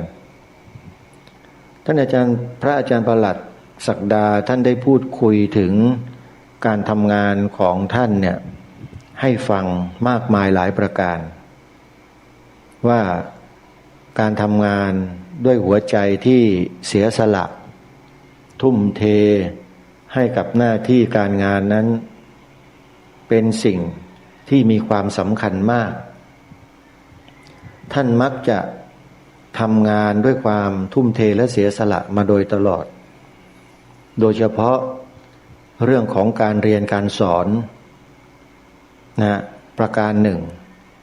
แล้วก็เรื่องของการบริจาคทานที่เป็นโรงทานโรงอาหารจัดเลี้ยงทำบุญทำกุศลในงานวัดวาอารามงานโรงเรียนงานชุมชนงานส่วนราชการวัดคลองพร้าวนี่เหมาหมดเลยโยมนั่นหมายความว่าท่านเจ้าอาวาสวัดนี้เนี่ยท่านบำเพ็ญบารมีสร้างบารมีอย่างยิ่งก็ถือว่าเป็นพระสงฆ์อีกรูปหนึ่งที่ควรส่งเสริมควรสนับสนุนในการทำงานเพื่อพระพุทธศาสนานะโยมนะอาตมาภาพมีโอกาสได้เดินทางมาค้างแรมที่วัดนี้ก็เลยถือโอกาสประกาศให้สาธุชนได้รู้จักวัดคลองพร้าวซึ่งอยู่ที่ตำบลเกาะช้างอำเภอเกาะช้างจังหวัดตราดให้สาธุชนได้รับรู้รับทราบร่วมกันเผื่อว่าญาติโยมท่านใดมีโอกาสเดินทางมาจังหวัดตราดแล้วได้ข้ามเรือเฟอร์รี่มายังเกาะช้างเนี่ยโยมก็จะได้มากราบเจ้าอาวาสแล้วก็จะได้มาทำบุญกับท่านเพื่อสร้างบุญสร้างกุศลบารมีร่วมกับท่านด้วยเพราะท่านเป็นพระที่ทำงานนะโยมนะทำงานมีอุปนิสัยใจคอที่ตรงไปตรงมาเป็นคนชอบช่วยเหลือคนอื่นชอบสนับสนุนส่งเสริมคนให้ทำความดีแล้วก็มีความศรัทธามุ่งมั่นในงานสอนธรรมะให้กับเด็กและเยาวชนเป็นหลักท่านสอนหนังสือในโรงเรียนเป็นประจำนักเรียนก็จะเป็นลูกศิษย์ของท่านเนี่ยมากมายจำนวนมากมายนะฮะเวลามีงานมีการวัดในเด็กๆเยาวชนที่อยู่ในเกาะช้างคณะครูอาจารย์ส่วนราชการต่างๆก็มักจะมาช่วยกิจการงานของวัดอย่างมากมายล้นหลามเหมือนอย่างงานที่กำลังจะเกิดขึ้นตามที่ทางรายการได้กล่าวไปเมื่อสักครู่นี้คืองานวันวิสาขบูชาโลกนะโยมนะงานวันวิสาขบูชาโลกที่จะมีขึ้นในวันวิสาขบูชาปีนี้เนี่ยวัดคลองพร้าวร่วมกับส่วนราชการชาวบ้านประชาชนนักเรียนนักศึกษาครูอาจารย์บนเกาะช้างจะมารวมกันอยู่ที่วัดคลองพร้าวเนี่ยเกือบทั้งหมดเลยท่านสาธุชนถ้าใครมาที่เกาะช้างในวันวิสาขบูชานะถ้ามีโอกาสนะโยมจะได้เห็นภาพมวลมหาประชาชนมารวมกันที่วัดวัดคลองพร้าวเนี่ยอย่างล้นหลามเลยพื้นที่ดินที่สร้างวัดจำนวน8 ไร่เนี่ยเรียกว่าไม่พอที่จะให้คนได้อยู่ได้ยืนกันมากันเต็มไปหมดเลยแล้วทางวัดก็เตรียมการจัดเลี้ยงการต้อนรับเอาไว้อย่างดีใครมาก็จะได้อิ่มท้องได้มีความสุขในการเข้าร่วมกิจกรรมกับทางวัดในวันที่11 พฤษภาคมวันนั้นเป็นวันขึ้น15 ค่ำเดือน6วันที่พระสัมมาสัมพุทธเจ้าทรงอุบัติในโลกตั้งแต่ประสูติ เป็นเจ้าชายสิทธัตถะองค์น้อยมาจนถึงตรัสรู้เป็นพระสัมมาสัมพุทธเจ้าและเสด็จดับขันธปรินิพพานที่ใต้ต้นสาละต้นรังคู่ณเมืองกุสินาราเป็นความมหัศจรรย์ความอัศจรรย์อย่างยิ่งของมนุษย์ที่เป็นมหาบุรุษหนึ่งเดียวในจักรวาลที่มีวันเกิดวันตรัสรู้วันปรินิพพานตรงกันคือวันขึ้น15 ค่ำเดือน6สิ่งเหล่านี้ถูกกำหนดมาด้วยแรงอธิษฐานทั้งสิ้นด้วยบุญญาบารมีอันยิ่งขององค์สมเด็จพระสัมมาสัมพุทธเจ้าโดยแท้ไม่มีศาสดาใดในโลกและในจักรวาลที่จะเป็นได้เหมือนอย่างพระสัมมาสัมพุทธเจ้าท่านสาธุชนทั้งหลายพระองค์ท่านทรงบำเพ็ญบารมีมาอย่างยิ่งตั้งแต่บารมีปกติอุปบารมีปรมัตถบารมีจนสำเร็จเป็นพระอรหันต์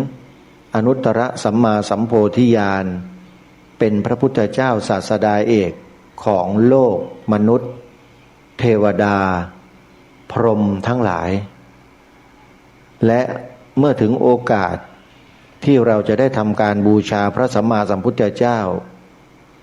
วันวิสาขบูชาโลกนี่แหละโยมเป็นวันที่พุทธศาสนิกชนทุกหมู่เหล่าจะต้องมารวมตัวกันที่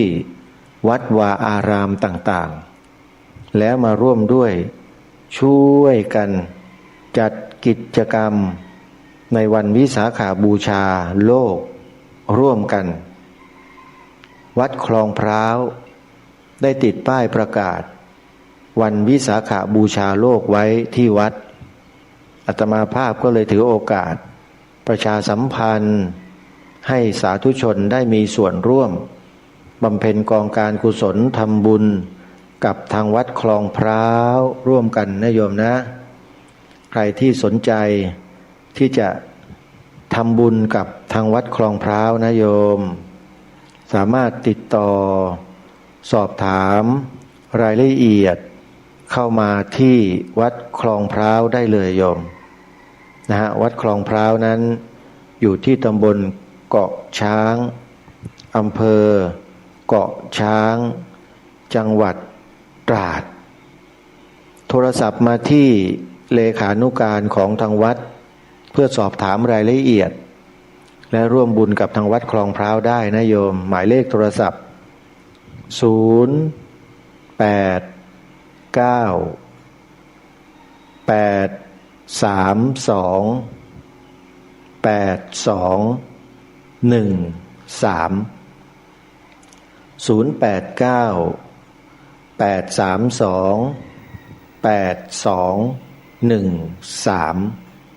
วัดคลองพร้าวตำบลเกาะช้างอำเภอเกาะช้างจังหวัดตราดนะนี่ก็เป็นข่าวดีข่าวบุญที่ได้แจ้งให้กับสาธุชนญาติโยมที่ติดตามรับฟังรายการได้ทราบกันในช่วงนี้ทีนี้มีกิจกรรมอีกกิจกรรมหนึ่งที่จะขอเชิญชวนศรัทธาสาธุชนร่วมสนับสนุนทำบุญกับกิจกรรมนี้ที่กำลังจะเกิดมีขึ้นในเดือนหน้าก็คือเดือนมิถุนายนงานนี้ก็คืองานปริวาสกรรมอีกงานหนึ่งที่จะจัดให้มีขึ้นในระหว่างวันที่25มิถุนายนไปจนถึงวันที่4กรกฎาคมพระพุทธศักราช2568งานนี้จัดขึ้นณวัดศรีอุดมวงศ์ตำบลศรีสงครามอำเภอวังสะพุงจังหวัดเลยขอเรียนเชิญเจริญพรญาติโยมสาธุชน พี่น้องสภาพุทธบริษัทจังหวัดเลยพุทธบริษัทโดยทั่วไปพี่น้องประชาชนชาวจังหวัดเลยและผู้ที่มีความศรัทธาในท่านอาจารย์พระครูดมวรานุวัตรได้เคยมีส่วนร่วมในการบำเพ็ญกองการกุศลร่วมกันกับท่านสนับสนุนส่งเสริมข้าวปลาอาหารภัตตาหารเช้าเพลน้ำปานะแด่พระสงฆ์ที่มาอยู่ปริวาสกรรมในช่วงวันเวลาดังกล่าวร่วมกับทางวัดศรีอุดมวงศ์ด้วยกันนะโยมนะหรือถ้าหากใครจะมาปฏิบัติธรรมบวชเนกขัมมะในช่วงงานปริวาสกรรมทางวัดก็ยินดีต้อนรับเป็นอย่างยิ่งเชิญได้เลยโยม10 วัน 10 คืนมาอยู่ปฏิบัติธรรมร่วมกันที่วัดศรีอุดมวงศ์ระหว่างวันที่25 มิถุนายนถึงวันที่4 กรกฎาคมนะโยมนะใครจะสนับสนุนส่งเสริมงานปริวาสกรรมของวัดศรีอุดมวงศ์จะบริจาคเป็นค่าโรงทานอาหารน้ำปานะหรือปัจจัยถวายพระท่านเดินทางเนี่ยก็ยินดีนะโยมทางวัดยินดีรับบริจาคทำบุญโทรศัพท์ไปสอบถามรายละเอียดและร่วมบุญได้ที่หมายเลข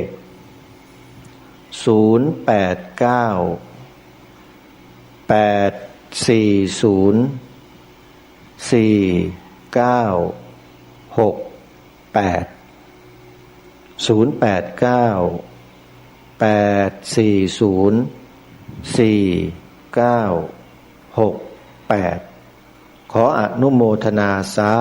ธุบุญกับทุกท่านไว้ณโอกาสนี้ทีนี้ก็มาปรารภถึงเรื่องราวที่ได้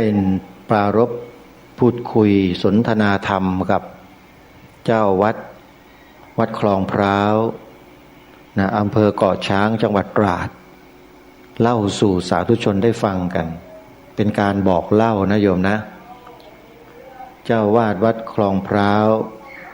ท่านเป็นพระที่เดินมาจากสายกรรมฐานของหลวงพ่อเทียนคือกำหนด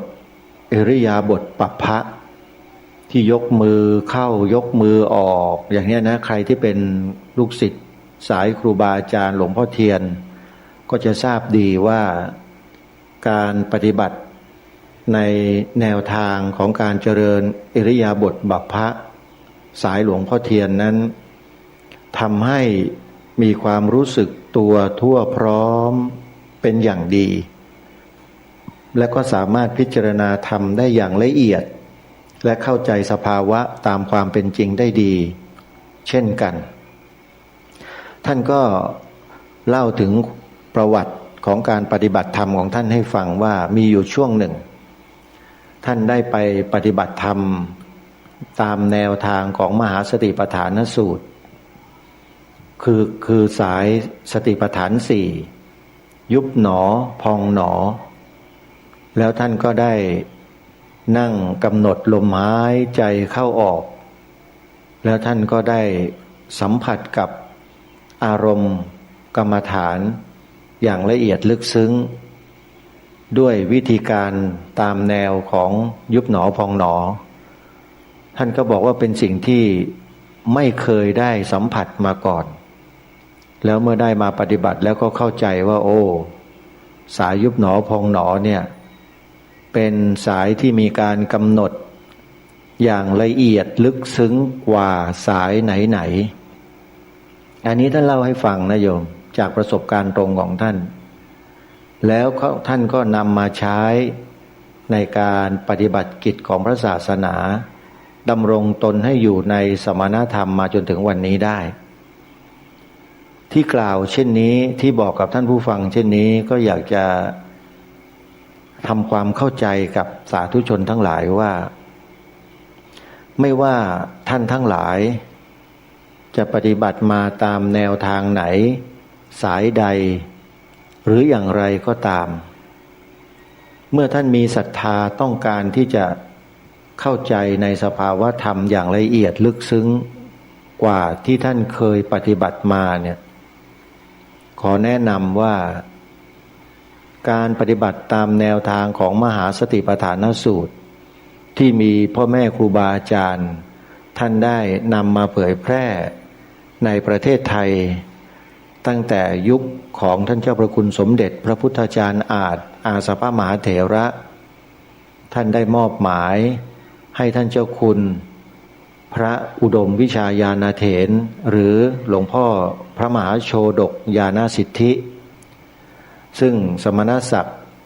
ครั้งสุดท้ายของพระเดชพระคุณท่านก็คือพระธรรมธีรราชมหามุนีโชดกญาณสิทธิปริยธรรม9ประโยคสายวิปัสสนาเป็นครูอาจารย์สอนวิปัสสนากรรมฐานตามแนวมหาสติปัฏฐานสูตรเนี่ยก็ต้องขอบอกกับสาธุชนเลยว่าเป็นแนวทางการปฏิบัติที่ตรงต่อมรรคผลนิพพานมากที่สุดอันนี้ไม่ได้คุยโม้นะท่านผู้ฟังแต่ความจริงเป็นอย่างนั้นแล้วก็ยินดีที่จะให้ผู้ที่มีความสนใจจะลองมาฝึกหัดฝึกฝนอบรมตนตามแนวมหาสติปัฏฐานสูตรเนี่ยเข้ามาสัมผัสด้วยตัวของท่านเองได้เพราะว่าทุกวันนี้สำนักวิปัสสนากรรมฐานสำนักปฏิบัติธรรมประจำจังหวัดมีอยู่อย่างมากมายทุกจังหวัดทั่วประเทศตามนโยบายของคณะสงฆ์ให้มีสำนักปฏิบัติธรรมประจำจังหวัดเกิดขึ้นแล้วก็มีเจ้าคณะพระสังฆาธิการเจ้าอาวาสหลายต่อหลายวัดได้พยายามที่จะพัฒนาบุคลากรของทางวัดให้เป็นพระวิปัสสนาจารย์ตามมาตรฐานที่คณะสงฆ์กำหนดไว้เป็นจำนวนมากแล้วก็ได้ก่อตั้งเป็นสำนักปฏิบัติธรรมประจำจังหวัดขึ้นมาให้สาธุชนได้มีโอกาสใช้สถานที่ดังกล่าวฝึกฝนอบรมตนตามแนวทางของมหาสติปัฏฐานสูตรที่ทางคณะสงฆ์ได้มีการจัดให้มีขึ้นตามวัดต่างๆเหล่านั้นหนึ่งในนั้นที่อาตมาภาพจะขอแนะนำและมีการประกาศเชิญชวนสาธุชนสมัครเข้ามาปฏิบัติธรรมในช่วงเดือนพฤษภาคมนี้ก็คือวัดมหาธาตุยุวราชรังสฤษฎ์เขตพระนครกรุงเทพมหานครญาติโยมกำลังเปิดรับสมัครสาธุชนโดยทั่วไปที่มีความสนใจจะเข้าปฏิบัติธรรมตามแนวมหาสติปัฏฐานสูตรซึ่งทางวัดได้จัดให้มีขึ้นเป็นประจำทุกเดือนและในเดือนพฤษภาคมนี้ก็ได้ประกาศไปแล้วท่านใดมีความสนใจจะเข้าอยู่ปฏิบัติธรรมตามคอร์สที่ได้กำหนดไว้คือ10 วันนะโยมนะ10 วันให้ติดต่อสอบถามและสมัครเข้าไปได้ที่หมายเลขโทรศัพท์นี้ญาติโยมจดหมายเลขโทรศัพท์ไว้นะ10 วันสำคัญและหาโอกาสได้ยากโยมโทรศัพท์ไปช้าเนี่ยโยมก็ไม่ได้สมัครนะเพราะว่าเต็มถ้าไปช้าเนี่ยลองโทรศัพท์ไปถามดูก่อนนะหมายเลขโทรศัพท์02-222-6011เป็นโทรศัพท์พื้นฐานโทรศัพท์บ้านของสำนักงานวิปัสสนาธุระที่วัดมหาธาตุ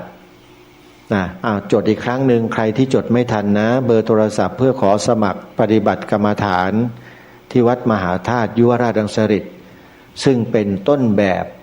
ของสายยุบหนอพองหนอนะโยมใครจะมีความศรัทธาจะเข้าปฏิบัติกรรมฐานตามคอร์สที่ทางวัดกำหนดในเดือนพฤษภาคมนี้ซึ่งเปิดแค่2 คอร์สเท่านั้นนะฮะคอร์สละ10 วันโทรศัพท์ไปที่หมายเลข02-222-6011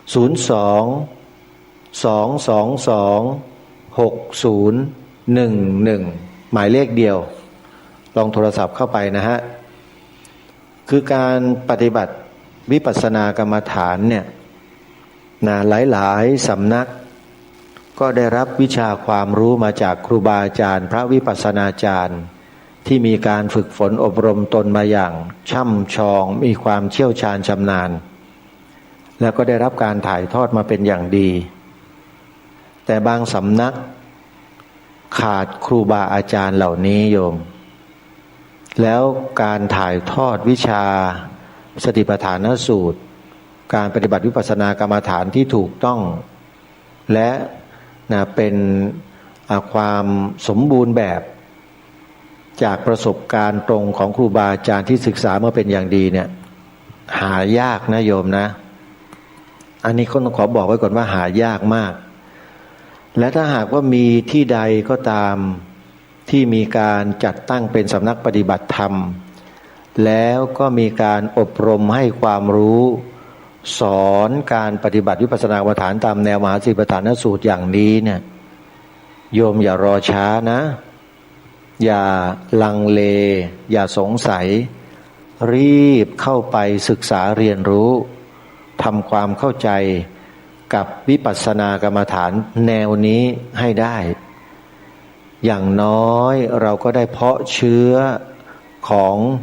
การปฏิบัติตามแนวทางที่เกิดขึ้นได้ยากหาได้ยากชีวิตเราชีวิตหนึ่ง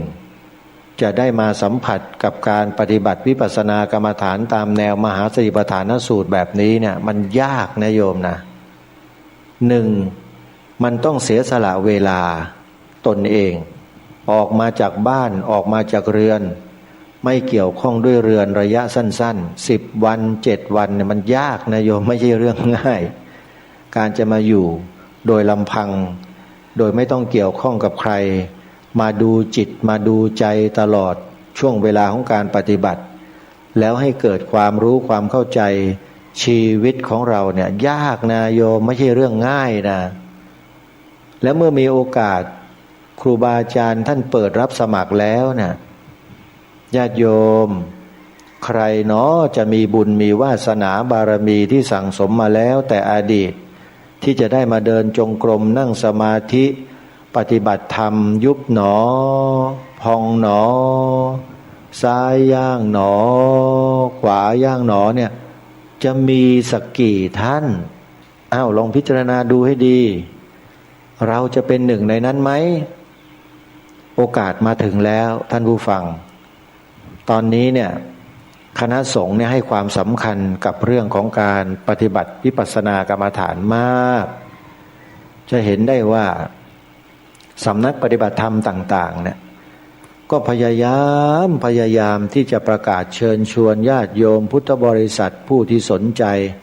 เข้ามาศึกษามาปฏิบัติอบรมวิปัสสนากรรมฐานเนี่ยเป็นอย่างมากเลยเดี๋ยวนี้มีอยู่หลายต่อหลายสำนักที่มีการประกาศให้เป็นสำนักปฏิบัติธรรมประจำจังหวัด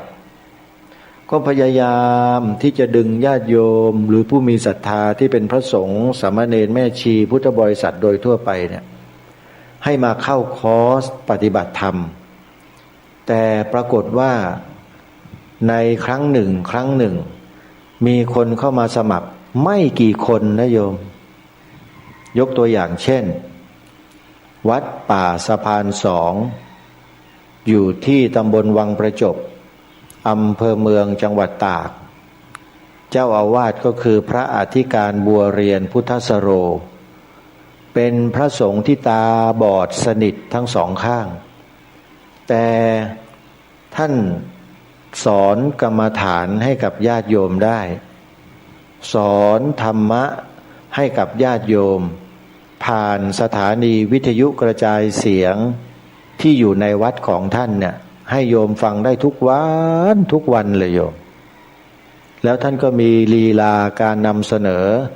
การสอนธรรมะที่ไม่เหมือนใครท่านจะมีการยกอุปมาอุปไมยให้ญาติโยมซึ่งเป็นผู้ฟังเนี่ยได้ทำความรู้ความเข้าใจแบบง่าย เมื่อฟังแล้วเข้าใจแล้วก็ถือว่าเข้าใจธรรมะของพระสัมมาสัมพุทธเจ้าโดยไม่รู้ตัวเหมือนกันนี่คือวิธีการสอนของท่านวัดป่าสะพาน2ประกาศออกวิทยุ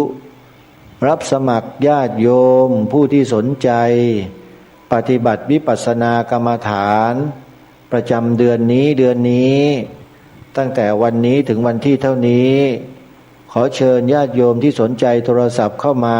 สมัครกันได้พอถึงวันเปิดรับสมัครถึงวันที่จะมาปฏิบัติธรรมปรากฏว่ามีคนสมัครไม่ถึง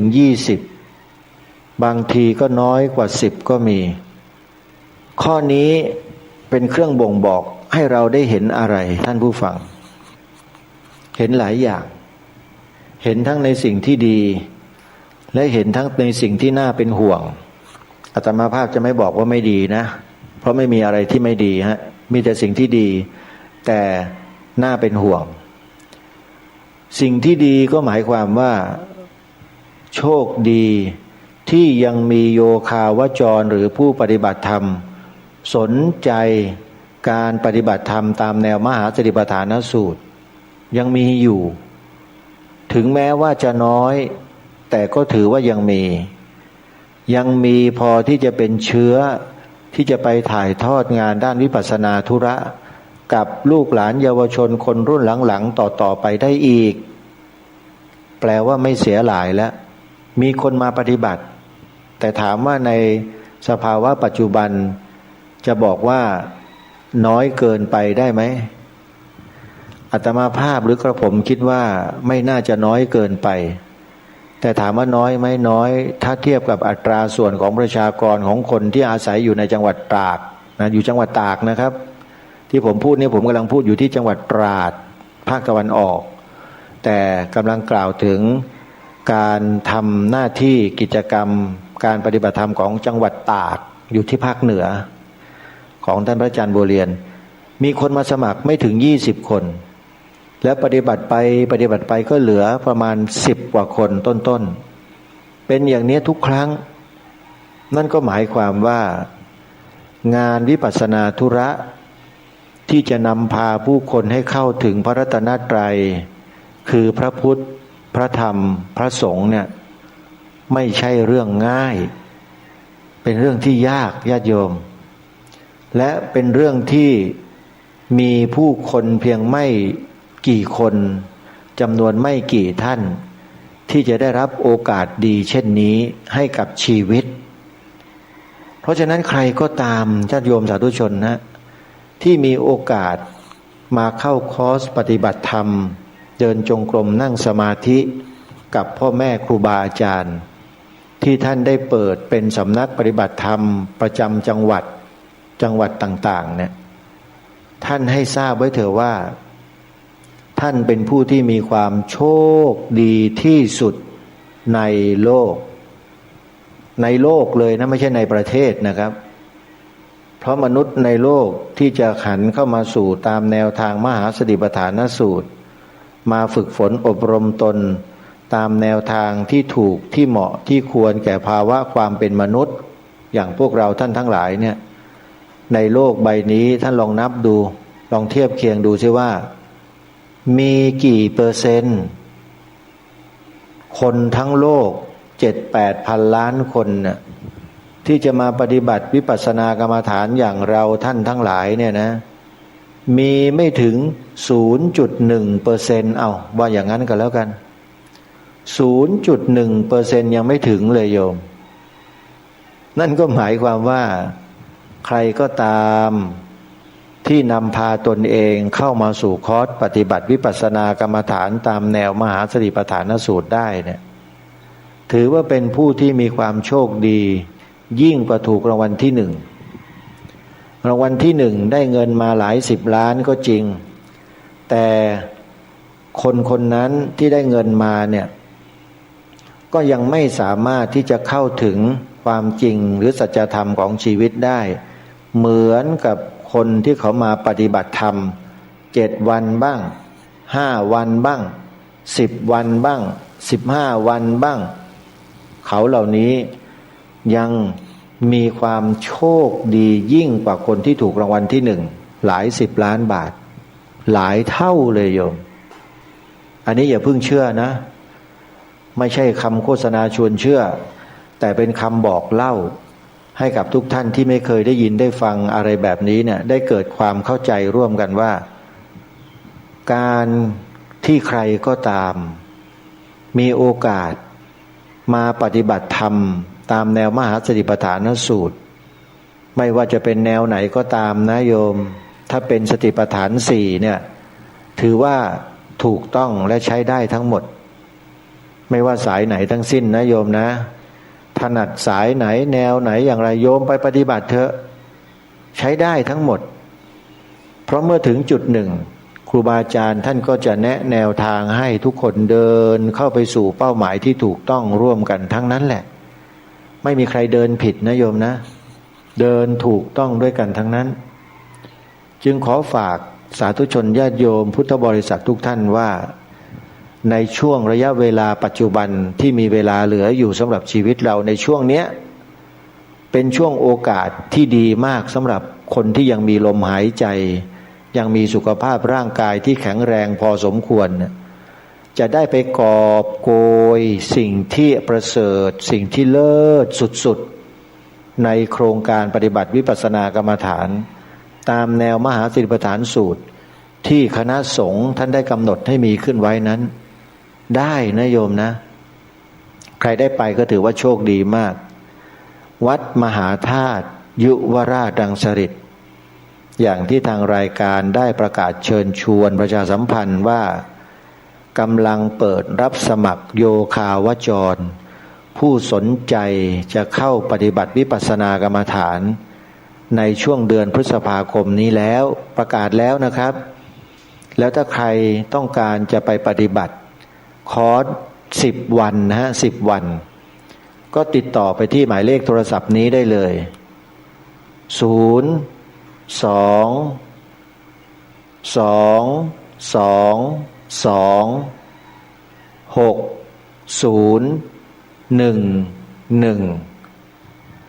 อีกครั้งนะครับเบอร์โทรศัพท์รับสมัครผู้ปฏิบัติวิปัสสนากรรมฐานคอร์ส10 วันในเดือนพฤษภาคมนี้มี2 คอร์สนะครับที่วัดมหาธาตุยุวราชรังสฤษฎ์เขตพระนครกรุงเทพมหานครนะครับอยู่ใกล้กับท้องสนามหลวงเลยใกล้วัดพระแก้วเลยนะครับวัดมหาธาตุเนี่ยนะกำแพงนั้นอยู่ใกล้ๆกันตรงกันข้ามกันกับธรรมศาสตร์ท่าพระจันทร์เลยนะครับโทรศัพท์หมายเลขนะครับ02-222-6011ก็ลองติดต่อสอบถามรายละเอียดไปนะครับวันนี้พูดถึงเรื่องประวัติความเป็นมาของท่านเจ้าอาวาสวัดคลองพร้าวในโอกาสที่ได้มาพักค้างแรมอาศัยท่าน1 คืนแล้วก็ได้สนทนาธรรมกัน3 ชั่วโมงญาติโยมมีเรื่องราวมีอะไรต่างๆมากมายที่แลกเปลี่ยนเรียนรู้กับท่านได้ความรู้เยอะเลยในฐานะที่ท่านนั้นมีประสบการณ์มานานแล้วก็มีความรู้ความสามารถมากมายท่านก็ได้เล่าสู่อาตมาภาพให้ได้ฟังแล้วก็มาถ่ายทอดให้กับญาติโยมได้ร่วมอนุโมทนาบุญกันวันที่11 พฤษภาคมนี้เป็นวันวิสาขบูชาวัดคลองพร้าวตำบลเกาะช้างอำเภอเกาะช้างจังหวัดตราดจะจัดงานใหญ่งานวิสาขบูชาโลกจะมีผู้คนมาร่วมงานกันมากมายใครที่มีโอกาสมาเกาะช้างในช่วงเดือนวิสาขบูชาก็อย่าลืมแวะเวียนมาทำบุญกับวัดคลองพร้าวนะอยู่บนเกาะช้างนะโยมนะเอาล่ะสาธุชนวันนี้เวลาของรายการหมดแล้วต้องขอสมมุติยุติไว้แต่เพียงเท่านี้พบกับรายการได้ใหม่ในวันต่อไปขอความสุขความสวัสดีในธรรมแห่งองค์สมเด็จพระบรมศาสดาสัมมาสัมพุทธเจ้าจงปรากฏเกิดมีขึ้นในจิตใจของท่านผู้ฟังทุกท่าน